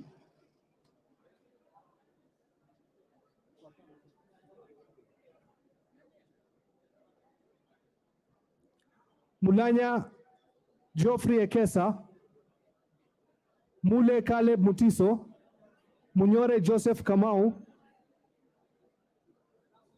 Mupe Anthony Kenga.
Muratha Ann Wanjiku Mugo,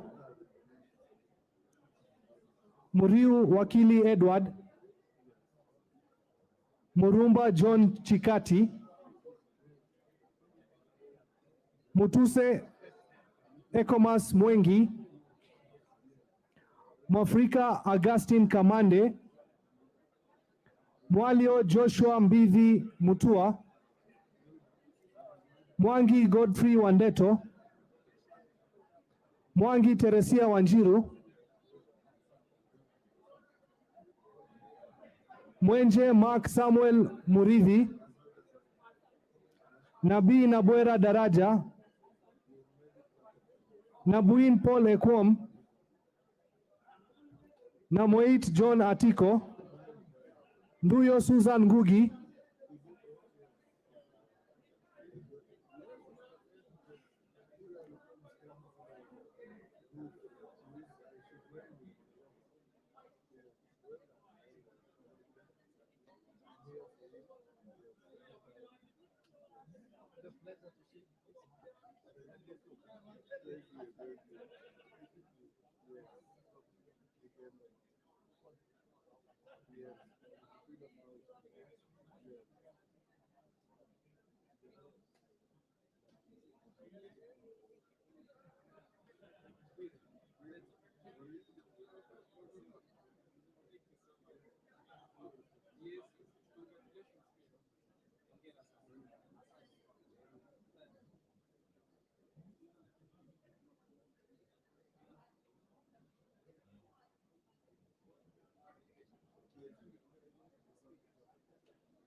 Nabat Bernard Muriuki,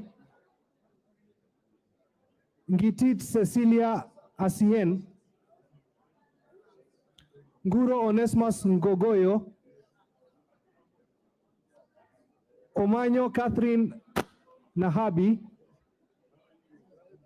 Omondi Karoli, Orero Peter Ocheng, Oron Joshua Odongo, Osero Patrick Kibagendi.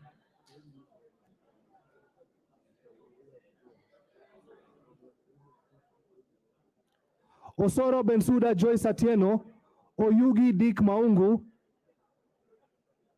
Pareio Agnes Mantaine, Ruku Godfrey Kariuki Kiringa, Ruto Julius Kipleting, Sakimba Parashina Samuel, Salasia Peter Kalerwa, Sankaire Lea Sopiato, Shake Peter Mbogo, Sheikh Umulkhair Kasim, Sigei Francis Kipiegon,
Siad Amina Udgun, Sioi Lilian Chebet, Tonkei Rebecca Nonanshi, Toroitich Timothy Kipchumba, Tubi Bidu Mohamed, Tungule Charo Kenneth Kazungu, Wainaina Anthony Njoroge, Wainaina Michael Wambugu, Waidhaka John Mashua, Wamboka Nelson Jack.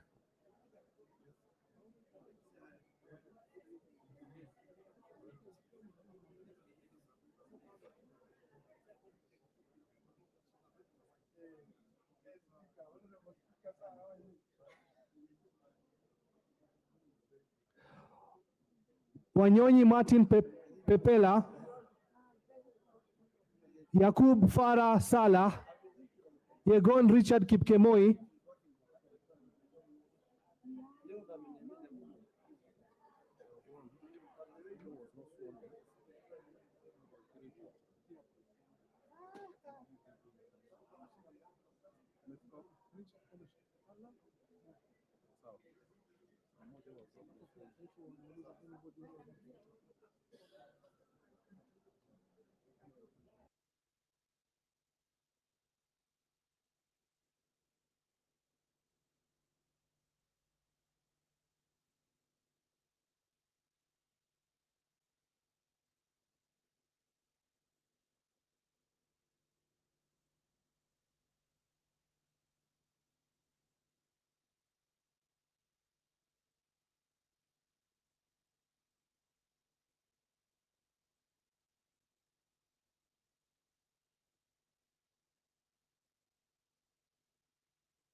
Honorable Speaker,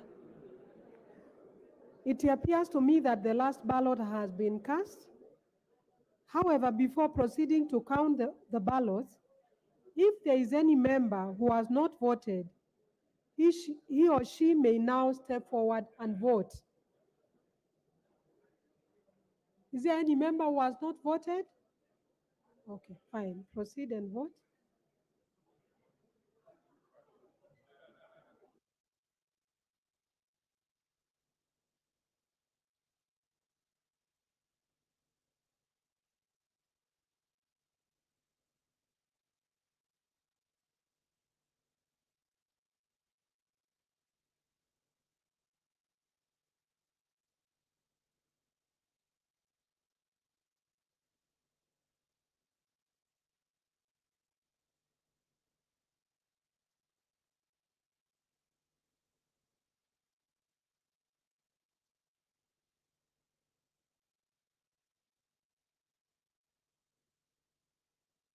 Yes. Okay. Is there any other member? There are. Okay, okay.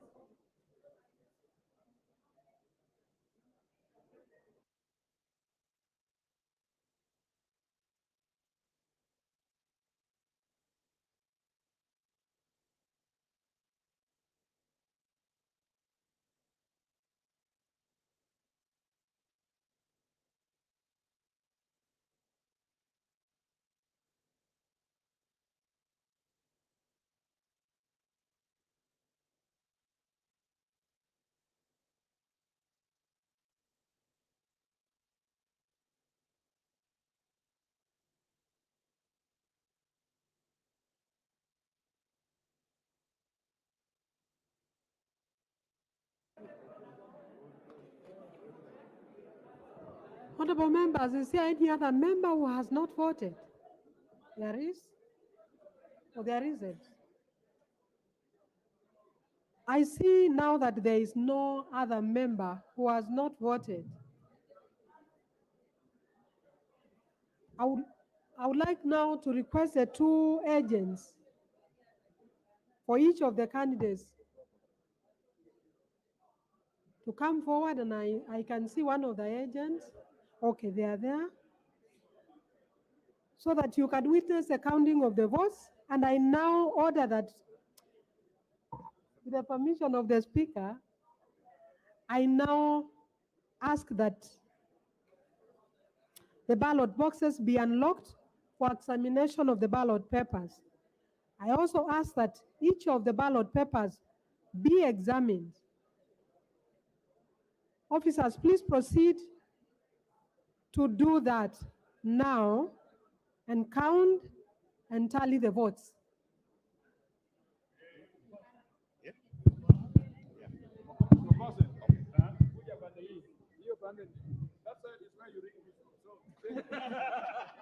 Okay, so you are, I am discovered. I'm discovered here is where you ring me from.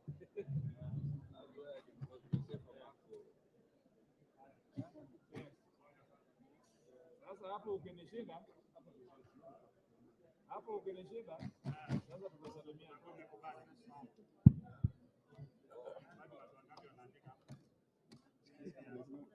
Ile group yangu ni nyingi.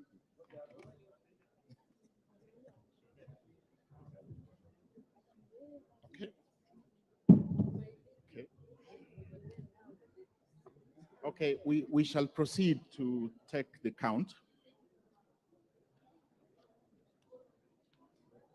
Who are the tellers here? Yes. Eh?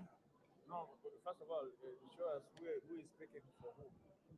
Which clerk are you? Who is speaking for Shania and who is speaking for? Yes. Okay, thank you very much. And your tellers, who are your tellers? The tellers are here. Thank you. Okay, we are ready? Okay. Boss.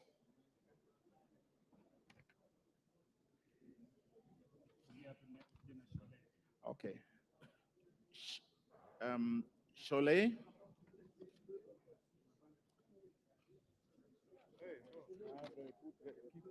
Cholet, sorry, Malim. Yes, Malim.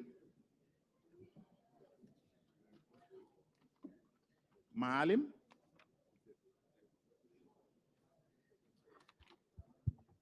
Cholet.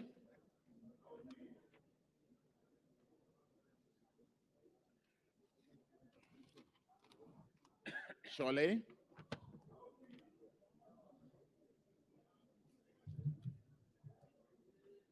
Cholet.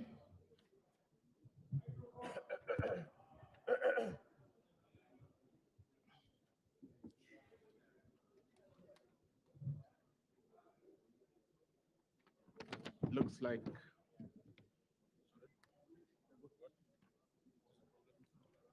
okay. Malim.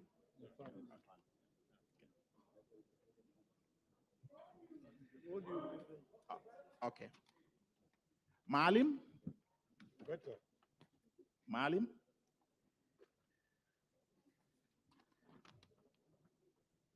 Cholet.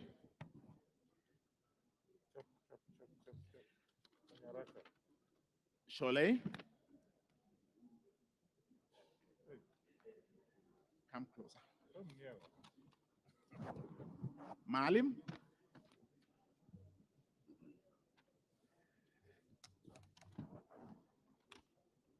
Malim.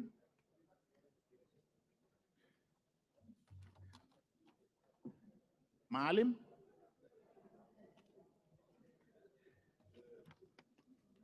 Malim.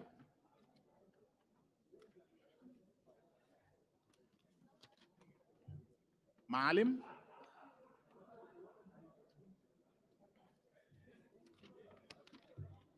Cholet.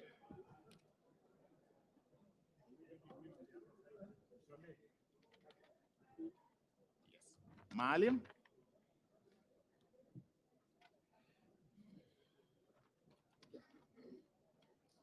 Sholay.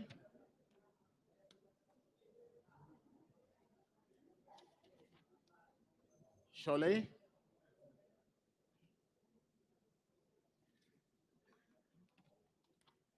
Maalim.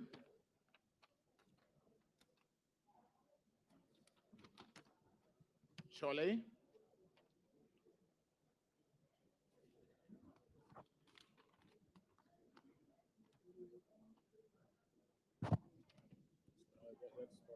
Yeah. No, it's rejected. What do you mean? No, the one is rejected. Okay. In the wrong box. Yeah, so this is rejected. Sholay.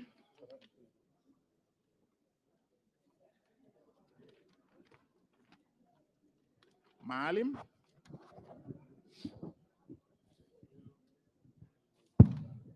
Sholay.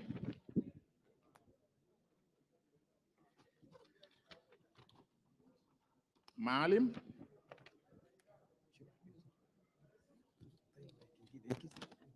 Maalim.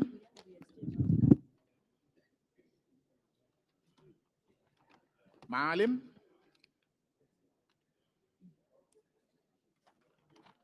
Maalim.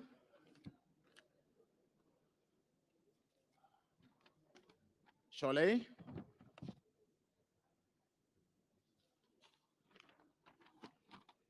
Maalim.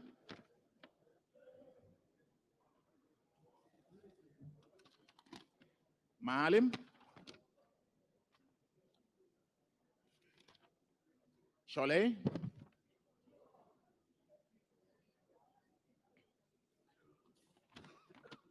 Sholay.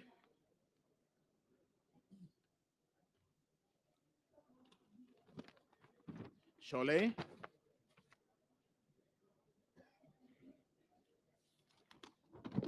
Sholay.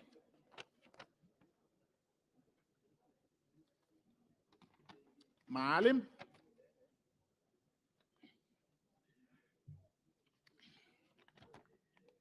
Maalim.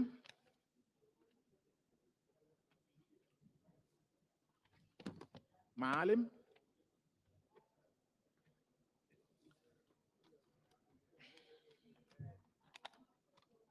Sholay.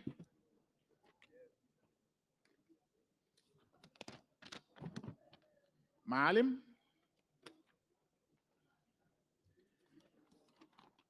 Sholay. Maalim.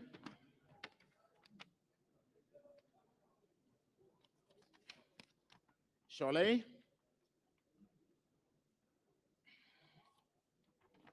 Sholay. Sholay.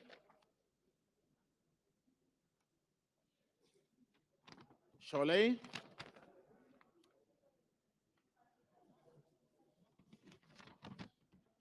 Sholay.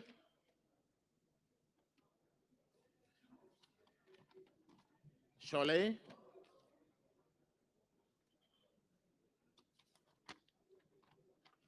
Sholay. Sholay. Maalim. Sholay.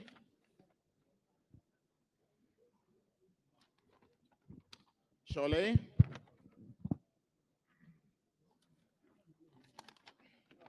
Sholay.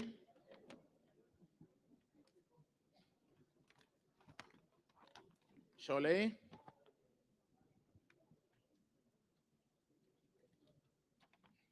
Maalim.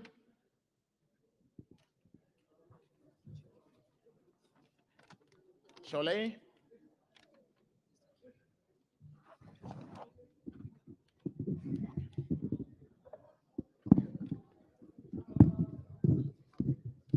Thank you. I think this is a better mic. Sholay.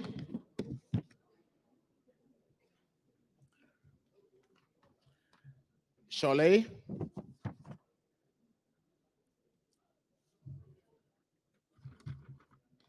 Maalim.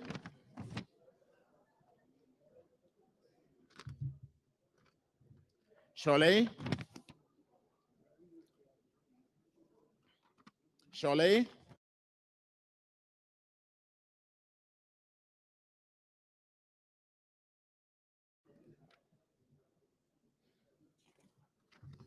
Sholay.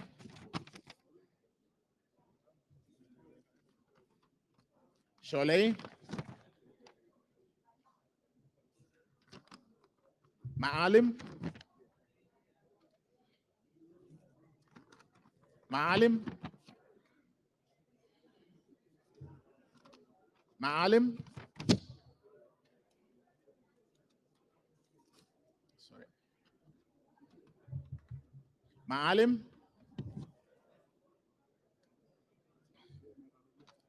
Ni mimi. Sholay.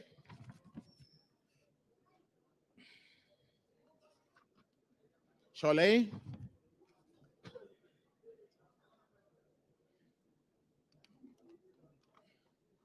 Sholay.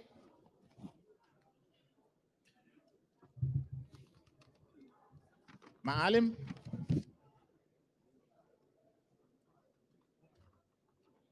Sholay.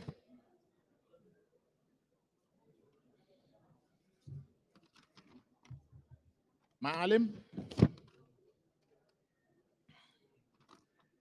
Sholay.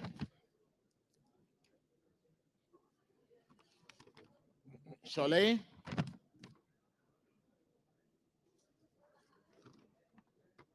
Maalim.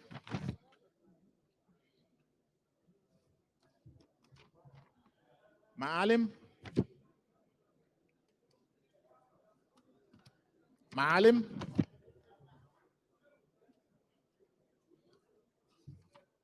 Maalim.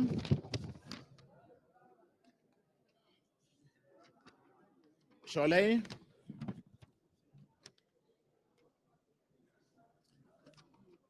Maalim. Maalim.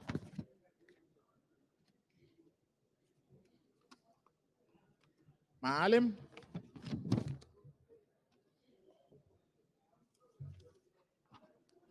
Sholay.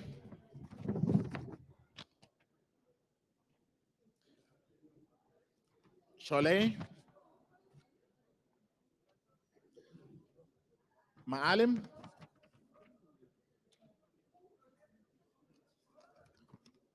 Sholay.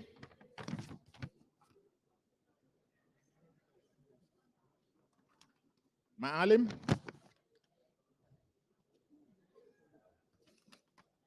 Sholay.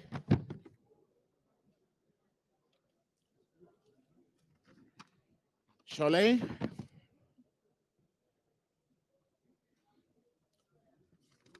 Sholay.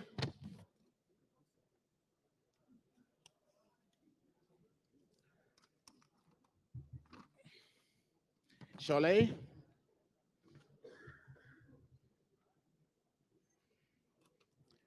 Sholay.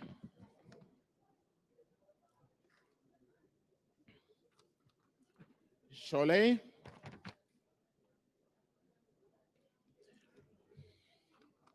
Sholay.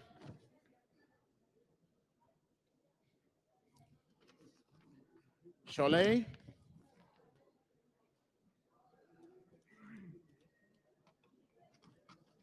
Sholay.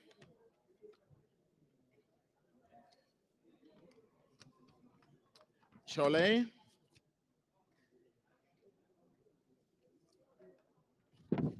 Sholay.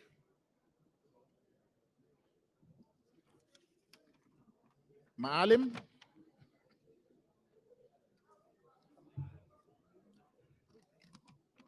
Maalim.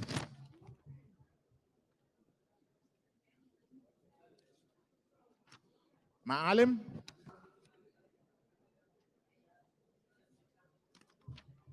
Sholay.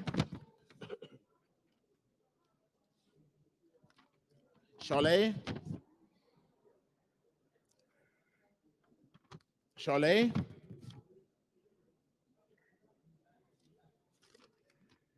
Maalim.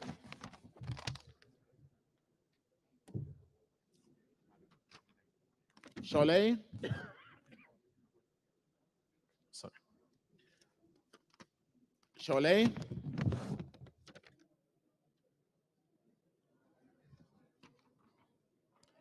Maalim. Maalim.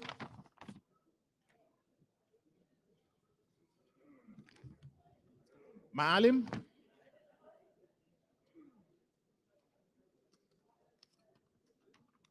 Maalim.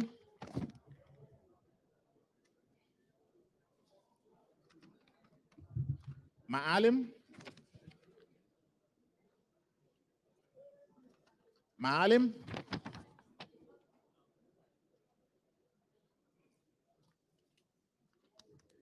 Sholay.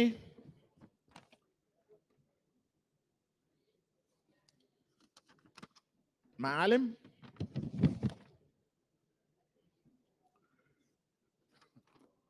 Sholay.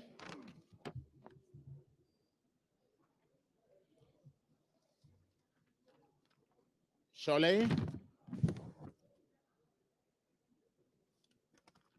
Maalim.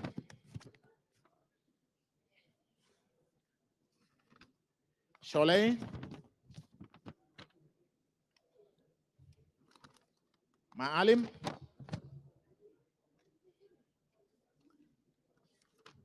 Sholay.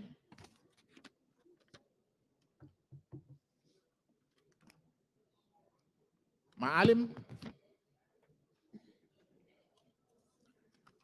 Sholay.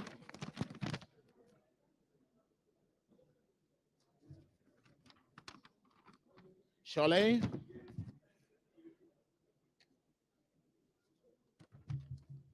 Maalim.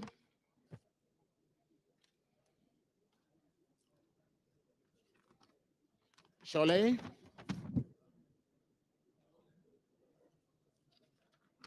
Sholay. Sholay.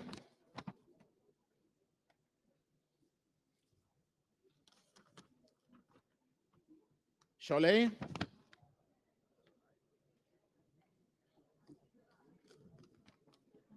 Sholay.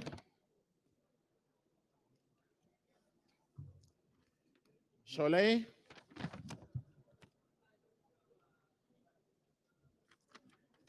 Sholay.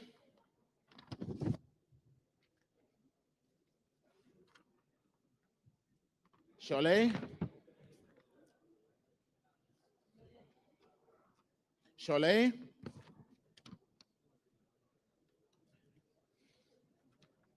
Sholay.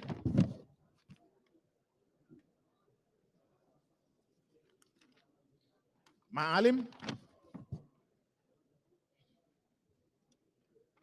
Sholay.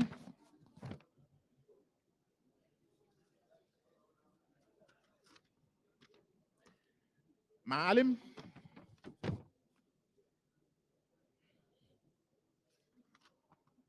Maalim.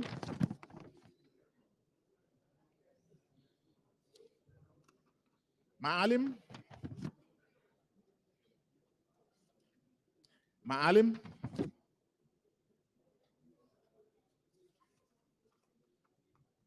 Maalim. Sholay.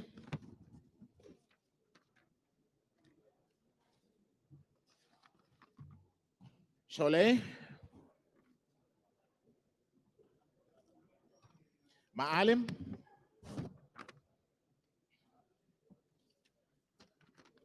Sholay.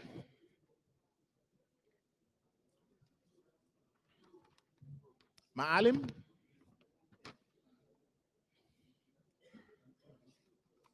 Maalim.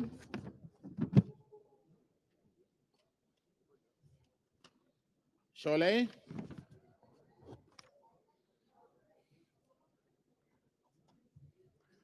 Sholay.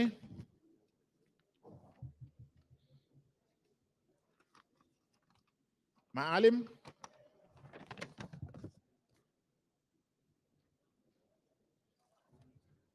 Maalim.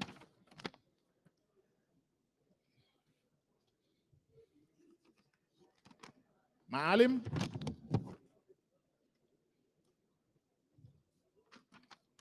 Sholay.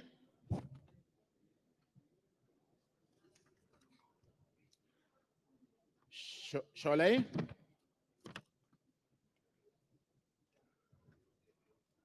Maalim.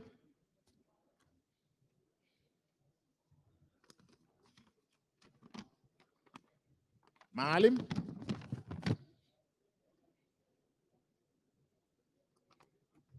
Sholay.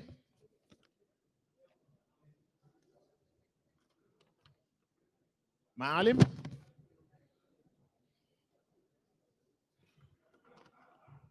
Maalim.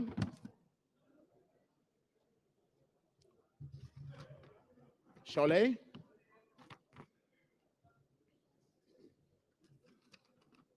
Maalim.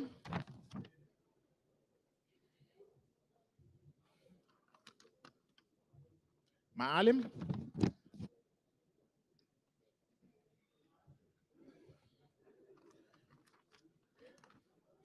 Maalim.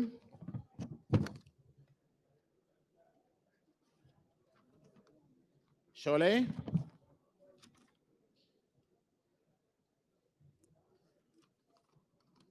Sholay.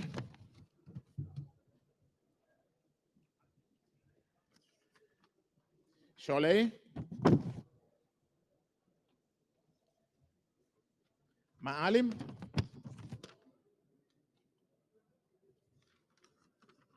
Maalim.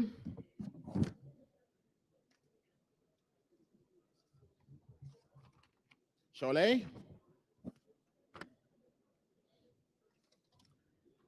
Maalim.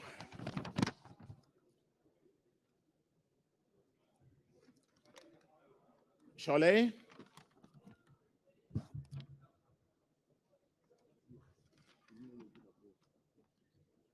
Maalim. They suggested. Yeah, it was her decision. Yeah. Maalim.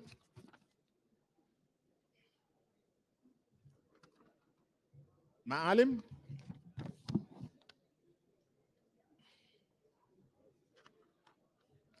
Maalim.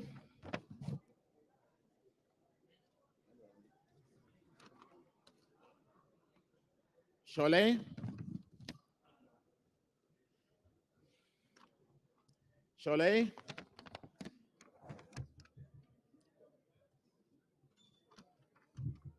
Sholay.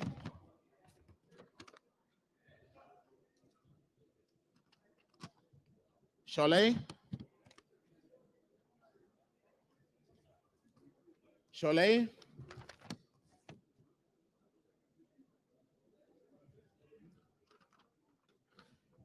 Sholay.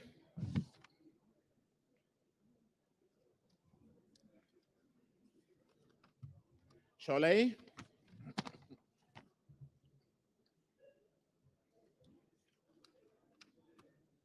Maalim.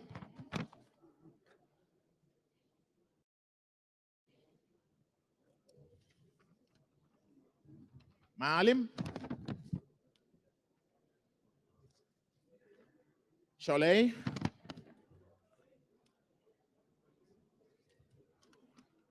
Sholay. Sholay.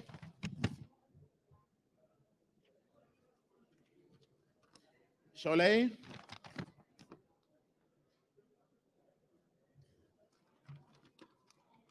Sholay.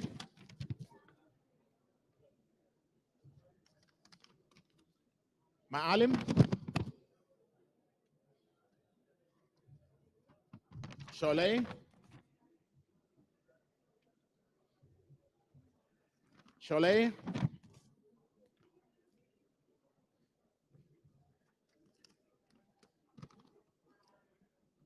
Sholay.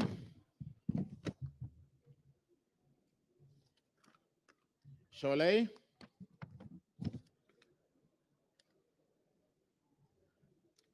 And Maalim.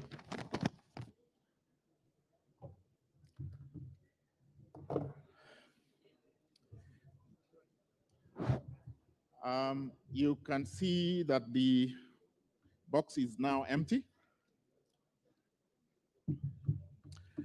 Okay, we will proceed to open the next box.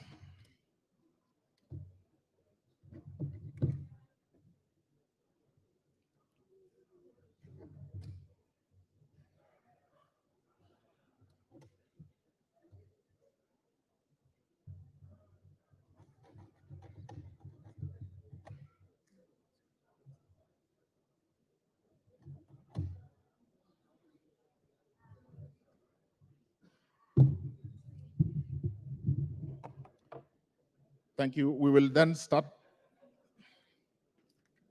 Sholay. Sholay.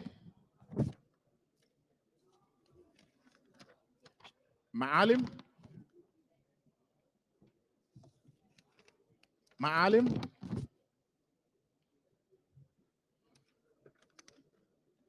Sholay. Maalim.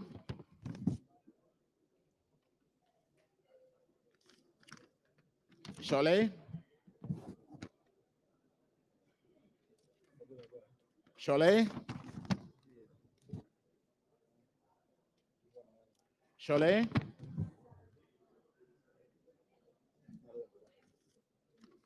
Sholay. Sholay. Maalim. Sholay. Sorry.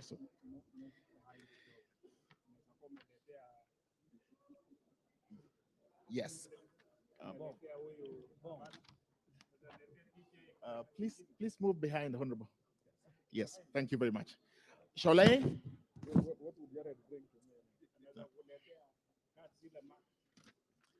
Sholay.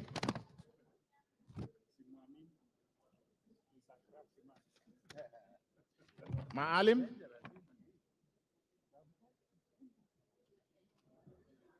Maalim. Maalim. Sholay.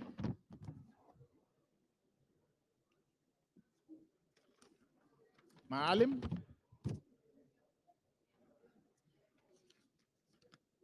Sholay.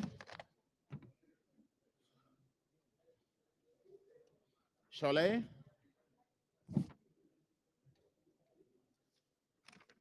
Sholay. Sholay. Sorry. Sholay.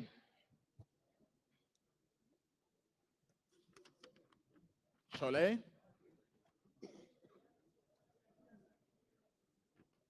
Maalim. Sholay.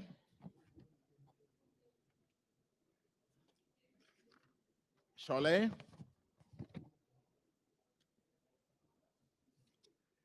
Sholay.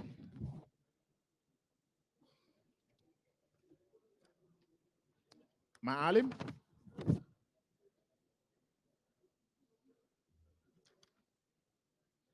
Maalim.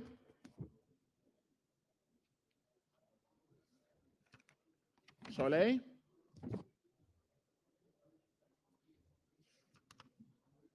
Maalim.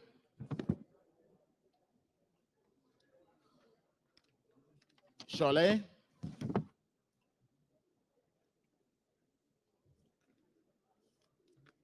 Sholay.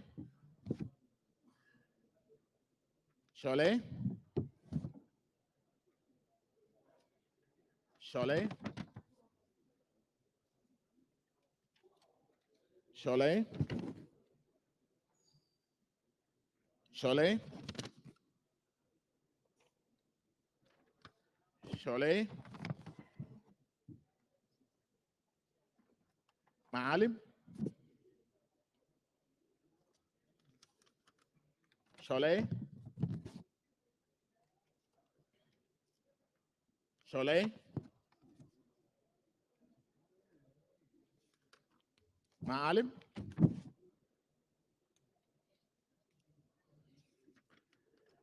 معالم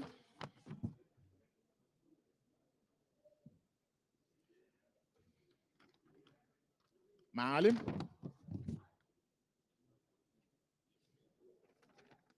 معالم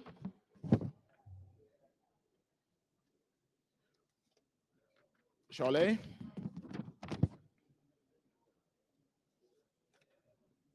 معالم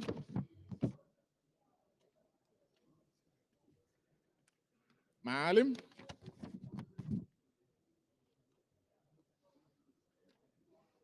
معالم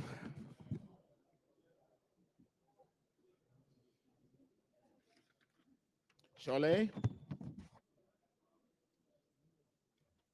شعلة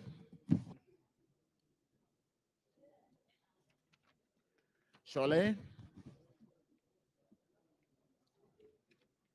شعلة معالم معالم شعلة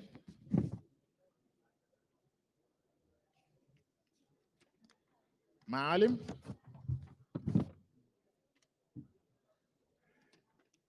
معالم معالم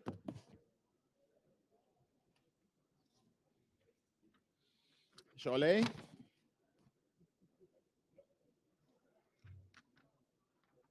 شعلة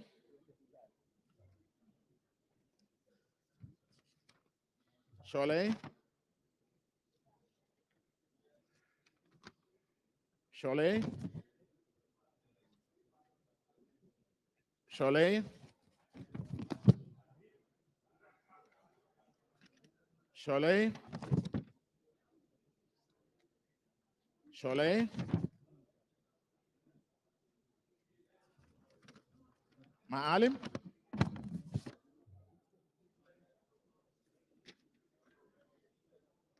شعلة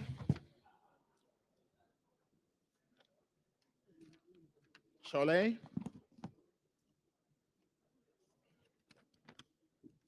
شعلة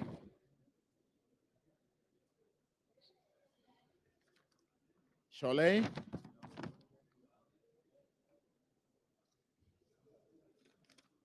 شعلة شعلة شعلة شعلة معالم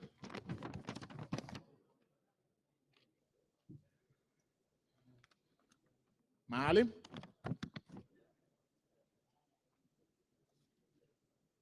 شعلة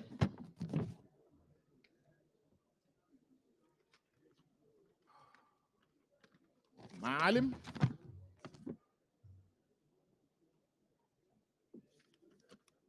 معالم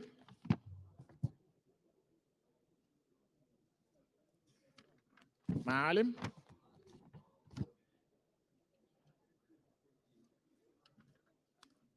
شعلة شعلة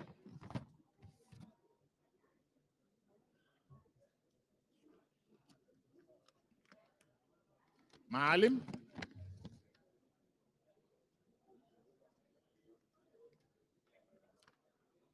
شعلة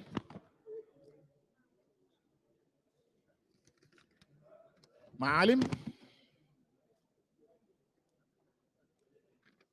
شعلة شعلة شعلة معالم شعلة معالم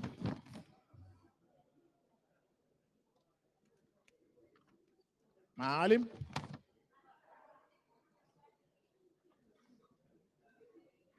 شعلة معالم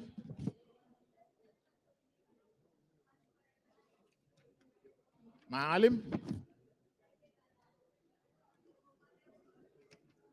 Shole. Shole. Maalim. Maalim.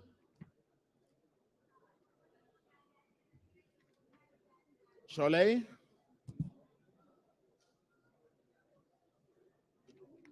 Shole.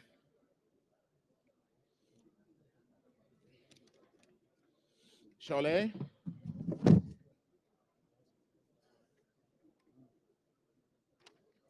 Shole.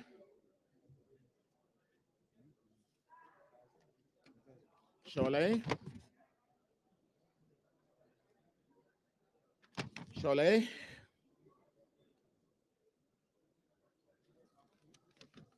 Shole.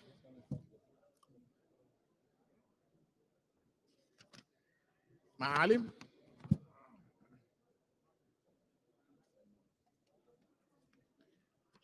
Maalim. Maalim.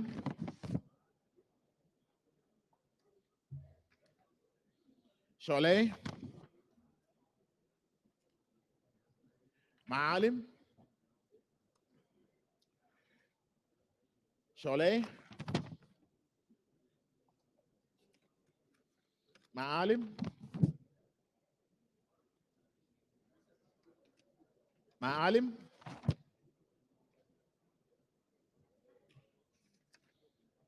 Shole.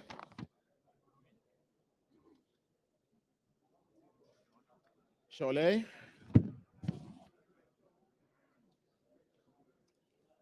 Maalim.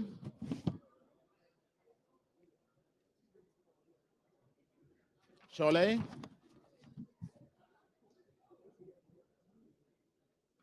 Shole. Maalim. Maalim.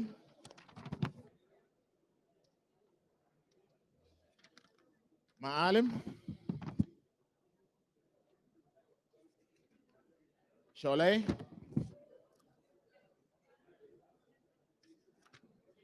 Shole.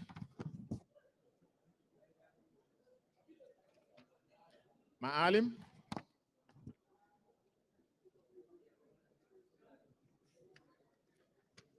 Maalim.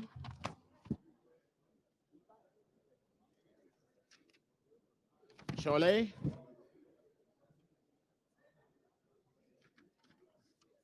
Maalim.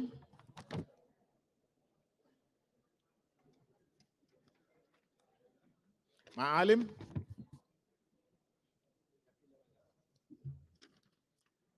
Shole. Shole. Shole. Maalim.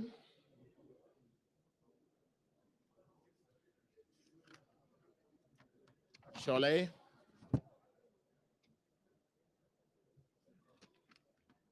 Shole. And the last one, Shole.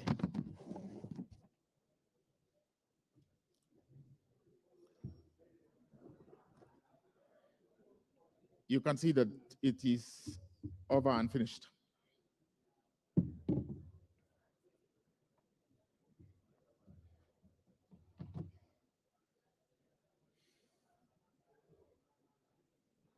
So can we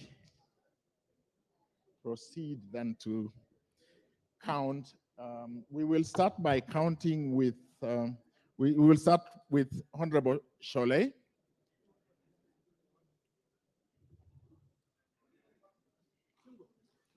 I will repeat: 1, 2, 3, 4, 5, 6, 7, 8, 9, 10, 11, 12, 13, 14, 15,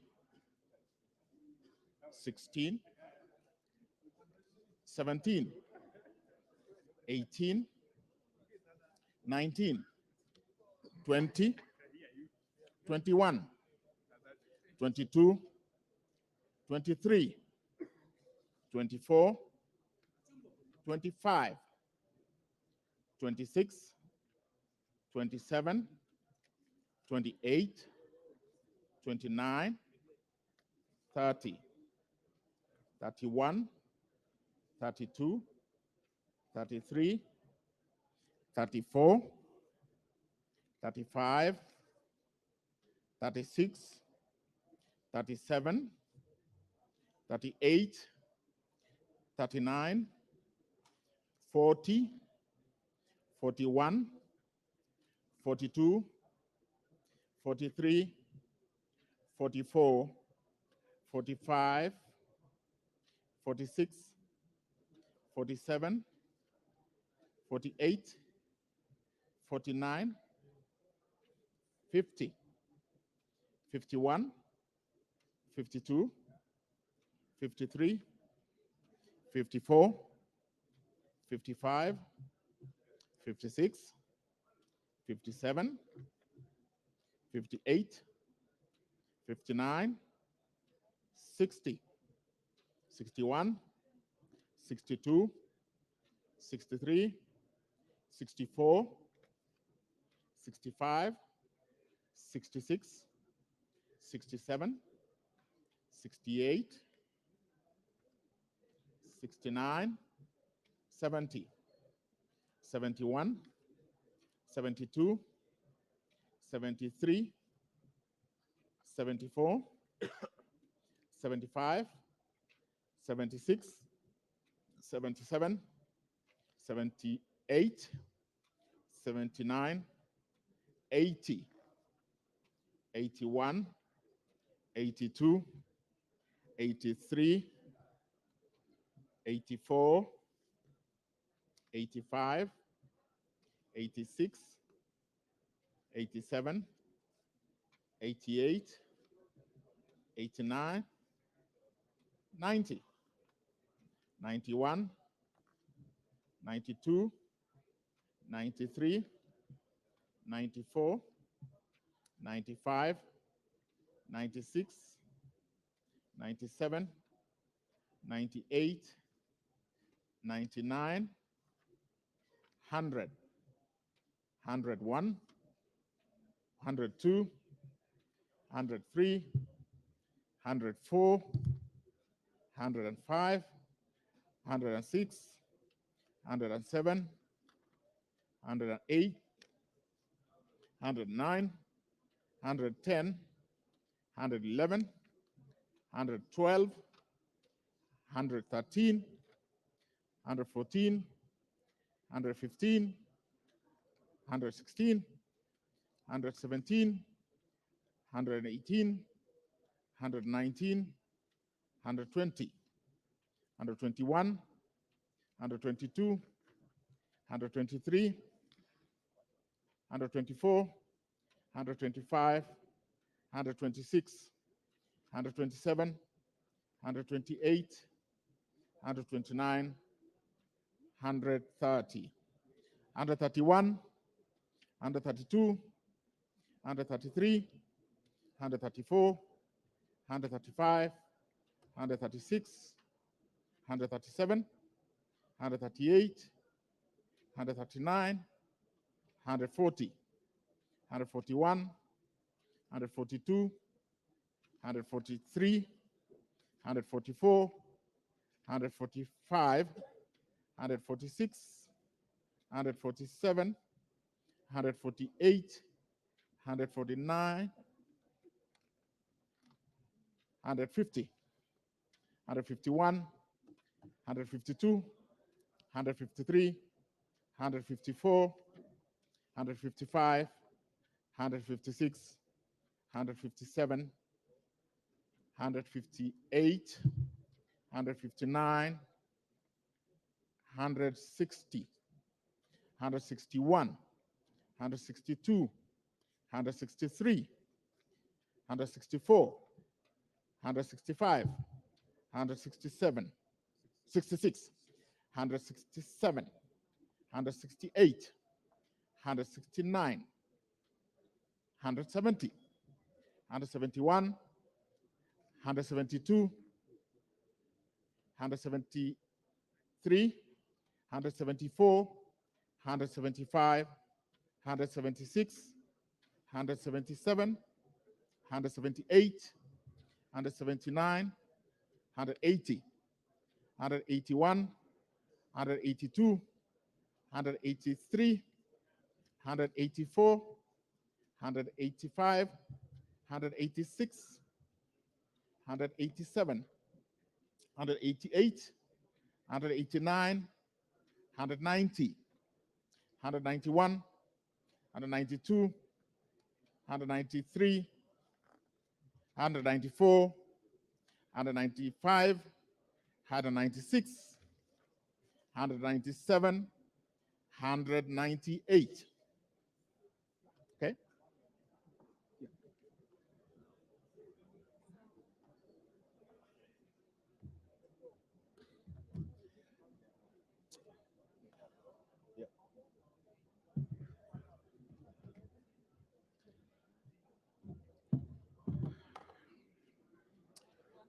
So we'll start counting Honorable Alim Farah. 1, 2, 3, 4, 5, 6, 7, 8, 9, 10, 11, 12, 13, 14, 15, 16, 17, 18, 19, 20, 21, 22, 23, 24, 25, 26, 27, 28, 29, 30, 31, 32, 33, 34, 35, 36, 37, 38, 39, 40, 41, 42, 43, 44, 45, 46, 47, 48, 49, 50, 51, 52, 53, 54, 55, 56, 57, 58, 59, 60, 61, 62, 63, 64, 65, 66, 67, 68, 69, 70, 71, 72, 73, 74, 75, 76, 77, 78, 79, 80, 81, 82, 83, 84, 85, 86, 87, 88, 89, 90, 91, 92, 93, 94, 95, 96, 97, 98, 99, 100, 101, 102, 103, 104, 105, 106, 107, 108, 109, 110, 111, 112, 113, 114, 115, 116, 117, 118, 119, 118, 119, 120, 121. Did you repeat under 19? Yes, yes. Yeah, I corrected it. Did you? Yeah. Yeah. Are you done? Go on, we'll find it. We'll 20? find it. Just go on. Yeah. Just go on. We'll find it. Yeah. 19. Go Yeah. on. 122. Yeah. So yeah. 123. 123. Thank you. 124. 125. 126. 127. 128. 129. 130. 131. 132. 133. 134. 135. 136. 137. 138. 139. Okay, it's exact, it's correct. Okay, thank you. Correct. And one And one rejected. rejected. Okay. Can you tell me?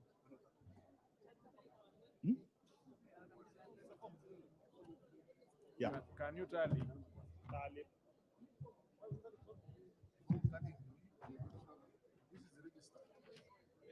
Okay, thank you. No.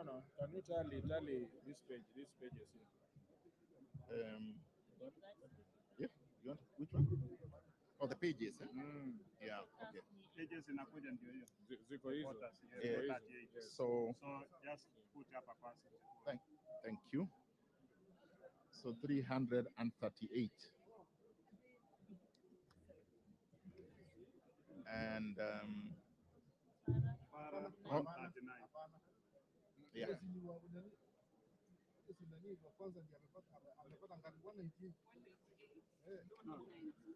I'm saying number of votes. Yeah, sasa anaingiza hapo. No. This one.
Order, honorable members, order. Order, honorable members, may you resume your seats, please.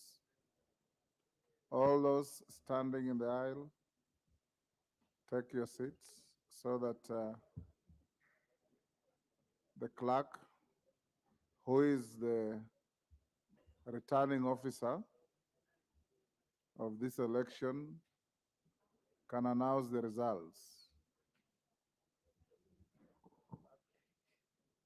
Honorable Speaker, having concluded the counting and tallying, I now wish to report the results of the ballot as follows. Honorable Farah Maalim, 139 votes. Honorable Gladys Jepkosgei Boss, 198 votes. Total number of valid votes cast, 337. Number of spoiled votes, 1. Abstentions, 0. Total number of votes cast, 338.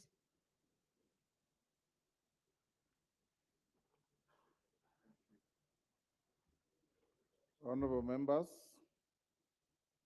the clerk having announced the final results of the vote, I declare the Honorable Gladys Jepkosgei Boss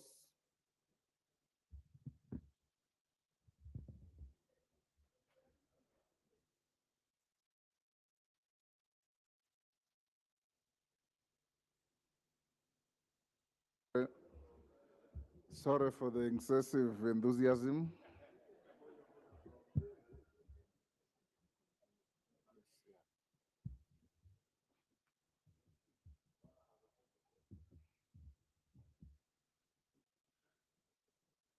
Honorable Speaker, from the results of the vote, no candidate has received the votes of 2/3 of all members as required under Standing Order 7-1, as read together with Standing Order 13-3.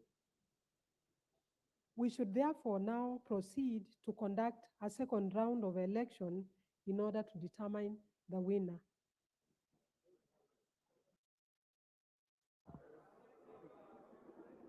It's a point of order from the distinguished member, Honorable Farah. Mr. Speaker, to begin with, I want to congratulate you for having been elected as the Speaker of the 13th Parliament, National Assembly. Secondly, I want to thank all the members who have participated in this election, and we have also had the honor and the trust of the honor electorates and be members of this 13th National Assembly. Thirdly, I also want to congratulate my worthy opponent, Gladys Boss-Sholei, who is a very good friend. This reminds me exactly 15 years ago when in this parliament, where you also a member at the time, a similar situation happened, and I also had that time Gitobe Manyara as my opponent, and I'll do exactly what is noble and good. I have conceded the defeat in this case, the loss, and the Speaker can proceed and declare Gladys Boss-Sholei as the duly elected Deputy Speaker of the 13th Parliament. Thank you, all of you. Thank you, honorable members. We must salute the magnanimity and sportsmanship spirit of the Honorable Farah Maalim. Congratulations, Honorable Farah. You've served this House before in the capacity that you are seeking to serve again. Honorable members, the clerk having announced the final results of the vote, I therefore declare the Honorable Gladys Jepkosgei Boss, woman representative for Uasin-Gishu County, duly elected as the Deputy Speaker of the National Assembly in the 13th Parliament. I now request two honorable members of this House to locate, identify, escort, and introduce to me the Deputy Speaker-elect so that she may take and subscribe to the oath of office of a Deputy Speaker. Here before me in the assembled House in accordance with the Constitution.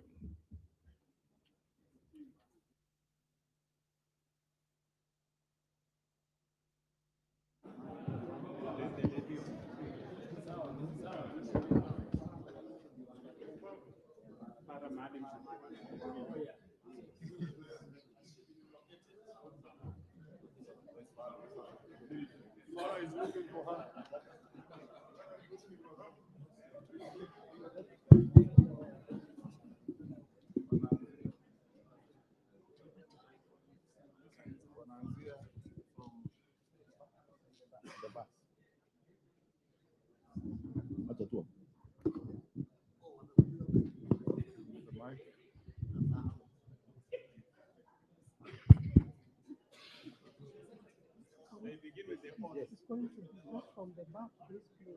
You begin with the oath.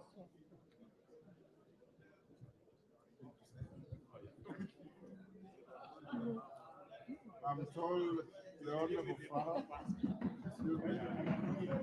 You said we're going to start from the back. I am told, advised that your journey must start from the bar. Yes. So we may have to repeat that.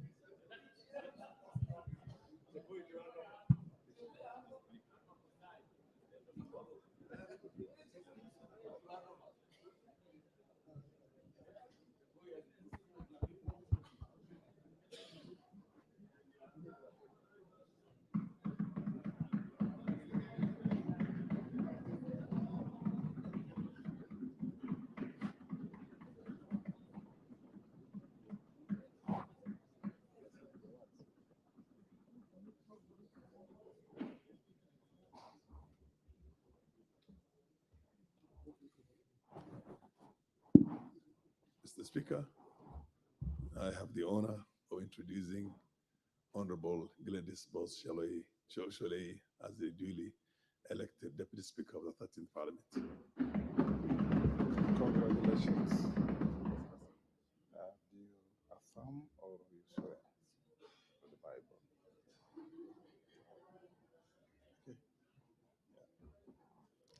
I, Gladys Bosch, having been elected as Deputy Speaker of the National Assembly, do swear in the name of the Almighty God that I will bear true faith and allegiance to the people and the Republic of Kenya, that I will faithfully and conscientiously discharge my duties as Deputy Speaker of the National Assembly, that I will obey, respect, uphold, preserve, protect, and defend this Constitution of the Republic of Kenya, and that I will do to all manner of persons in accordance with this Constitution of Kenya and the laws and conventions of Parliament without fear or favor, affection, or ill will. So help me God. Congratulations. You may proceed and sign your oath of office. Thank you.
Honorable members, order, you may resume your seats, those who are on your feet.